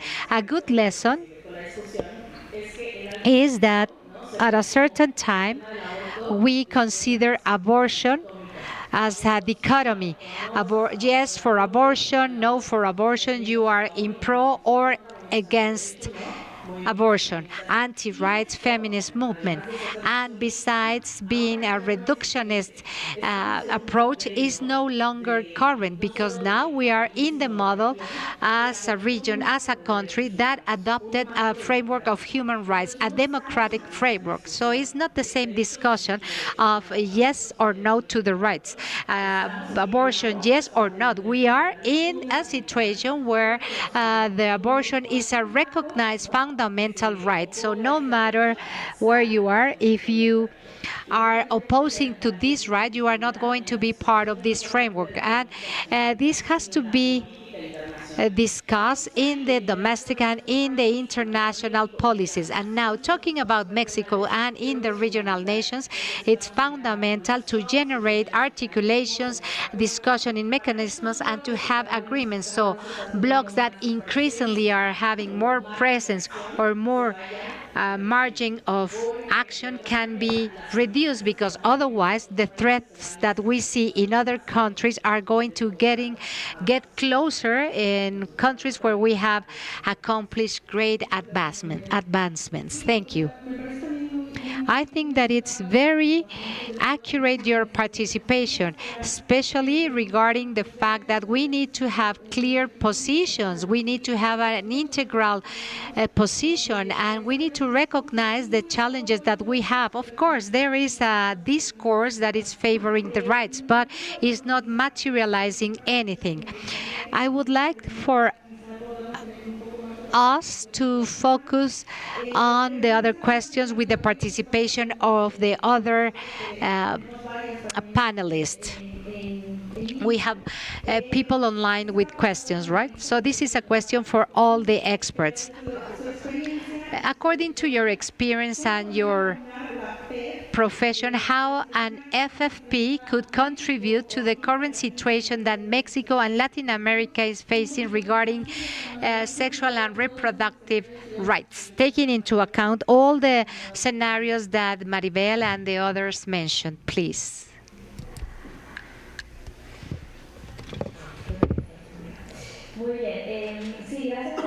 Thank you for that question. I would like to elaborate on what my colleagues have mentioned, and I concur with all of them because an FFP has two different sides. It is called an FFP, but it's applicable domestically and externally. Carla, you were very clear and very concise on how this can be done domestically. But now I would like to see what are the mechanisms that you can apply externally, and they have to be useful in order to ensure sexual and reproductive rights. How do we think about FFP as tools to ensure rights? How do we see as spaces, tools, and mechanisms that will help us to position our subject matter in the agenda to make sure that we are going to have specific guarantees? And this is going to be cascading down internally as well. How we can position ourselves to protect rights. But the important thing for me is how we are going to position sexual and reproductive rights in the multilateral agenda, in the regional agendas, but also in our terms, the terms of our struggle, the terms that are the international, inter-American standards to protect and to ensure rights, the terms according to the recommendations of entities that are protecting human rights, in the terms that are scientifically based, in terms that are free of violence and discrimination. How we are going to position our stand under these terms, because they are being positioning with other terms. And you mentioned that in the front we have articulations. Yes, we have actors that are already there, but increasingly we see more presence. Other actors are already using mechanisms of foreign policy, and multilateral mechanisms are being used. And I don't want to mention about an anti-feminist FFP, because this is what they are doing. So what are we doing in order to position our stand according to the highest levels to protect sexual and reproductive rights? There are tools in the multilateral and regional environment. There are tools for that. There are spaces for that. There are resolutions, political messages, leadership, a clear political position, naming experts, nominating experts for FFPs. We need to nominate candidates to experts. Why is this important? Because these organizations are the ones that are going to be part of the High Court. They are going to be in the United Nations committees. They are the ones that are going to be there because human beings are going to incorporate those spaces that are going to make decisions of cases that are going to generate protection standards. They are the ones that are going to make decisions about the scope of our rights, about the interpretation of the conventions, about the interpretation of international agreements. And this is a very specific example on how a tool of foreign affairs policies can be and should be used as a feminist policy, and it has to be used to position progressive candidates. And if we are not doing that, then it's not an FFP. We are disregarding these tools, but there are other tools, political actors, spaces of discussion. And when we are talking about UNGA or to other human rights forum in New York or in Geneva, are doing our work. States have delegations, and they can invite the civil society in these delegations, invite us, include us, and that's a way to support the FFP agenda. Take us there, invite us, take the feminist organization, take the organizations for reproductive health, And I'm not going to talk about the intersectionality because they were very clear about that. But take us to those fora because that's another tool that states have. And if they are not using those tools, then it's not going to be a real FFP because you are not using all the tools that you have as a multilateral diplomatic agenda. As I was listening to our colleagues, I think about another issue. We are noticing how they are doing this in other spaces. Last week, in the General Assembly of OAS, participation of a state and Argentina. For many years, Argentina has been promoting the feminist agenda, has been promoting the sexual and reproductive health, arrived into Paraguay to put a bomb to all the things that have been built, to put a bomb to the resolutions, and to put a bomb to the word racism because it's not clear, because it's not clearly defined. We are there.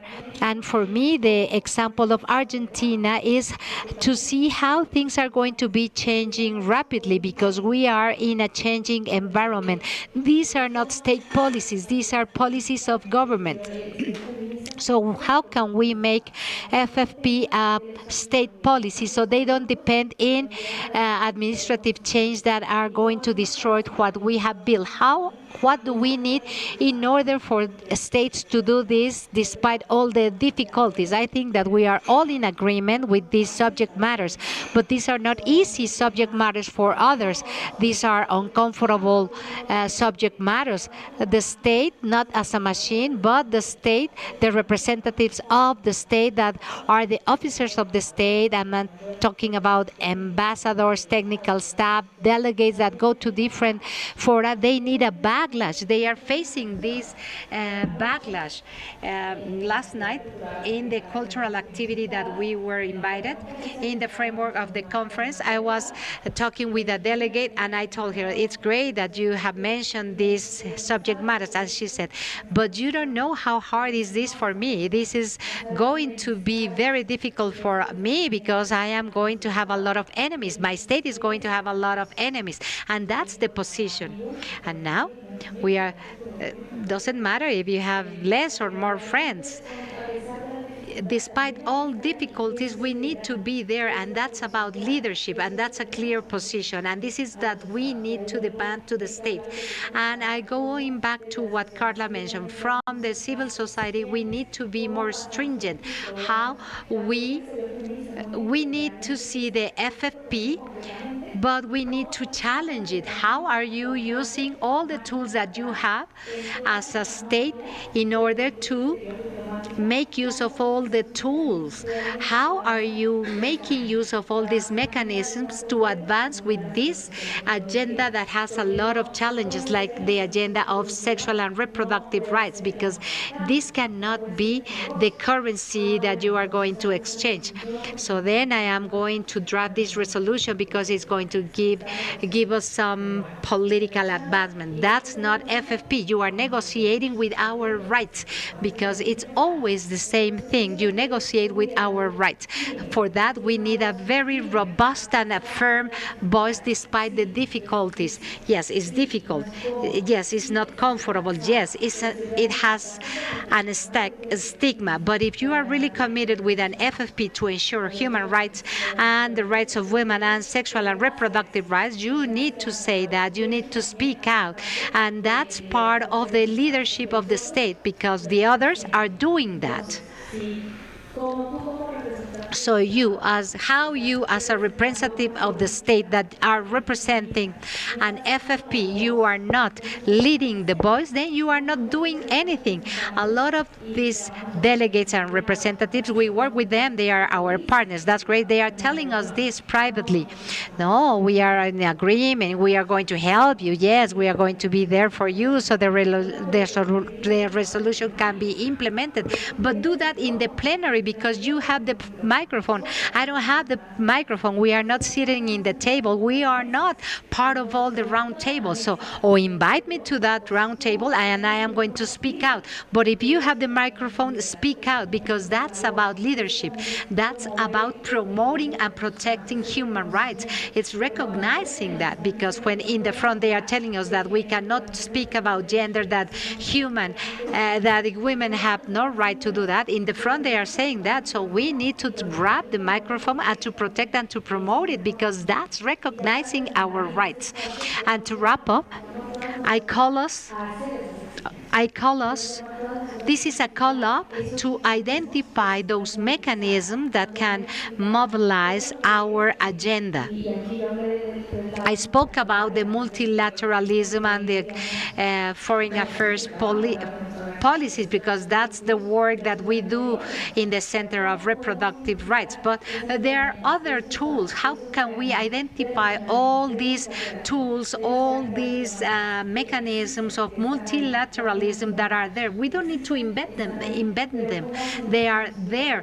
So this is a call up to think about that. We need to demand the use of these mechanisms to have a real FFP. Thank you, Fer. Of course, we have a shared responsibility to open this, and with these voices, with these experts, with all the participation from the state, from the civil society, and with the experts, we need to design our roadmap. I would like to open the floor to Q&A, because I know that there are several questions in the floor. We are going to address the questions here and the ones that we have remotely. Can you help me with the microphone here, please? Thank you so much. Everything is very interesting.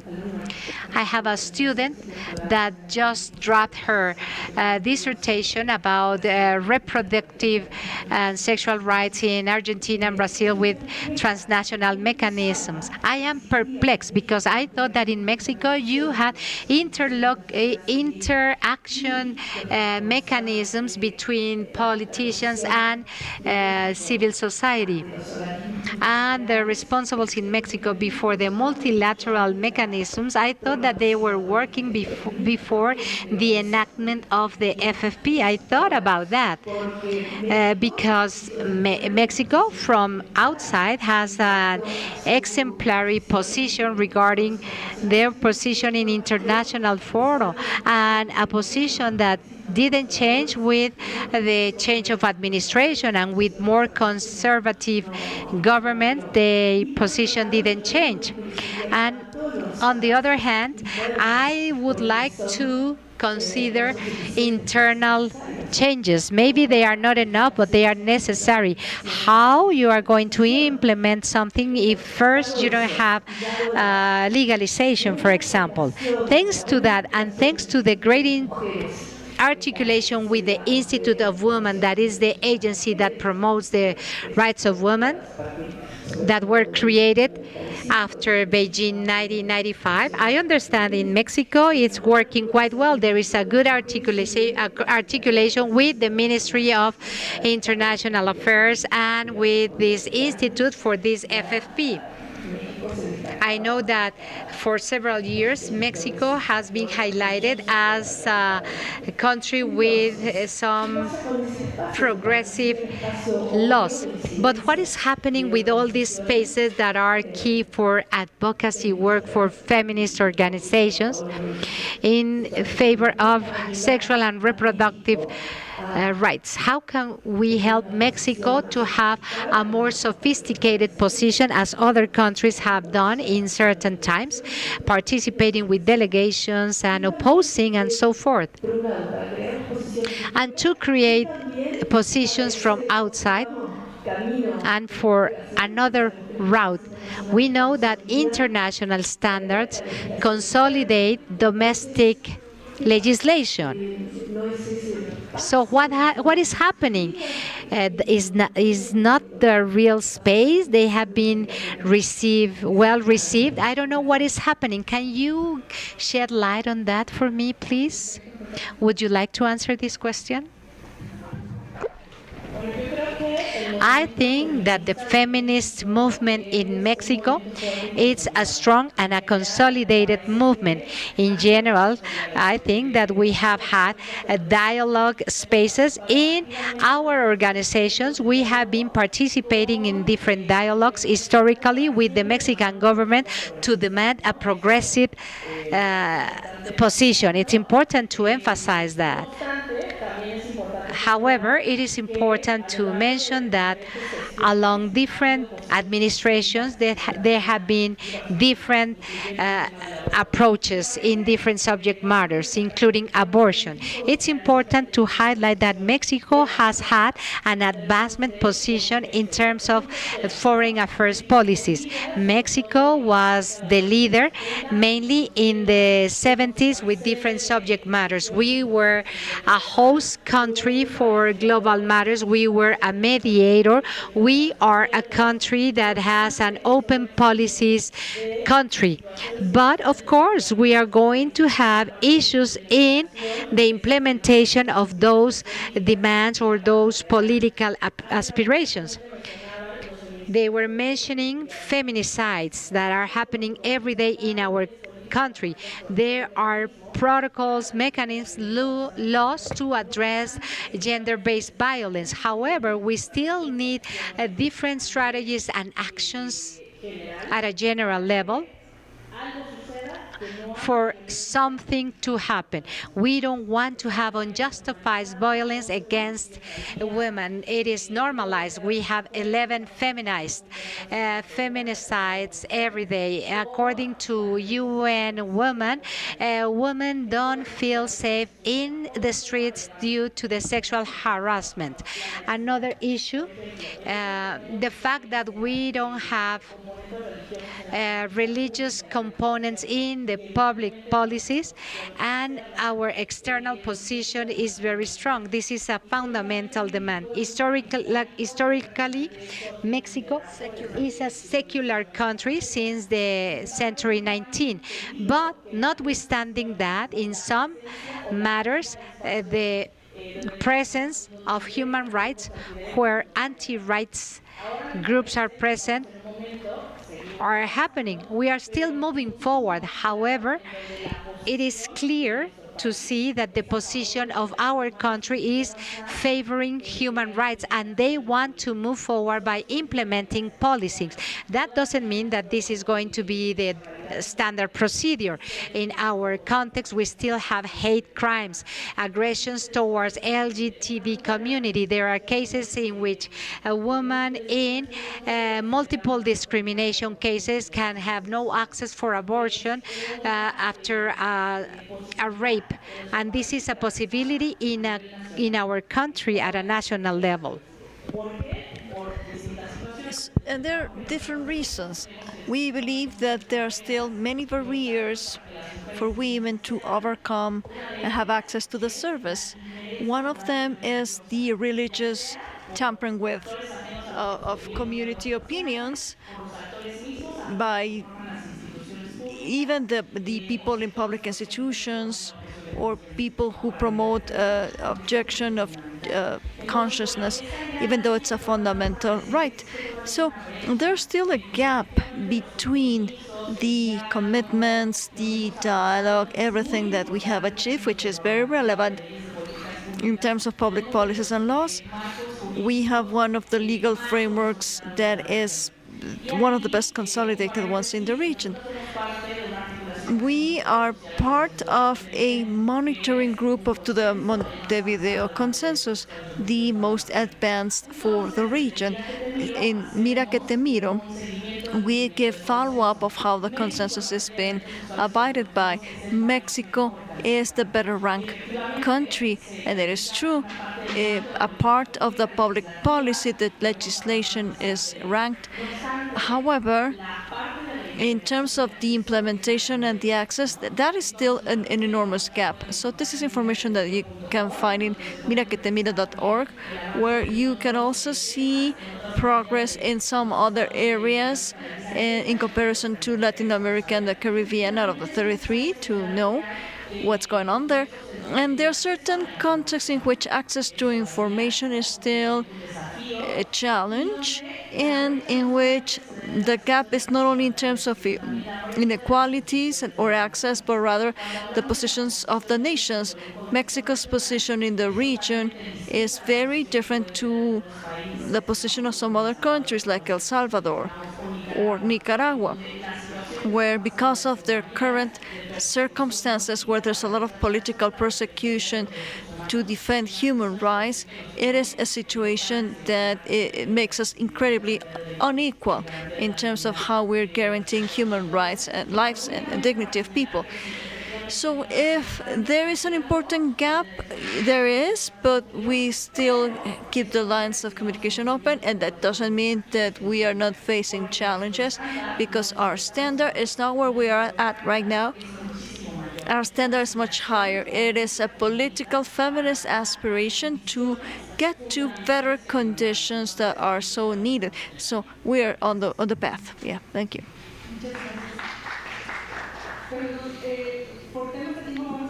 Now we only have time for two final comments, because it's lunch hour, and so that we give our experts time to respond.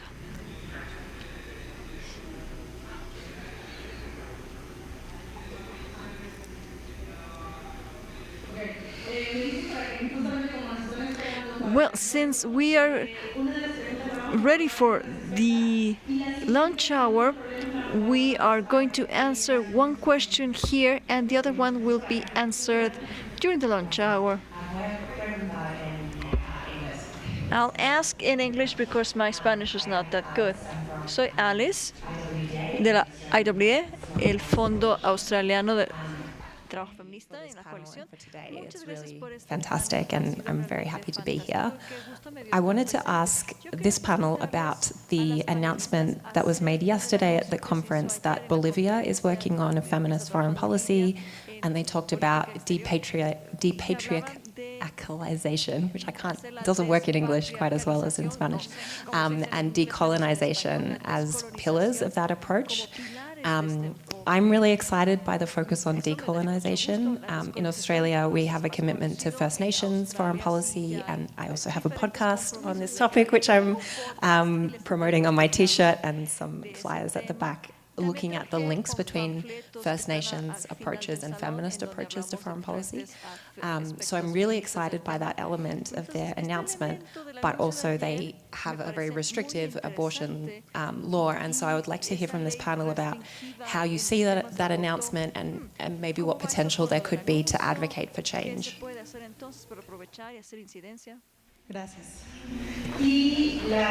Thank you.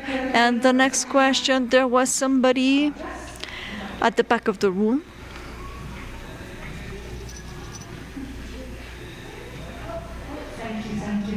Muchas gracias. My name is Marinke van Niet, and I work for HIVOS.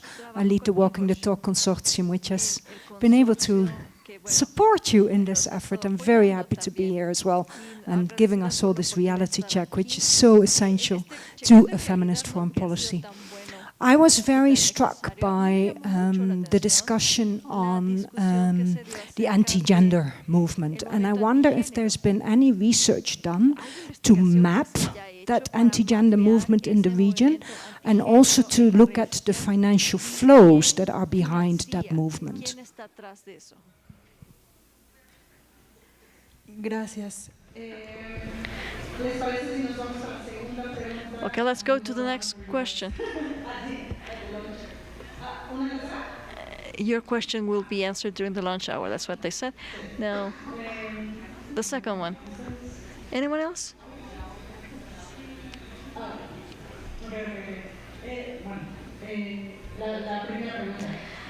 Okay, the first question. Bolivia has announced a FFP based on decolonization and depatriarchalization principles. Anything you would like to say about that?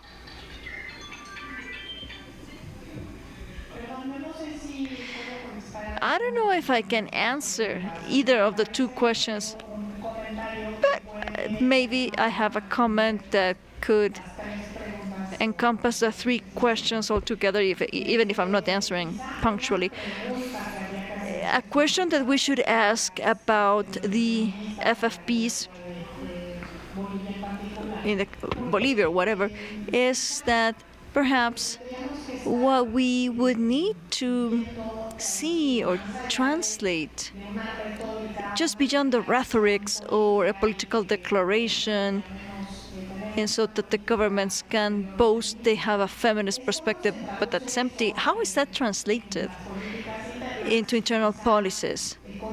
And how do we measure that so that we can make certain that what they're bragging about is truly happening, is translated in their policies? In the case of Bolivia, I had never heard about this, but I would say, well, if you truly want to see what will happen in terms of abortion, let us see what are the policies they have internally around abortion, and let us see if there's a budget, because that's truly the true evidence. Is there a budget?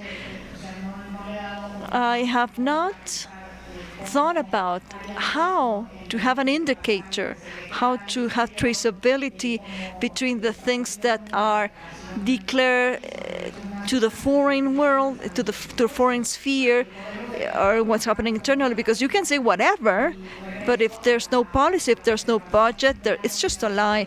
So collaboration between the Institute of Women in Mexico and the Foreign Affairs Office, well, it could be a good first step, but those policies, are they truly working at the sector level in which policy is being influenced? And I'm speaking about health policies here.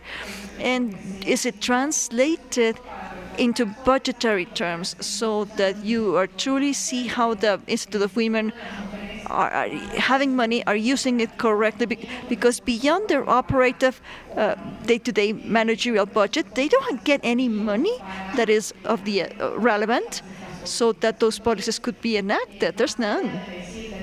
So people can say whatever. The governments can claim they're very progressive. Perhaps I've been too self-critical. I am allowed to say this because, well, I'm Mexican and I've been on both sides. But this is how I see it. How do you know if they're telling the truth? Is there a policy? Is there money? Where are the budgets? How are they being used? How are they working? And finally, let me say that I believe that those FFPs should speak about the importance of civil society organizations and organized civil society as a whole and how they're implemented. They have to be engaged. If there's no civil society participation, then there's no mechanism. Then women, teenagers, and the diversities, how could they participate? How could they have access? How could they have a say? How could they help monitor? So how do we know their needs are truly being met at that level? So aside from demanding civil society do this paperwork and get this demandability for the macro policies, the macro policies should also see what is the contribution expected and necessary for an FFP that is truly deployed at the street level. And this is where you would acknowledge the importance of citizens' participation, and the governments have the responsibility to ask for that, even though there are mechanisms like the ones you've seen about civil society participation in Mexico in the international sphere. I believe that this is not disconnected from an FFP that is pointing out that civil society organization is a necessary element.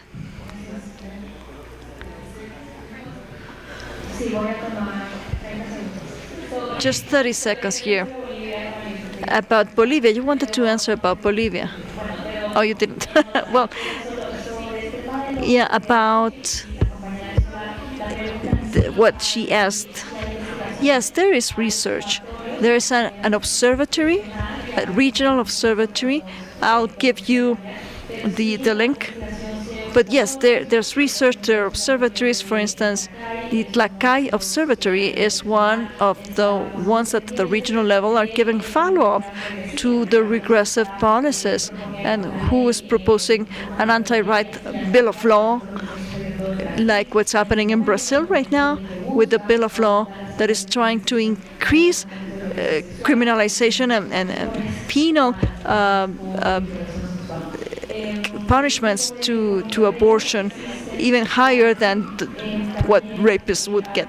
So there are certain publications that are trying to follow up to what the groups are doing, and I think this is something that does exist. And I have 30 seconds still. I would like to reflect upon the creation of knowledge that we ourselves are having to counteract this. We are monitoring what's going on, and the narratives, they exist and they are permeating different spaces. You spoke about narratives in the beginning, and so we, on our side, we also need to use some other tools. We also need to strengthen our own narratives and use our spaces to get to others, and to have an understanding of what the fundamentalist groups have been doing for many years, paid by transnational networks. And we are also a transnational network. We are also an articulated solidarity network. How are we using the spaces to position our narratives as well? How is it that we can use the financial flows of international cooperation or of projects or of donors or whatever? We are also channeling flows so as to get organized. And I'll leave it at that, because I think that we're giving them too much space, and we need to rescue those spaces. But we can speak about depatriarchalization at some other point. Apologies, lunch is served. Thank you to the panelists and to everyone here. Thank you. We thank the organizers. You're all invited to the lunch. It will be served same floor at the back of the hall. We'll be back at 3:15. En Zoom también regresamos a las 3:15. Gracias.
Compañeras, el salón se va a cerrar y se va a abrir hasta las 3:35. Nadie va a poder entrar porque vamos a tener que cerrar porque tenemos cosas técnicas.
Hola Lucía, ¿nos escuchas?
Lucía y Claudia, que están en el Zoom, vamos a hacer unas pruebas de audio. ¿Nos escuchan bien?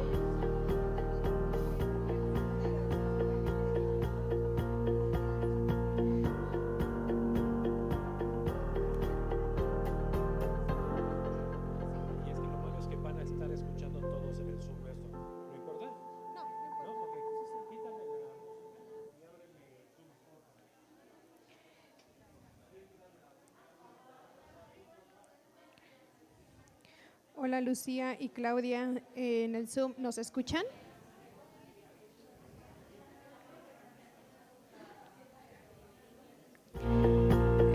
A ver, permítanos.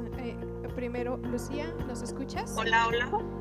Sí, las escucho. ¿Las escuchan? Perfecto, muchas gracias. Ahora, Claudia, ¿nos escuchas?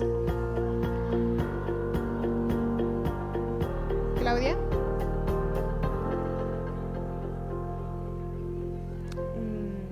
¿Nos puedes mandar un mensaje de si estás contestando? Hola, hola, ¿me escuchan? Ya, listo, ya te escuchamos. Genial, gracias. Perfecto.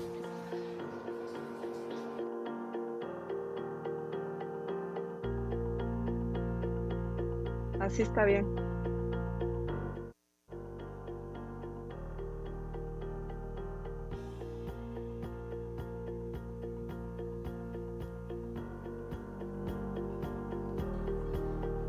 Les invitamos a ir tomando sus lugares para poder comenzar, por favor.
Lucía y Claudia en el Zoom, ¿pueden abrir cámara, por favor? Para hacer unas pruebas de audio, de imagen.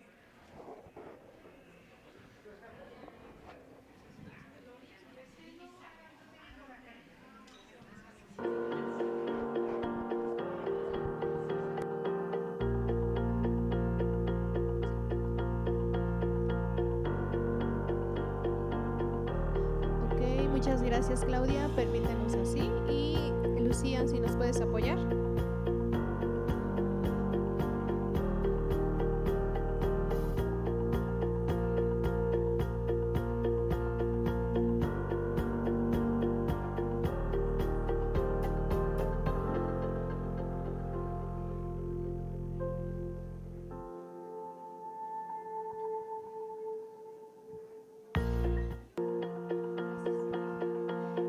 Buenas tardes, vamos a comenzar porque tenemos por aquí un ajuste de horario que hacer para nuestras invitadas.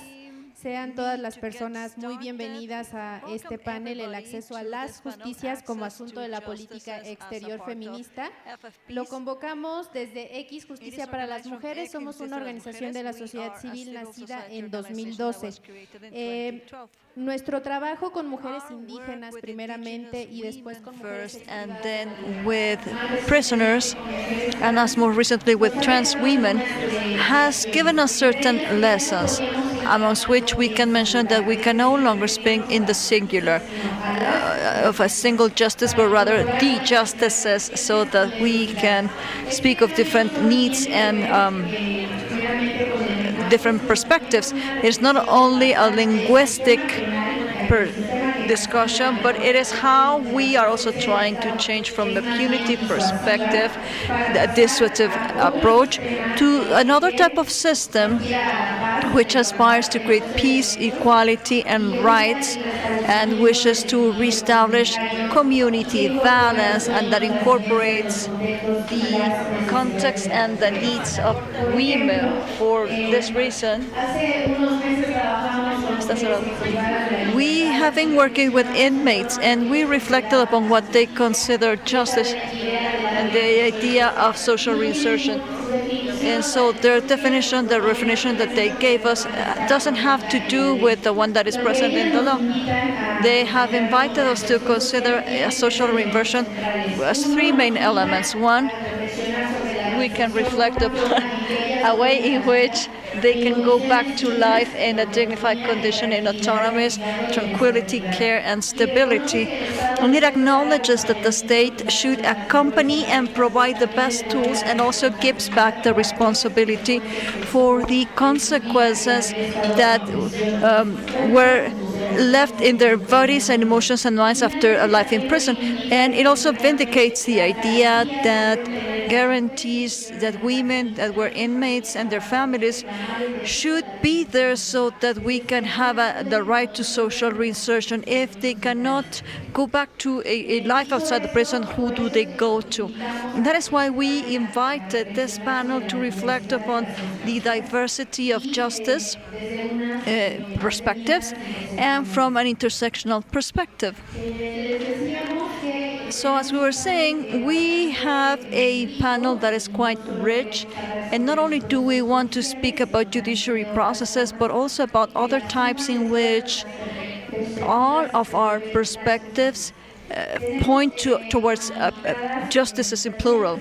I'll introduce the speakers in the order they will be presenting. First of all, we have Khadija Asubash and Valentin Delong. They represent the Embassy of France in Mexico. Then we will listen to Lucia Núñez Rebolledo via Zoom from CIEG, then Samantha Paredón from X Justicia para las Mujeres, Adriana Benjumea from Humanas Colombia, and we will conclude with Claudia Interiano from the Foundation for Justice. And for the representatives of the French Embassy, we gave two questions. Why should we bet on strengthening access to justices as an axis of a cooperation or financing agenda? And how is this connected to foreign policy and its agenda? Hello, everybody. It is an honor to be here with everyone, people who do such valuable work from your trenches, from your different organizations. In the morning, we were very pleased to hear the discussions, but unfortunately, you'll see us leaving after we present because since she is secretary, she has to take a flight as soon as we finish here. I belong to the French embassy as well. I work in technical cooperation and in all matters regarding gender equality. Today I am with Garija to tell you more about a project that we have for access to justice. And in order to give a general framework, France has adopted as of 2018 to 2022 a strategy for gender equality, which was finished last year, and now a new strategy is being planned for the next few years of feminist diplomacy. This is a strategy that centers in the fight against gender-based violence from different perspectives, and that is a priority. Fighting against gender-based violence requires having access to justice, and that is why, from the perspective of the French embassy in Mexico, we wanted to launch an initiative to be able to collaborate on the subject of justice and access to it. I will very briefly share some data on some statistics from France. As an average, it is estimated that 213,000 is the number of women who throughout the year suffer gender-based violence, sexual violence exerted by significant other, and less than 10% of the women denounce to the police, and feminist associations, which in France are less than 1% of all the rapes, finish with a sentence. So those figures prove that there is a problem of access to justice in Mexico and in France. That is why we decided to launch an initiative, a diploma course between Mexico and France of gender perspective. It is called Gender Perspective Applied and Litigation to Defend the Rights of the Victims. And it is a diploma course that Lawyers Common Association heads. It is a French association, but it has international presence that integrates members from different parts of the world. And in Mexico, 9 public universities collaborate with them, as well as the Campeche Human Rights Commission. Those universities are placed all throughout the country. And for this last year, the members of the diploma course, because most of the diploma course are women, they come from 24 states of the 32 of the Republic. So you have an idea of how we are sharing very good practices all throughout what federal states do, and also we're sharing ideas on public policies which are adapted to the realities of the land. So I don't want to extend further because I will let Khadija present the work and how this program has been doing the exchange of intercultural law practices. She'll speak in French and I will translate into Spanish.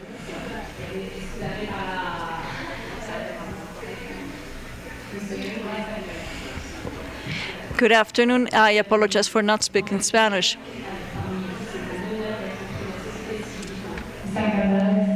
It is a pleasure to be here in this group of civil society organizations, because all of those devices and the fight against gender-based violence could not be efficient without civil society.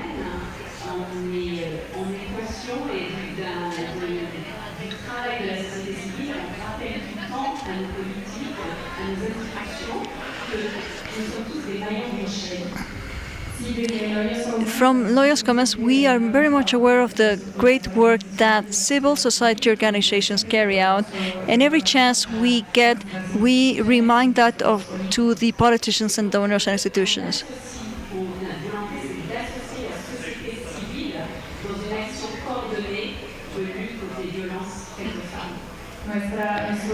Our objective is to strengthen civil society to coordinate actions against gender-based violence. And those are horizontal actions and not vertical ones.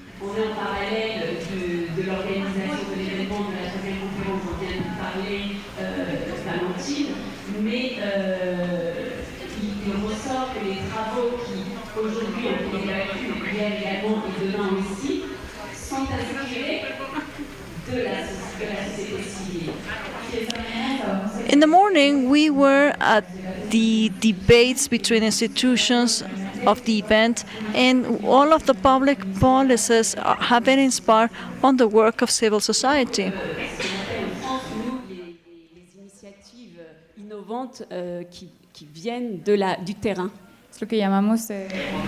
In French, we call that the innovative initiatives that come from civil society.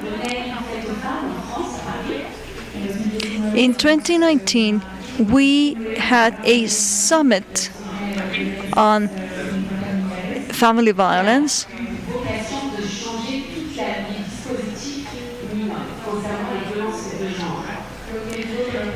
The objective was to gather all of the devices around the fight for gender violence.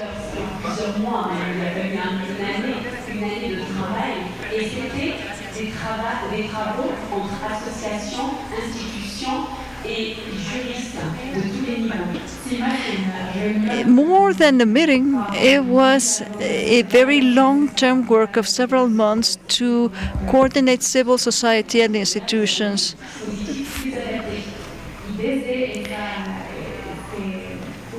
And from the summit, this joint effort, we had devices that were better suited to the fight.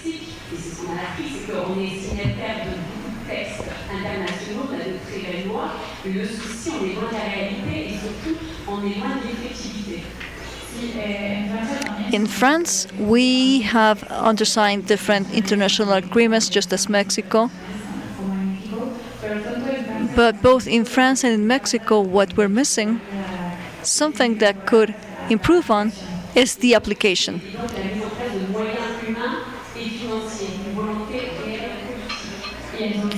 And therefore, it is important to provide human and financial resources that come from a political willingness. That is the reason why in 2019 we created our association. We are young. We are an organization that's been around for only 5 years.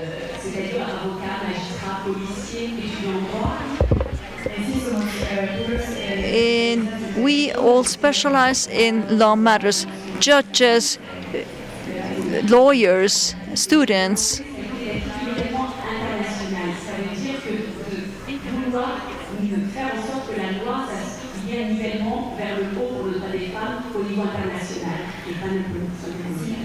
And our objective was to bring this to an international sphere.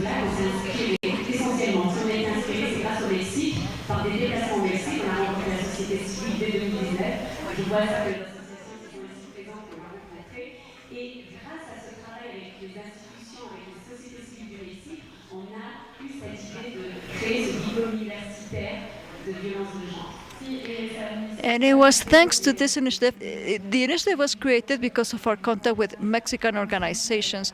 Here in Mexico, we met groups of lawyers, civil society organizations, and I've seen some of our friends here in this event.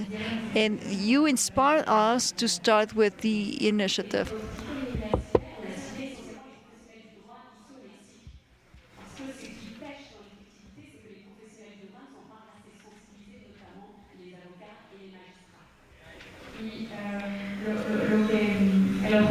The objective has been to train specialists here in Mexico and in France, so as to be able to make law prevail.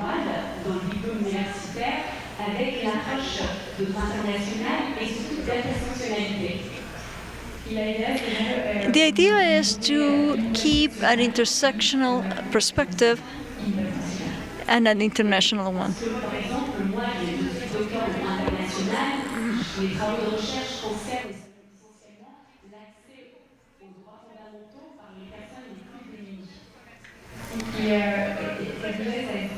Carilla specializes in access to fundamental rights for the most vulnerable populations.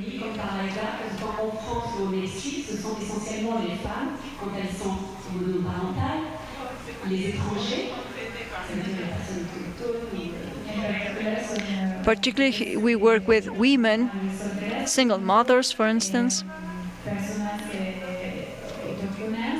indigenous populations, in several categories. But unfortunately, there is a social determinism.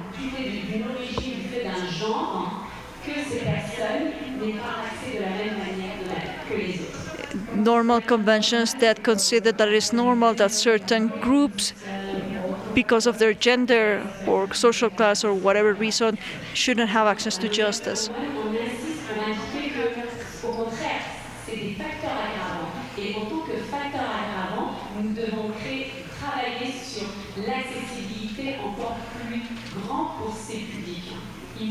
But instead of us normalizing that, we advocate to consider that not a reason for them to be excluded, but rather to become an aggravating circumstance that needs to be addressed. And therefore, by acknowledging those factors, we make greater efforts for those people to be able to have access to justice.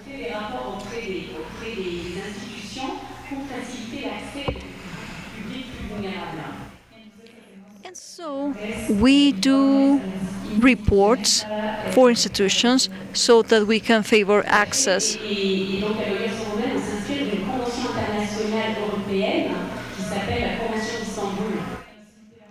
We were inspired by an international convention in Europe, the Istanbul Convention,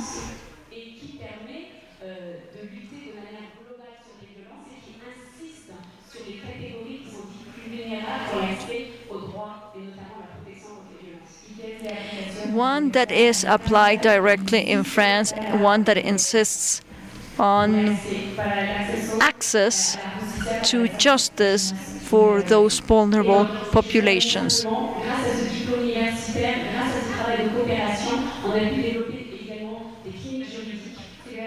And thanks to the cooperation work, we have developed legal clinics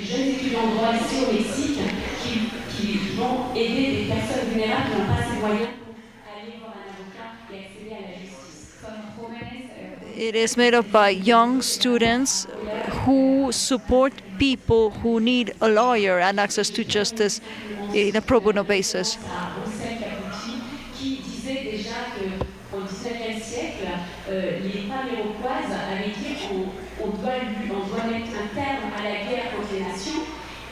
Mais aujourd'hui, au XXIe siècle, en 2024, on doit mettre un terme à la guerre du patriarcat contre les femmes, et c'est par la société civile. Merci à vous toutes et tous, et désolée de partir. So to wrap up my intervention, I quote Russell Carpetti, who said that women from the Iroquois nation, from the indigenous south of the US, they would say in the previous century that they had to fight two wars, one between the colony and another one against men. And nowadays we're still fighting the patriarchy, and it has to end. Thank you very much.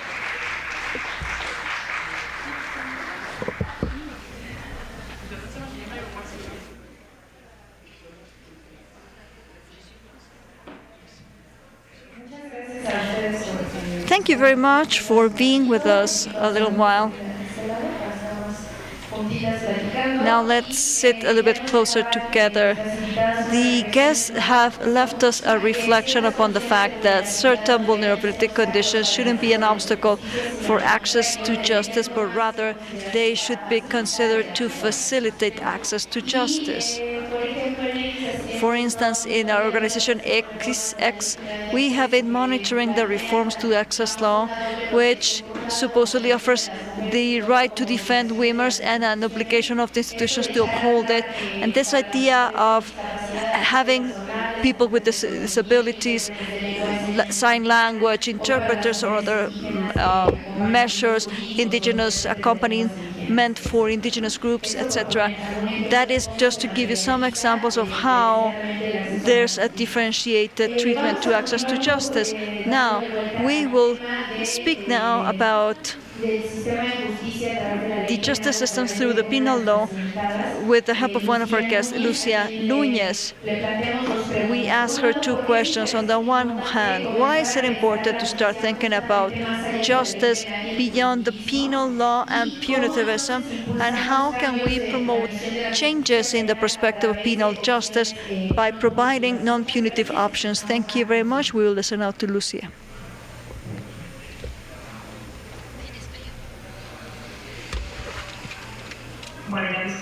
Can you hear me now? Yes, we can. Hello, good afternoon. First of all, let me thank the invitation, especially X Justicia, Justice for Women. I applaud their work and I congratulate the fact that we share the perspective of non-punitive approaches. Now, I'll try to share some ideas. Those questions are very complex. I'll try to provide an answer to the questions that I was given. I would like to start by something that might sound repetitive for people who have heard me before and have perhaps known my work and my academic papers, but it's important. I am going to set my chronometer. To start by saying that feminism, as any other political movement, it's a complex thing, because it is known, you all know, that it is not a homogeneous movement. It is not one that has no contradictions. And I like to mention what our Lord said about this, because beyond being a hinder, this could also be an advantage. Understanding feminism as a house of differences is important, because in this house different people live, and the perspectives of the things we consider as the path for emancipation, not only do they not agree, but they can be opposite. So in the challenge that feminisms have after the 1980, when other movements or the other feminism starting to grow in force, and they question the idea of the liberal heterosexual perspective of women of the 18th century, the white woman. Gender queer studies not only, and this is something that was said before, not only do they analyze about the diverse ontologies and the strategies of political bets of feminist activism, that is to say, activisms take from the theory and vice versa. We communicate and we give feedback. That is why we can understand that if access to justice is seen from a liberal perspective, a masculine perspective, what is requested is a blind obedience to the race, class conditions, patriarchal ableism, etc. Sometimes it is not impossible to understand the privilege of certain women that they're exploiting others.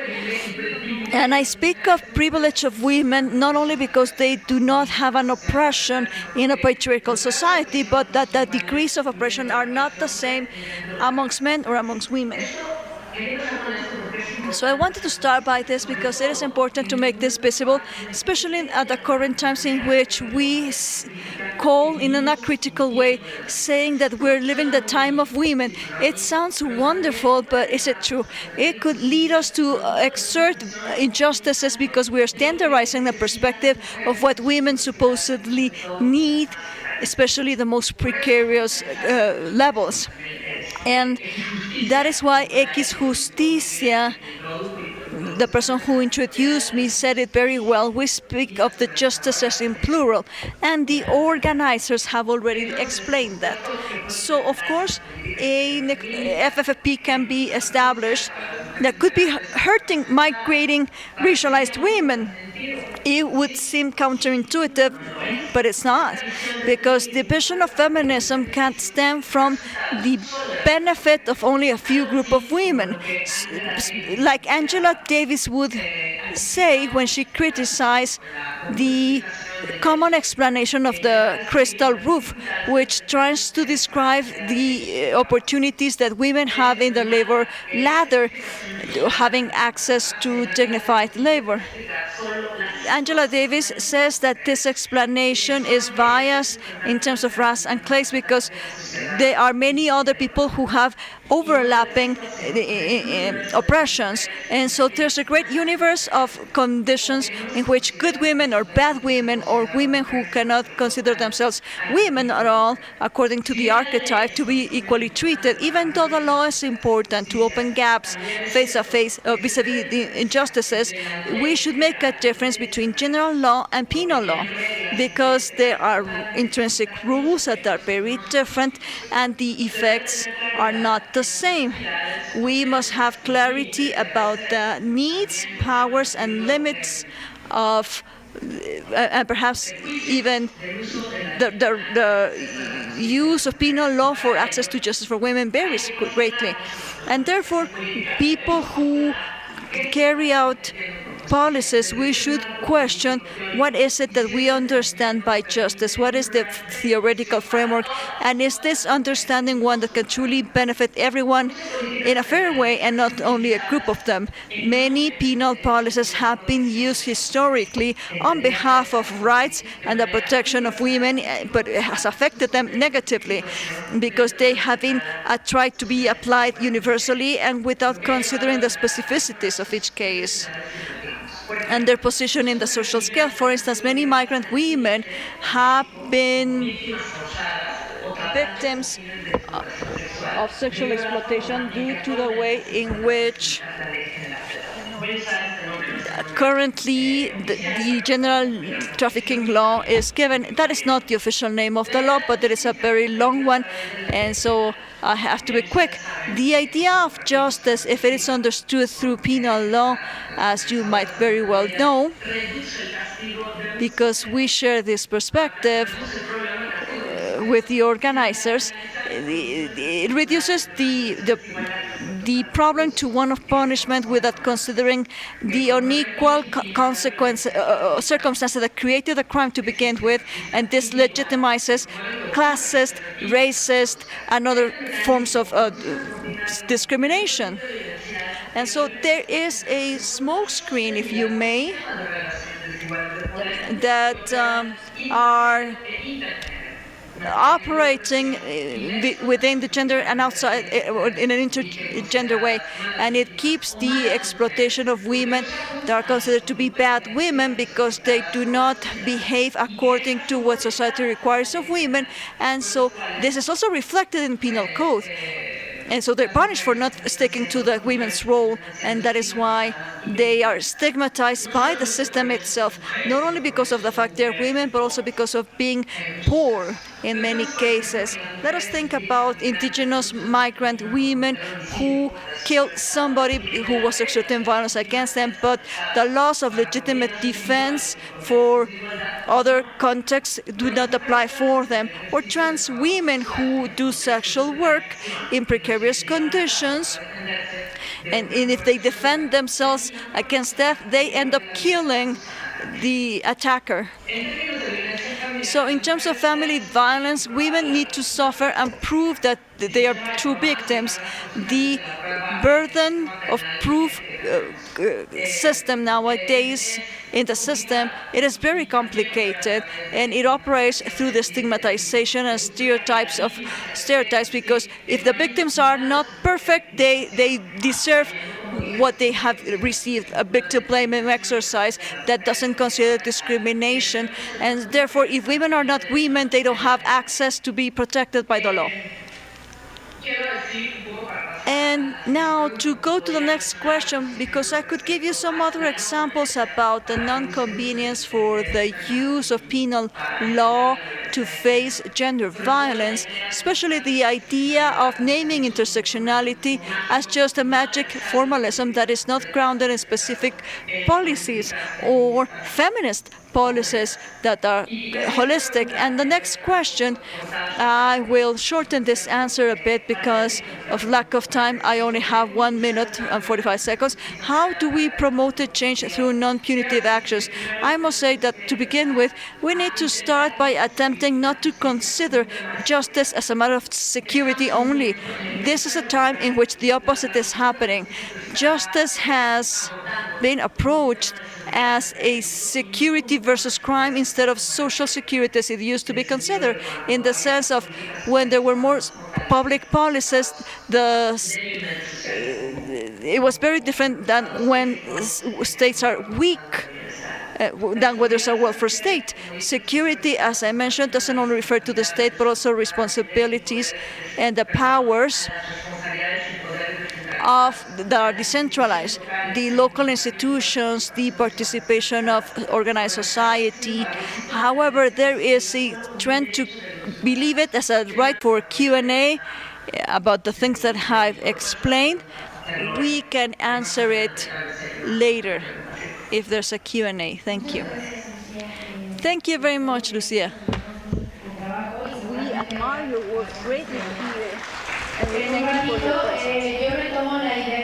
Let's go back to the idea she shared as justice that connected to public security. At X, we have tried to bet on leaving aside suspicion with the work that we are having with ex-inmates. During a panel, one of our guests, Kim Peñuratil, said, the state, it's not that it's not present, for instance, with us, it's that the state decided to be present in a specific way, that is by implementing security measures which consequences will be affecting some people more directly because of their racial profile, or ethnic origin, etc. And if we speak about justice for women and the prosecutor's offices, we have seen that on the one hand, the fact that they are even placed within the prosecutor's offices, they perpetuate the idea that, well, people who go to a justice center, they're scared that I'm going to be demanded to prove the crime and I'm going to be re-victimized, and that's not the idea of justice that I have in mind. That's what many users believe. So to speak about other ways of understanding the justices, we invited Samantha Paredon, and we proposed 2 questions to her. Could you please start by telling us what is it that we need to cover? Or what should we cover? Justices from an intercultural perspective and from the perspective of XX. How do we construct with the concept of different justices? Hi, good afternoon. Thank you for having me here. In order to talk about access to justices and addressing the questions, I have to give you some context. The next slide.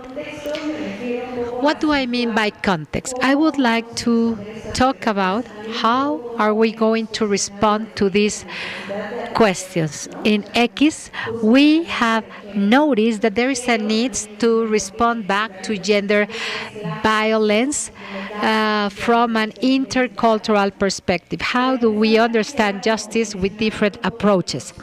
And I would like to share with you some data from 2021 about violence against indigenous women.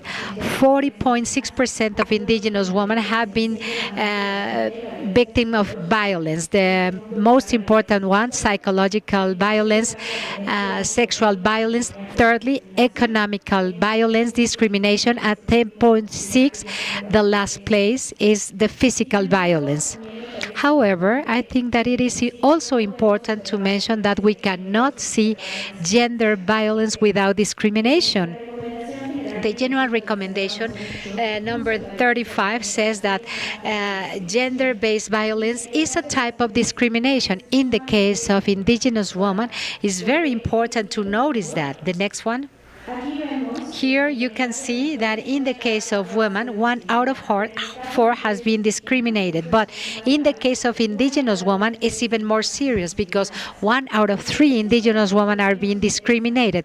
This information is relevant because we see that discrimination is perceived more into spaces that are related with access to justice, and they are a fundamental part to give access to justice. 54% of offices in the government are spaces where they perceive more discrimination. 47.9% courts and courtrooms. I am presenting this data because in these places, indigenous women report that those are the places where they deny certain rights from there. And it's not only serious to receive this type of treatment, but we see that when indigenous women are denied of this right, they make the decision not to make a report or not to present their case to authorities for two main reasons. The first one is because they think it's a waste of time, and secondly because they didn't know what to do, where to report it, or and the next one. From X, we know that reports shouldn't be the only way to have access to justice.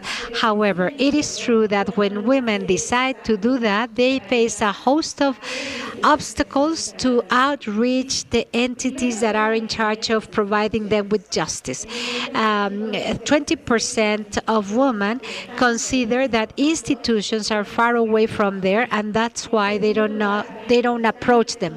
Secondly, they notice that the process has to be done by internet and they have no access. The lack of technological device, it's the main reason why some institutions that are going to process some cases are not accessible for indigenous women.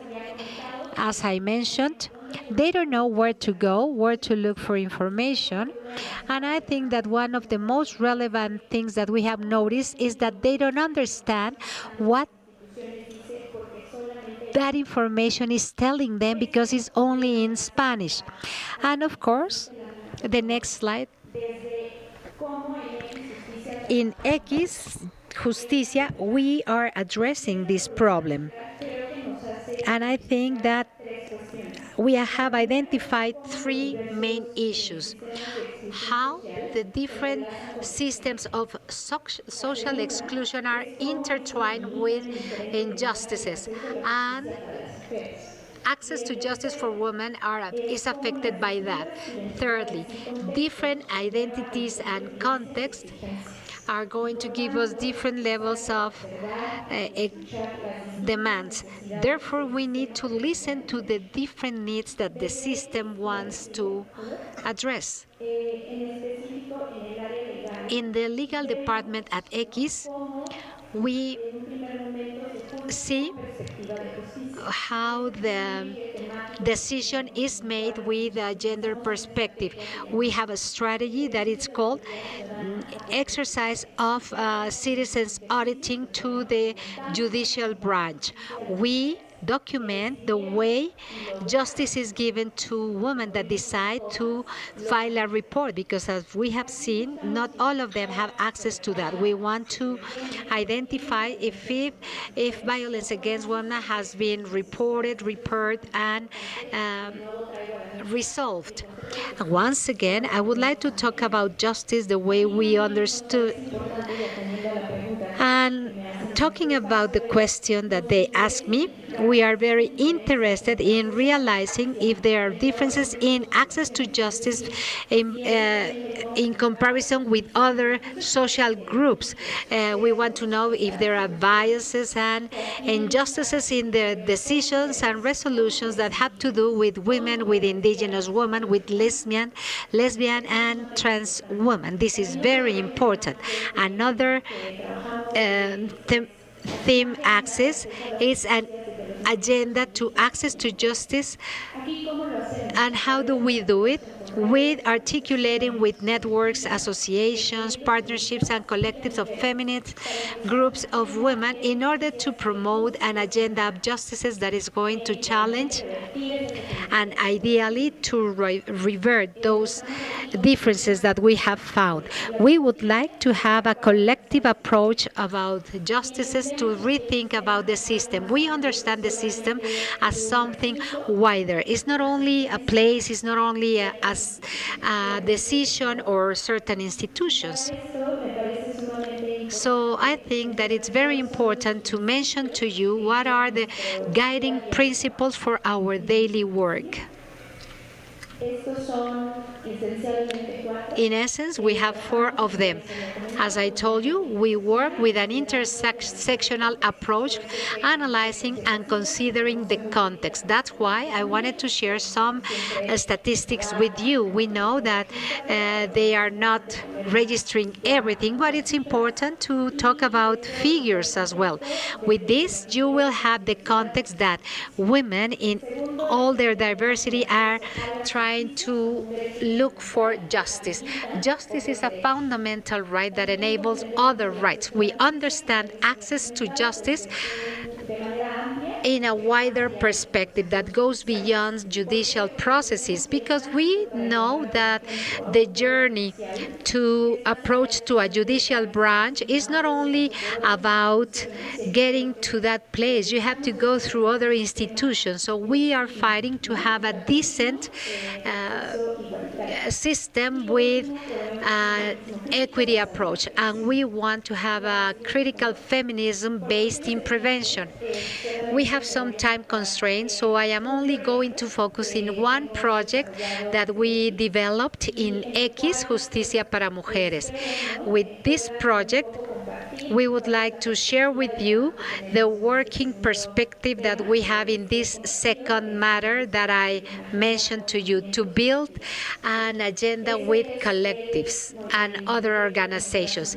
This is the project Promotoras Mayas de Justicia. We have 40 promoters in the municipality of Yucatan, and this was done together with X and other grassroots organizations like the Centro Alternativo Carin. They collaborate with us, and we have worked in this project since 22 till 26 in 2 phases. The first phase started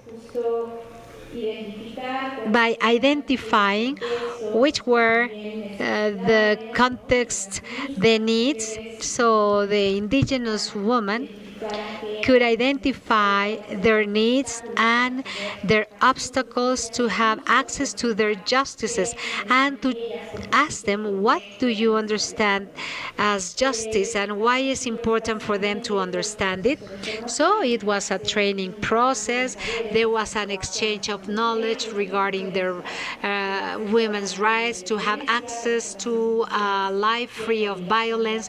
What are the rights that they have, and also articulation, how to create a network of promoters, and in order for them to share their knowledge with other women from their communities. The second stage was to consolidate the network of promoters, to consolidate the exchange of knowledge, and to incorporate community justice. And this is very necessary because we have noticed that oftentimes the state doesn't recognize community justice, and it's relevant to be recognized not only for their knowledge, but also to recognize the interinstitutional relationship. So we work with sheriffs, commissioners, and here you can see part of the things that we generated. First, a letter of rights, and then a guideline for sheriffs and commissioners to address violence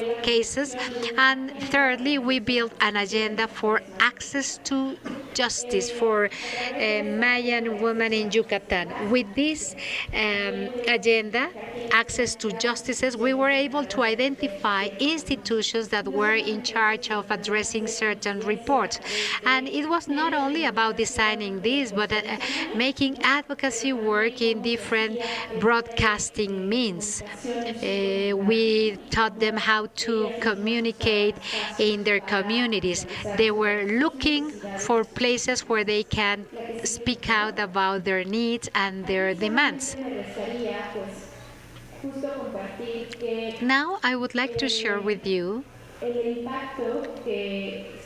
impact that we had with this project. The impact was not only at an individual level, because promoters told us that there was an impact in their families and in their communities. I am going to present to you some snapshots of the learnings that promoters shared with us about the impact of creating this network. Hopefully, all this information can promote and answer by itself the question why it is important to have an intercultural approach in the matter of access to justice. When we consider access to justice beyond access to justice from the state, and not disregarding their responsibility, we need to take into account the journey to get to justice that affects women in different ways and in all their diversities. So hopefully we can elaborate more on the Q&A session. Thank you. Thank you so much, Sam, for this journey that you share with us and the information that you share with us about the project, because it's one of the first projects implemented by X.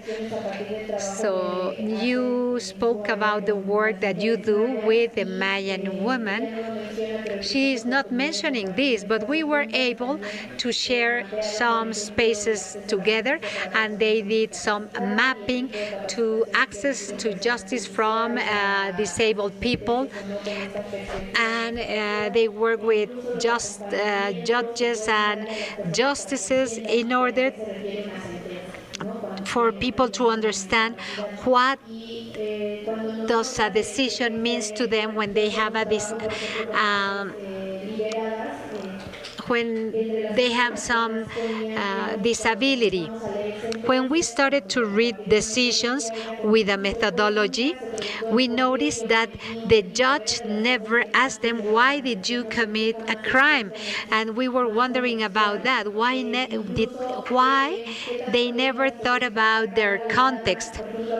And they were giving a lot of weight to psychological tests when experts mentioned that they had some psychological expertise, to say so. And there are a lot of reference to different articles and to laws, and they don't understand about the decision. They don't know why these things are relevant for their cases. So that's why it's very important, as Sam mentioned, to know How do we conceive justices? I am going to give the floor to Adriana Bancumea. She is in Colombia. She is our partner because we are part of a feminist regional articulation that is working around the FFP in the region, documenting the experiences of 5 countries: Colombia, Chile, Mexico, Bolivia, and Argentina. Adriana, we ask Adriana to give us some context about Colombia, how justice has been defined as an axis for the FFP. The Mexican proposal is not including access to justice as a relevant matter. In the Colombian FFP, they do that. Why it is important for the feminist groups to consider other ideas? Good afternoon to all of you. It is an honor. It is a pleasure for me to be this evening wrapping up with the last panel together with all of you. It's been very generous from you to be listening to us at this time of the day. And I would like to thank X for inviting me. I am going to be very careful with my times in respect of you and of my colleagues. I have 10 minutes to answer these 2 questions that X asked me. I think it's going to be interesting to see what we did in Colombia, and with that, what can we do for other FFPs. But also, I would like to talk about the challenges of the second question that you are asking me. Why do we need to be concerned about FFPs to include issues of justice? The first one is less interesting for me because the second one is more appealing. The second one has to do with the Colombian experience and is linked to the axis of politics. This morning, Rosalia told you that we have 4 axes of the FFP in Colombia, and the justice postulate is a cross-cutting postulate. So we talk about the environmental justice axis, social justice, total peace, education, and peace. In the title, we find social justice, environmental justice, and those are part of the cross-cutting justice. In the axis of building peace, we have a lot of contributions of transitional justice that Colombia is making in order to speak out about the place of women in justice and also to speak about the crimes against women and the LGBT community, how they are part or not of the justice. These are important models because these transitional models of justice have been a part of the global south, but it's more than that. This axis in the Colombian politics allows to import and to contribute with a feminist approach of justice. For example, in the treatment of peace or in the peace of agreement peace, well, the social justice is not about amnesties or pardons. How can we recuperate that transitional model of real justice and repair that is not imposed, but it has been built by victims, feminist lawyers, and feminist organizations, and how that is going to be embedded in a dialogue between the global South and the global North in countries that they call themselves different. So beyond the things that we can contribute in this axis of social justice, environmental justice, there are things that have no name but are considering transitional justice. So I think that there is a lot of contribution that feminist lawyers in Colombia said that this is not a patrimony of the Colombian woman. It's a patrimony of justice for women and for LGBT plus people, because crimes against women and LGTB committed in Colombia have never been penalized in a courtroom in Colombia. There were some ad hoc courts, but it's not as we perceive that in the justice. So that would be the main contribution of justice in this FFP in Colombia. I told you that the most interesting part for me is the second question that X asked me. Why do we have to be concerned about FFPs to include justice? And I'm going to say very elemental things that have to be elaborated. The first one, historically, feminism is challenging justice. If someone knows about injustice, is the feminist world, because we know that these international relationships, whether they are internal or external, they need to discuss about fairness and just things. And FFP should be concerned about justice, because if feminists are there, historically, our narrative and in our practical action with the feminist perspective, we have the injustice. We know about that. So that would be the first reason why we need to be concerned about an FFP to consider justice. The second one, the issues of foreign policies are cross-cutting by not only the federal justice, as my first colleague mentioned, but for different angles of justice. Talking about social justice is talk about fair trade, a free trade agreement, international hiring among countries, migration standards, border policies, and that's an analysis of justice. So it's not possible to talk about FFP without talking about justice. An FFP that is not challenging justice, well, is not complete. And I think that we need to work there as feminists. There is a third reason that it's fundamental, and we feminist people know about that. Historically, this is a field of dispute, and feminists have the capacity to win our rights. No one has given us anything, and in this dispute for justice, we have to be present. And I am saying that this is a dispute for justice because the patriarchal system has imposed to us their policies that we have for motherhood, pregnancy, permits to work, and guidelines in prisons have been imposed by male. Men have described and designed the civil rights and the correctional laws. So thinking that we need to dispute justice in the FFP is putting the focus that has been present in the FFPs, because we want things to be outside the same as inside. Many feminists are saying that our countries want to design FFP, but inside, domestically, we are facing a lot of injustices in the church, in the street, in the work.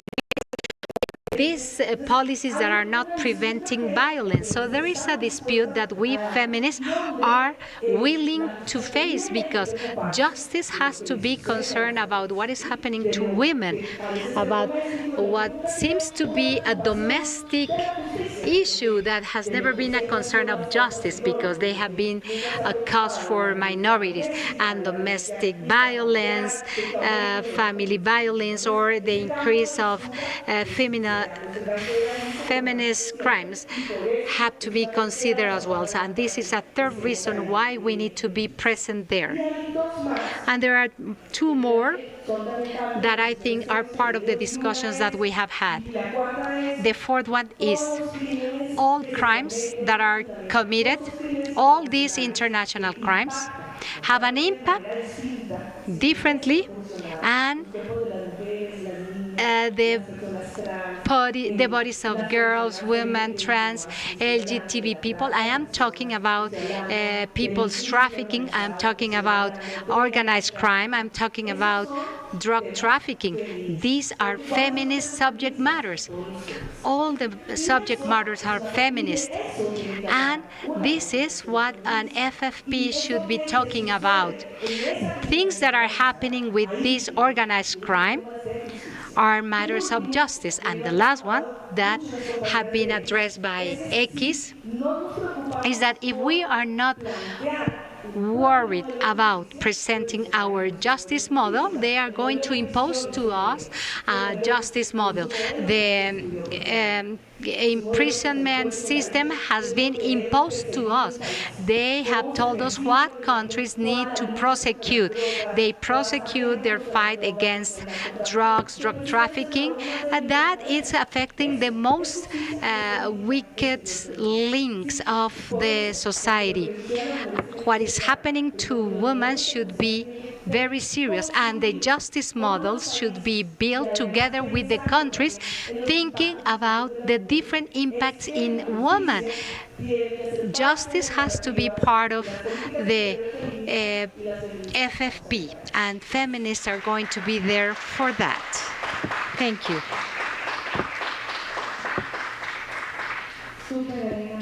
Great. Thank you so much for these reflections. You talk about migration guidelines and border policies to address and to approach this subject matter. I would like to invite Claudia Interiano. Please answer two questions. According to your experience working with a transnational approach, what are the challenges that migrant women are facing in order to have access from abroad, and how they can approach institutions to have a feminist approach? She is a member of the Foundation for Justice and the Democratic Rule of Law. Hi, good afternoon to all of you. Thank you for organizing this event. I am here from El Salvador, and it is a great pleasure for the Foundation to be part of this panel. In order to answer these questions and to explain to you the challenges, I would like to talk about how do we work in this foundation. It was created April 2011. The headquarters are in Mexico. We have different offices in El Salvador, Guatemala, and we have different partnerships with the ROCOM, Mujeres in the Migración, and Migration in the U.S. So we work in different countries and other countries, but we don't have offices in those countries. Our specialization has to do with human mobilization from Central America towards the U.S., and we represent cases of massacres of migrant women in Mexico. Maybe you have heard about those cases. Since the year 2010, 72 migrants, clandestines, massive tombs, the fire in the shelter for migrants in Ciudad Juarez, different cases of feminicide, and 124 cases of disappeared people, missing people, before the mechanism of searching and investigation. This figure, 124, don't reflect the real amount of disappeared people. This is what the foundation has been able to represent before the difficulties in Mexico that we have for institutions to accept these cases. So since then, we have been promoted searching mechanisms that are multi-sectorial and trans-bordering. The searching for lives, we have mechanisms like the Forensic Commission, the Data Bank of Forensic information in Mexico, El Salvador, and Honduras. Quite an innovative situation for the world, but mainly for countries of origin like El Salvador, Honduras, and Mexico. And the Mexican mechanisms for searching missing people and the search for disappeared women. We have been working in the field with relatives of missing migrants, and they do that from their countries of origin because these are families that are not living in Mexico. So with this transnational approach, we would like to cross information, and it is urgent to have more cooperations to prevent disappearances with measurements to protect people among disappeared people, and we need to identify serious violations in human rights to sanction the responsible ones. So there are existing already some mechanisms that need to be strengthened definitely, and that can be replicated in other regions of the world. Family relatives have been guiding us all these years. As civil society, we are accompanying and advising them with their pains and with this lack of justice. So we are taking some actions to help them. So with this context, families that we work with in their countries of origin and in Mexico, we work with 80% of women that are demanding search and investigations from their countries of origins, as well as women who keep the structure of their committees and collectives. So there are different challenges at this level.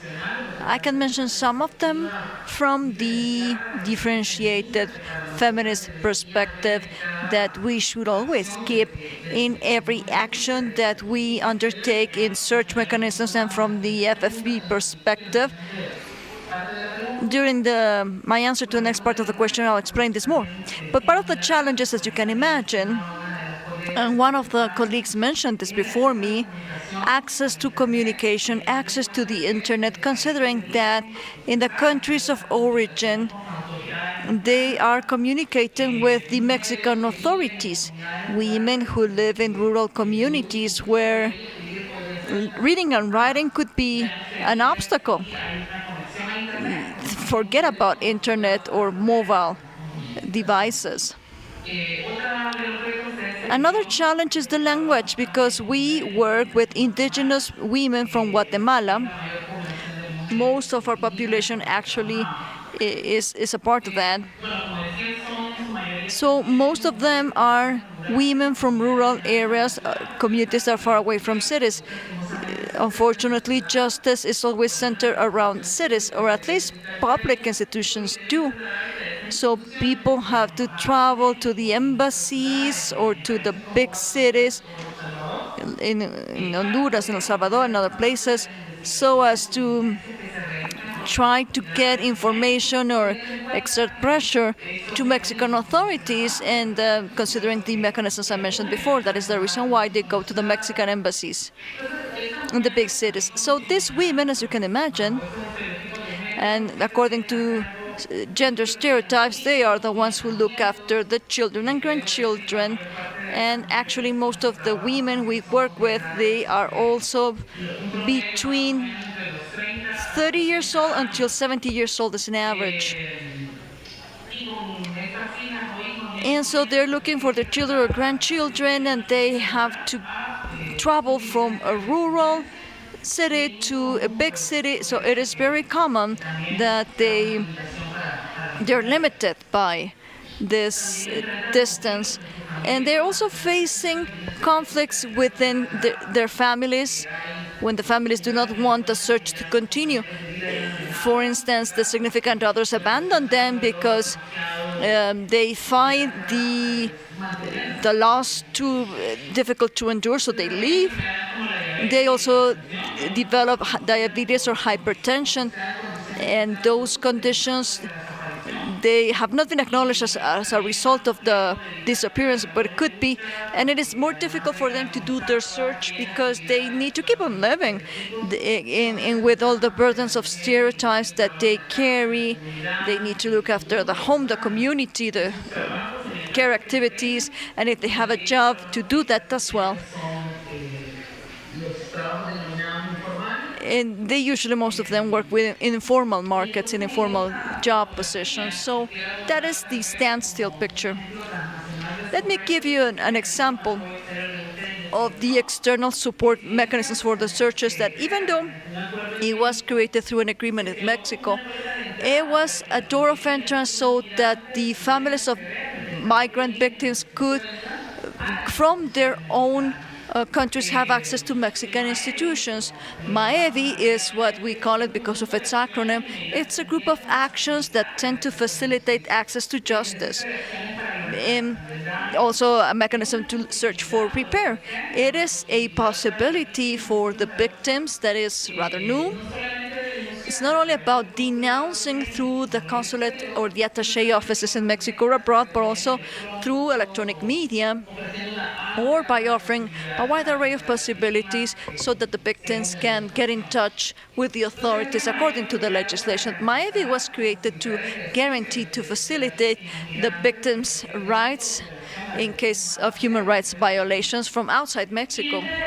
And amongst which we can mention the right to access to justice, to be searched for in the case of a disappearance, to the search of truth as well, or an integral repair, or the other victims that are acknowledged by the Mexican legislation.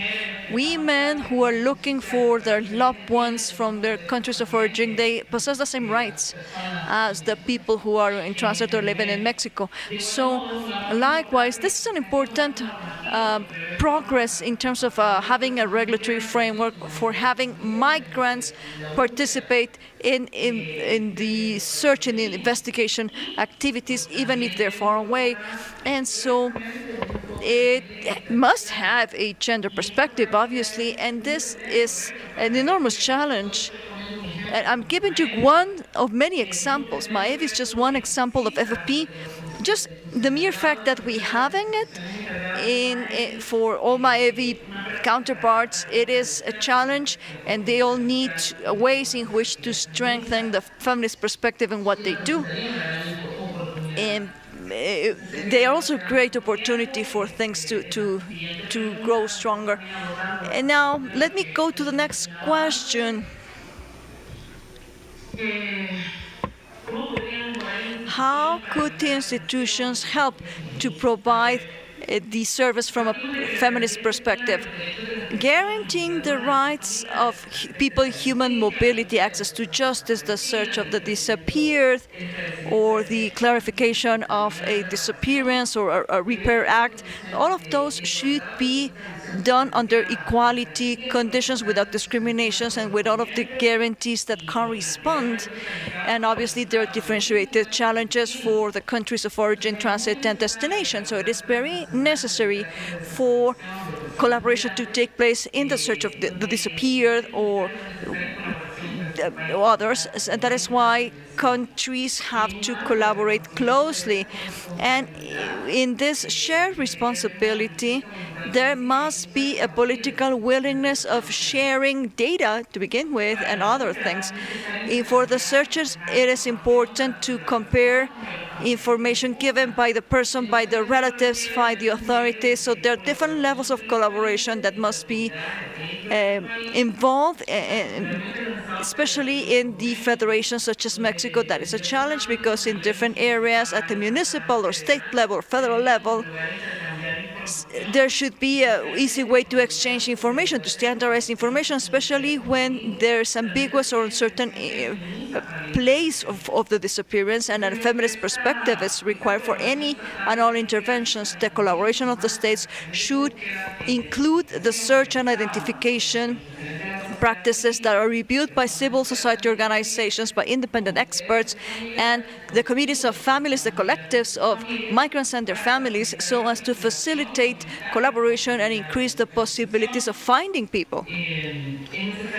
It is necessary to have a more flexible bureaucracy so that the prosecutor's office, the search commissions at the local state levels, the forensic services can have direct access in the sharing of information in an expedite matter, and also protecting the private data of the victims and their families.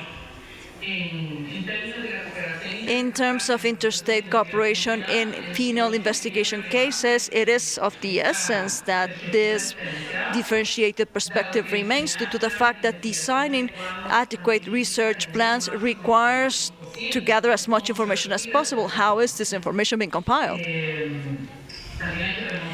We should also go back to the origin and the features of the migration process. So in this sense, both the country of origin as well as where the disappearance took place, in this case, Mexico.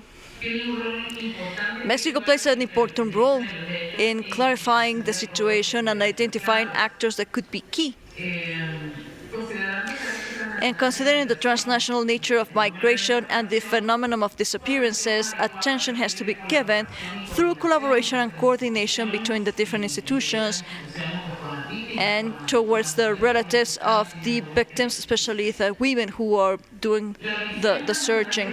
A transnational perspective should always be applied to define the search, the investigation, the assistance, the repair, because it is not useful at all to have processes being complicated more than necessary, or having re-victimization, or creating additional hurdles. Victim blaming, for instance, for not looking after their children, and that's why they disappeared. Or it is something that happens all the time, starting from public officials. They do it. So as far as I know, in terms of FFP in Mexico, they have a very good policy.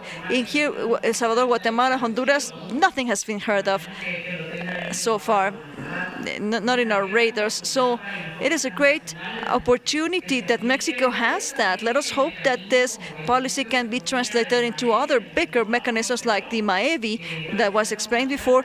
That could be a door that the states could promote. Even the Mexican state, if they could extend this to offer this better, that would be, from a feminist perspective, a great window of opportunity, so that people have more access to justice through the consulates for women who are living abroad, as well as people from other nationalities that live outside of Mexico.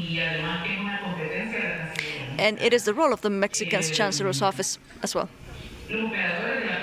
The operators of the policy must seek for it to be cross-cutting in all consulate offices, in all the attachés offices. People should be trained in gender perspective, especially in everything regarding protection. And to conclude, it is important to strengthen already existing mechanisms to make certain that the staff of the Chancellor's office and all of the consulate representations can use the protocol of consulate attention for gender-based violence victims that have a gender perspective, and to make certain that the people abroad have the financial and human resources to look after the victims in the most appropriate and timely manner, and refer them to specialized services. The consulate offices should provide the support for gender-based violence abroad, so that justice is guaranteed, as well as integral repair of damage and a non-repetition guarantee. That is important for all diplomatic staff to understand how the language, the culture, the legal system work. The Mexican foreign system should consider the vulnerabilities that are intersectional. So in this sense, being a woman and being a foreigner and asking for justice from abroad, it shouldn't be a limitation. Thank you very much for your attention. I apologize for taking more than what I was allocated. Thank you very much. We are going to have time for a Q&A. So we will start with the first question here. Hello, good afternoon. The truth is that it's been very interesting. I admire her greatly. And the truth is that congratulations on what you do. I have been following you for a long time, and I know what your work means for us as Mexicans, so thank you. So my question has to do with what the representative of the embassy from France mentioned. This is a very sensitive matter, just as with fiscal justice. Wouldn't it be interesting to have a roadmap first, as was mentioned in the morning? Not all the models are the same, but since there's a representative of Mexico in G20, this is not something that is ever discussed. Fiscal justice is discussed a lot, as well as sexual and reproductive rights, a lot, tangentially. But gender violence is also something that is discussed briefly.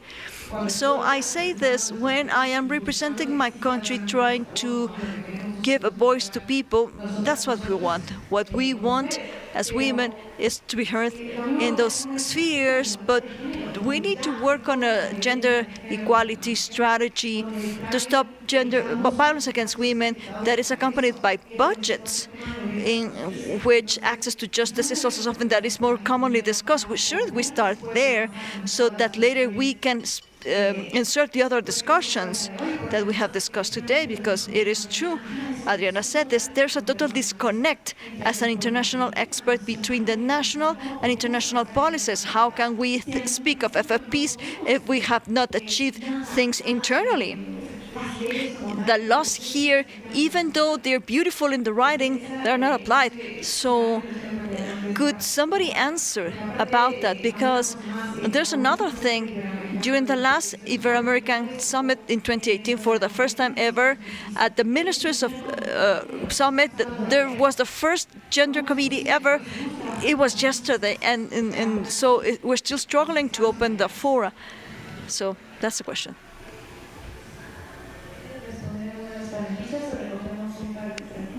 Would you like to answer now, or shall we wait for more questions before you answer? We'll listen to 2 more questions before you do. Thank you very much for your contributions. All of the principles, the practices, how could we integrate them to deployment from the FFP, considering justice in terms of conflict resolution and post-conflict resolution, and in very atrocious contexts like Palestine, the genocide that we didn't discuss enough here today.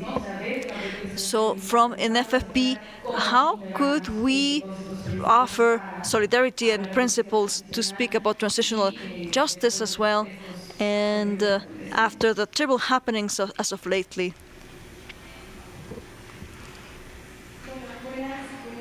Hello, good afternoon. My name is Ave Martinez. I come from Mexico. And for our organization, children and youth, they are priority in this regard. And particularly speaking about justice, that is a very important subject. As an international expert, as you said, well, it's something that is very critical now.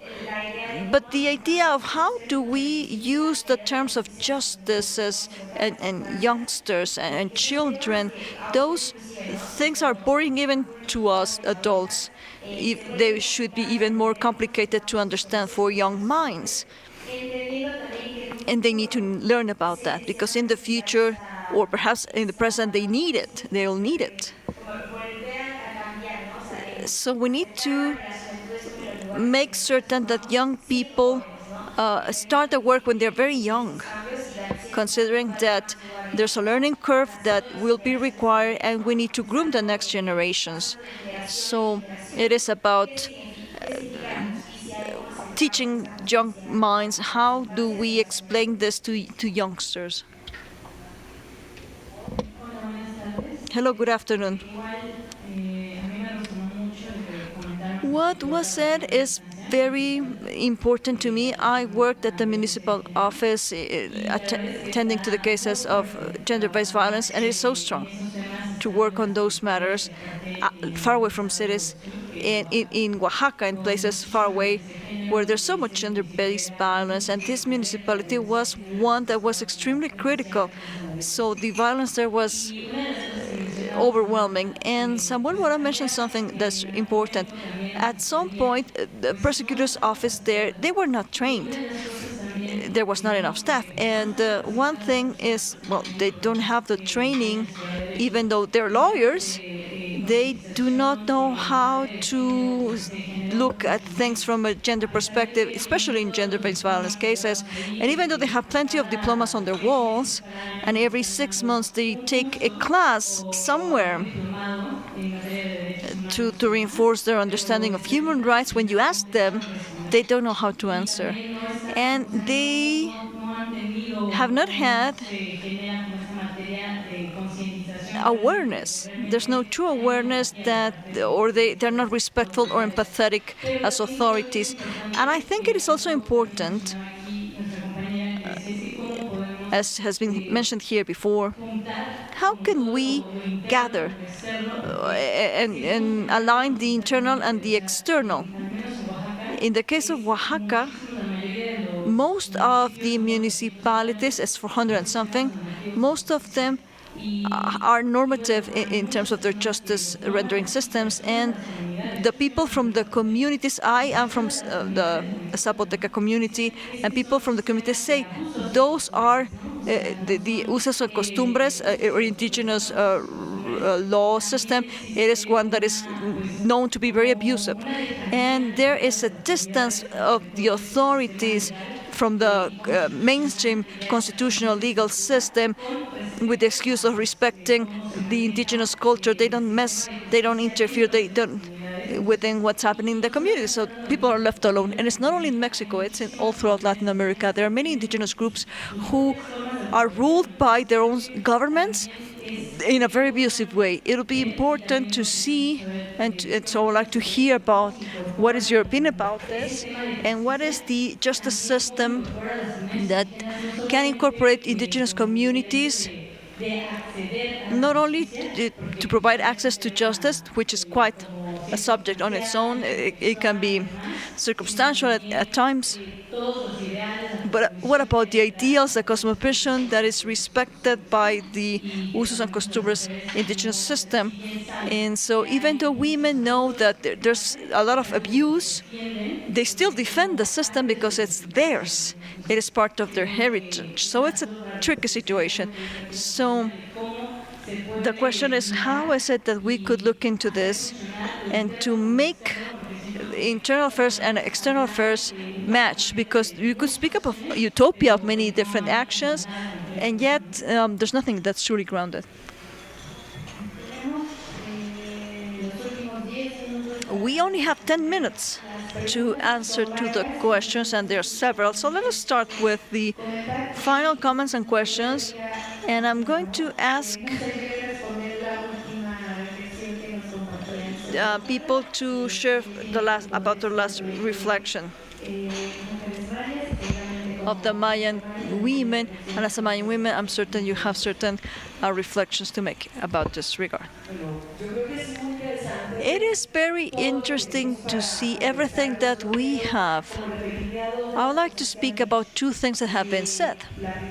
The first one of them is an answer that might sound hopeless, and I'm embarrassed as a feminist to say this, but it is the future of the girls and youngsters in this region, in this humanity of ours.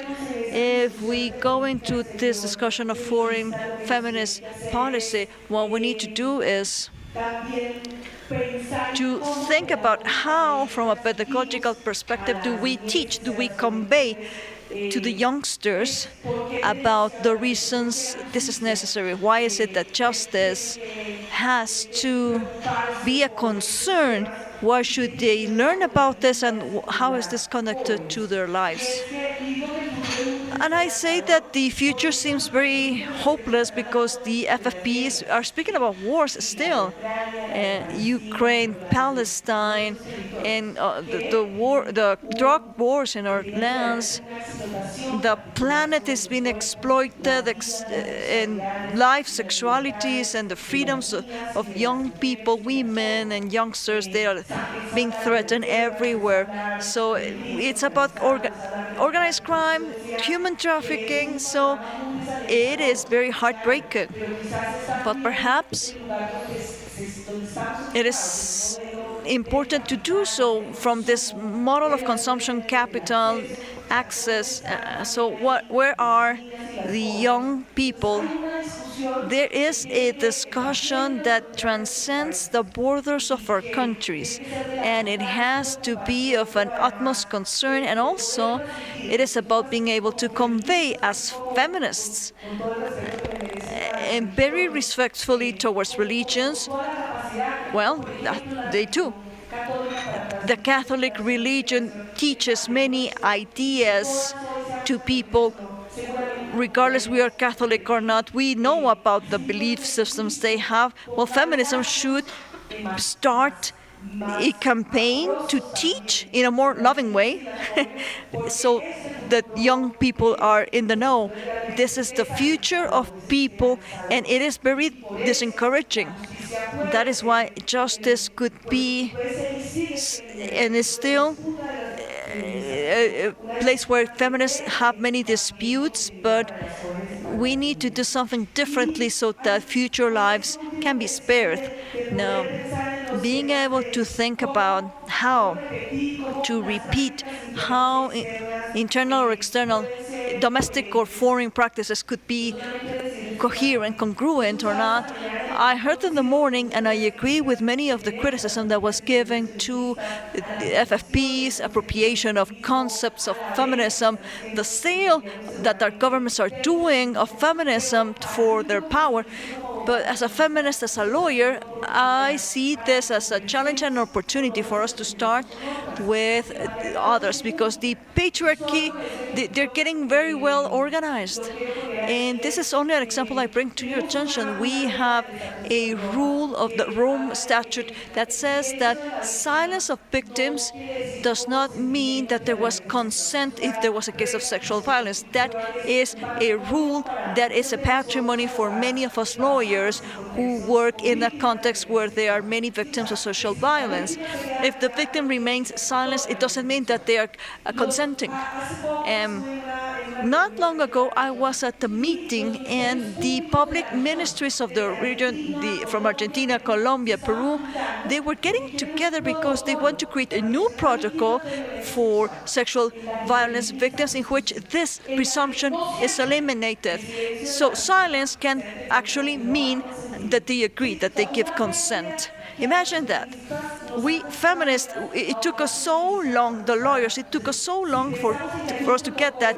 So imagine if there's a protocol created in which silence is considered to be consent at the level of the embassies or the consulates, or disagreement between the countries of the prosecutors' offices for the investigation of harassment and sexual violence. And if we think that in the region we could together do something so that we can defend the justices and the things that we have achieved, this is something that we should not miss.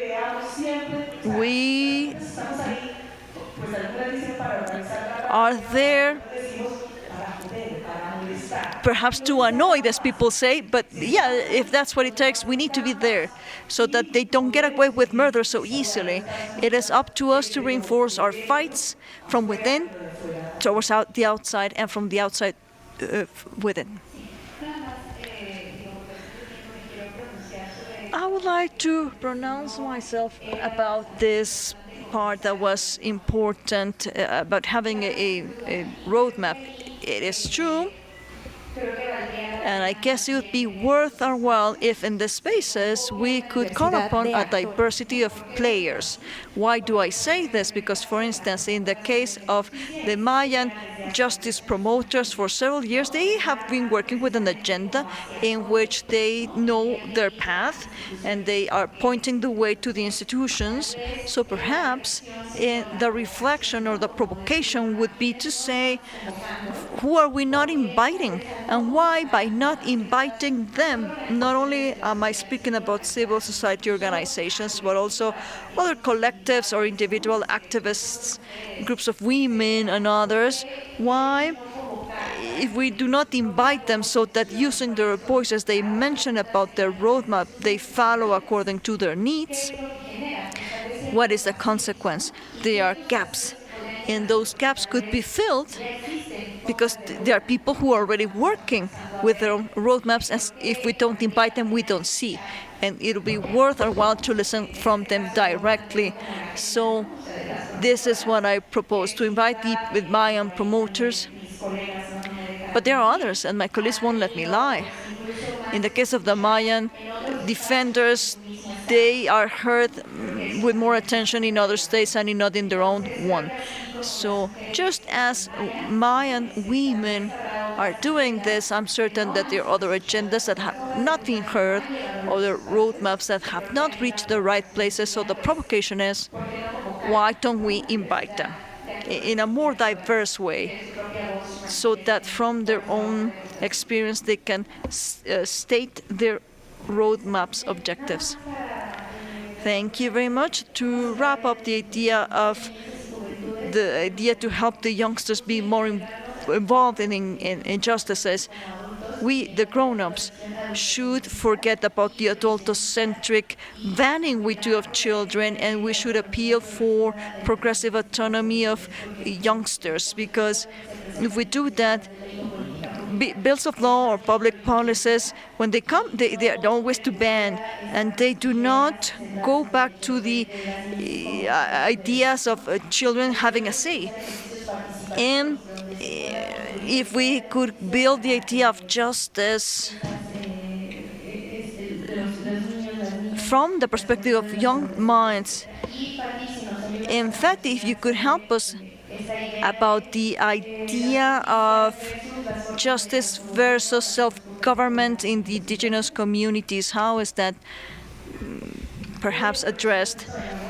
Now that I have that microphone, I would also like to say that you should read the report that we created on Feminist Foreign Policy, because even though Mexico has promoted it and has been saying three things, it is a PowerPoint presentation that it shows that Mexico had no citizen participation and nobody knows what the goals or the indicators are. Well, that was just a commercial. It's interesting because oftentimes we talk about this, the indigenous systems, and we introduce the system of uses and customs. So we try to reivindicate indigenous justice, but not necessarily by saying that this is a system of abuses and customs, because within that system and within the state justice system, there are practices that have to be eliminated. But the best is not to generalize everything, because this could be a risk.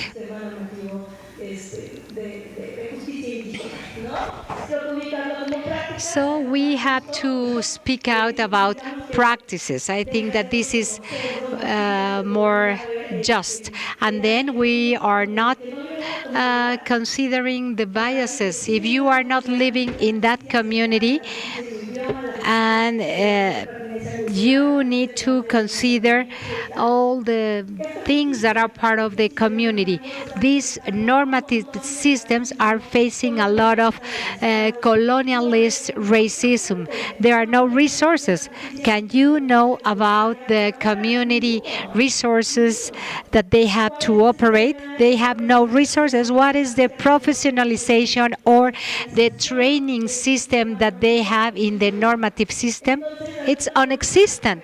Somehow, indigenous women are being without justice, because I think that the relevant part of the justice is that they have to contribute to the design of a new justice that is not the justice of the state. We should no longer teach about that justice. We need to abort criminal justice because that's not ours. We need to think about our context, our bodies, our desires, our stories, to think about what is justice for us. That's the first task. Otherwise, we are going to keep on using the same tools of the state that haven't been good for us, that are generating more violence, and they are creating more victimizations. So we need to recover some things from the indigenous justice to bring back the word. And that's it. And what are the things that we need to recover from the word? Two things: listening and feeling. They were talking about Western justice, right? Don't matter. Justice processes should be healing, and you need to recognize the pain and the feeling. And this is something that we need to start considering from the injustice. How to feel this pain, and what do we need to repair this pain? Maybe being very utopic, but in some justice processes, this can happen. And in X, we have been experienced this. We have been built together with the women. This is our justice. This is my position. And you can, of course, you are going to keep on fighting for that because that's an obligation and that's a necessity. But we are recovering layers of justice. And for women and for the feminist movement, this is important.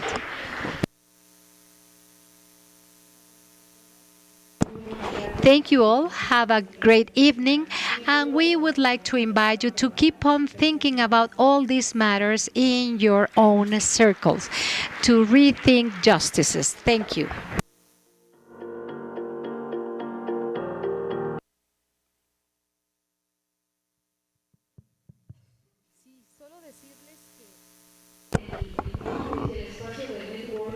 The networking meeting is going to be at 6:30, but we are waiting for other guests that are coming from the other conference, and we are going to make some arrangements in the room. You have time to go to the park. We have some other nice areas in the hotel. Stay with us. La parte final va a venir más gente para ese momento y les agradecemos a todas su participación.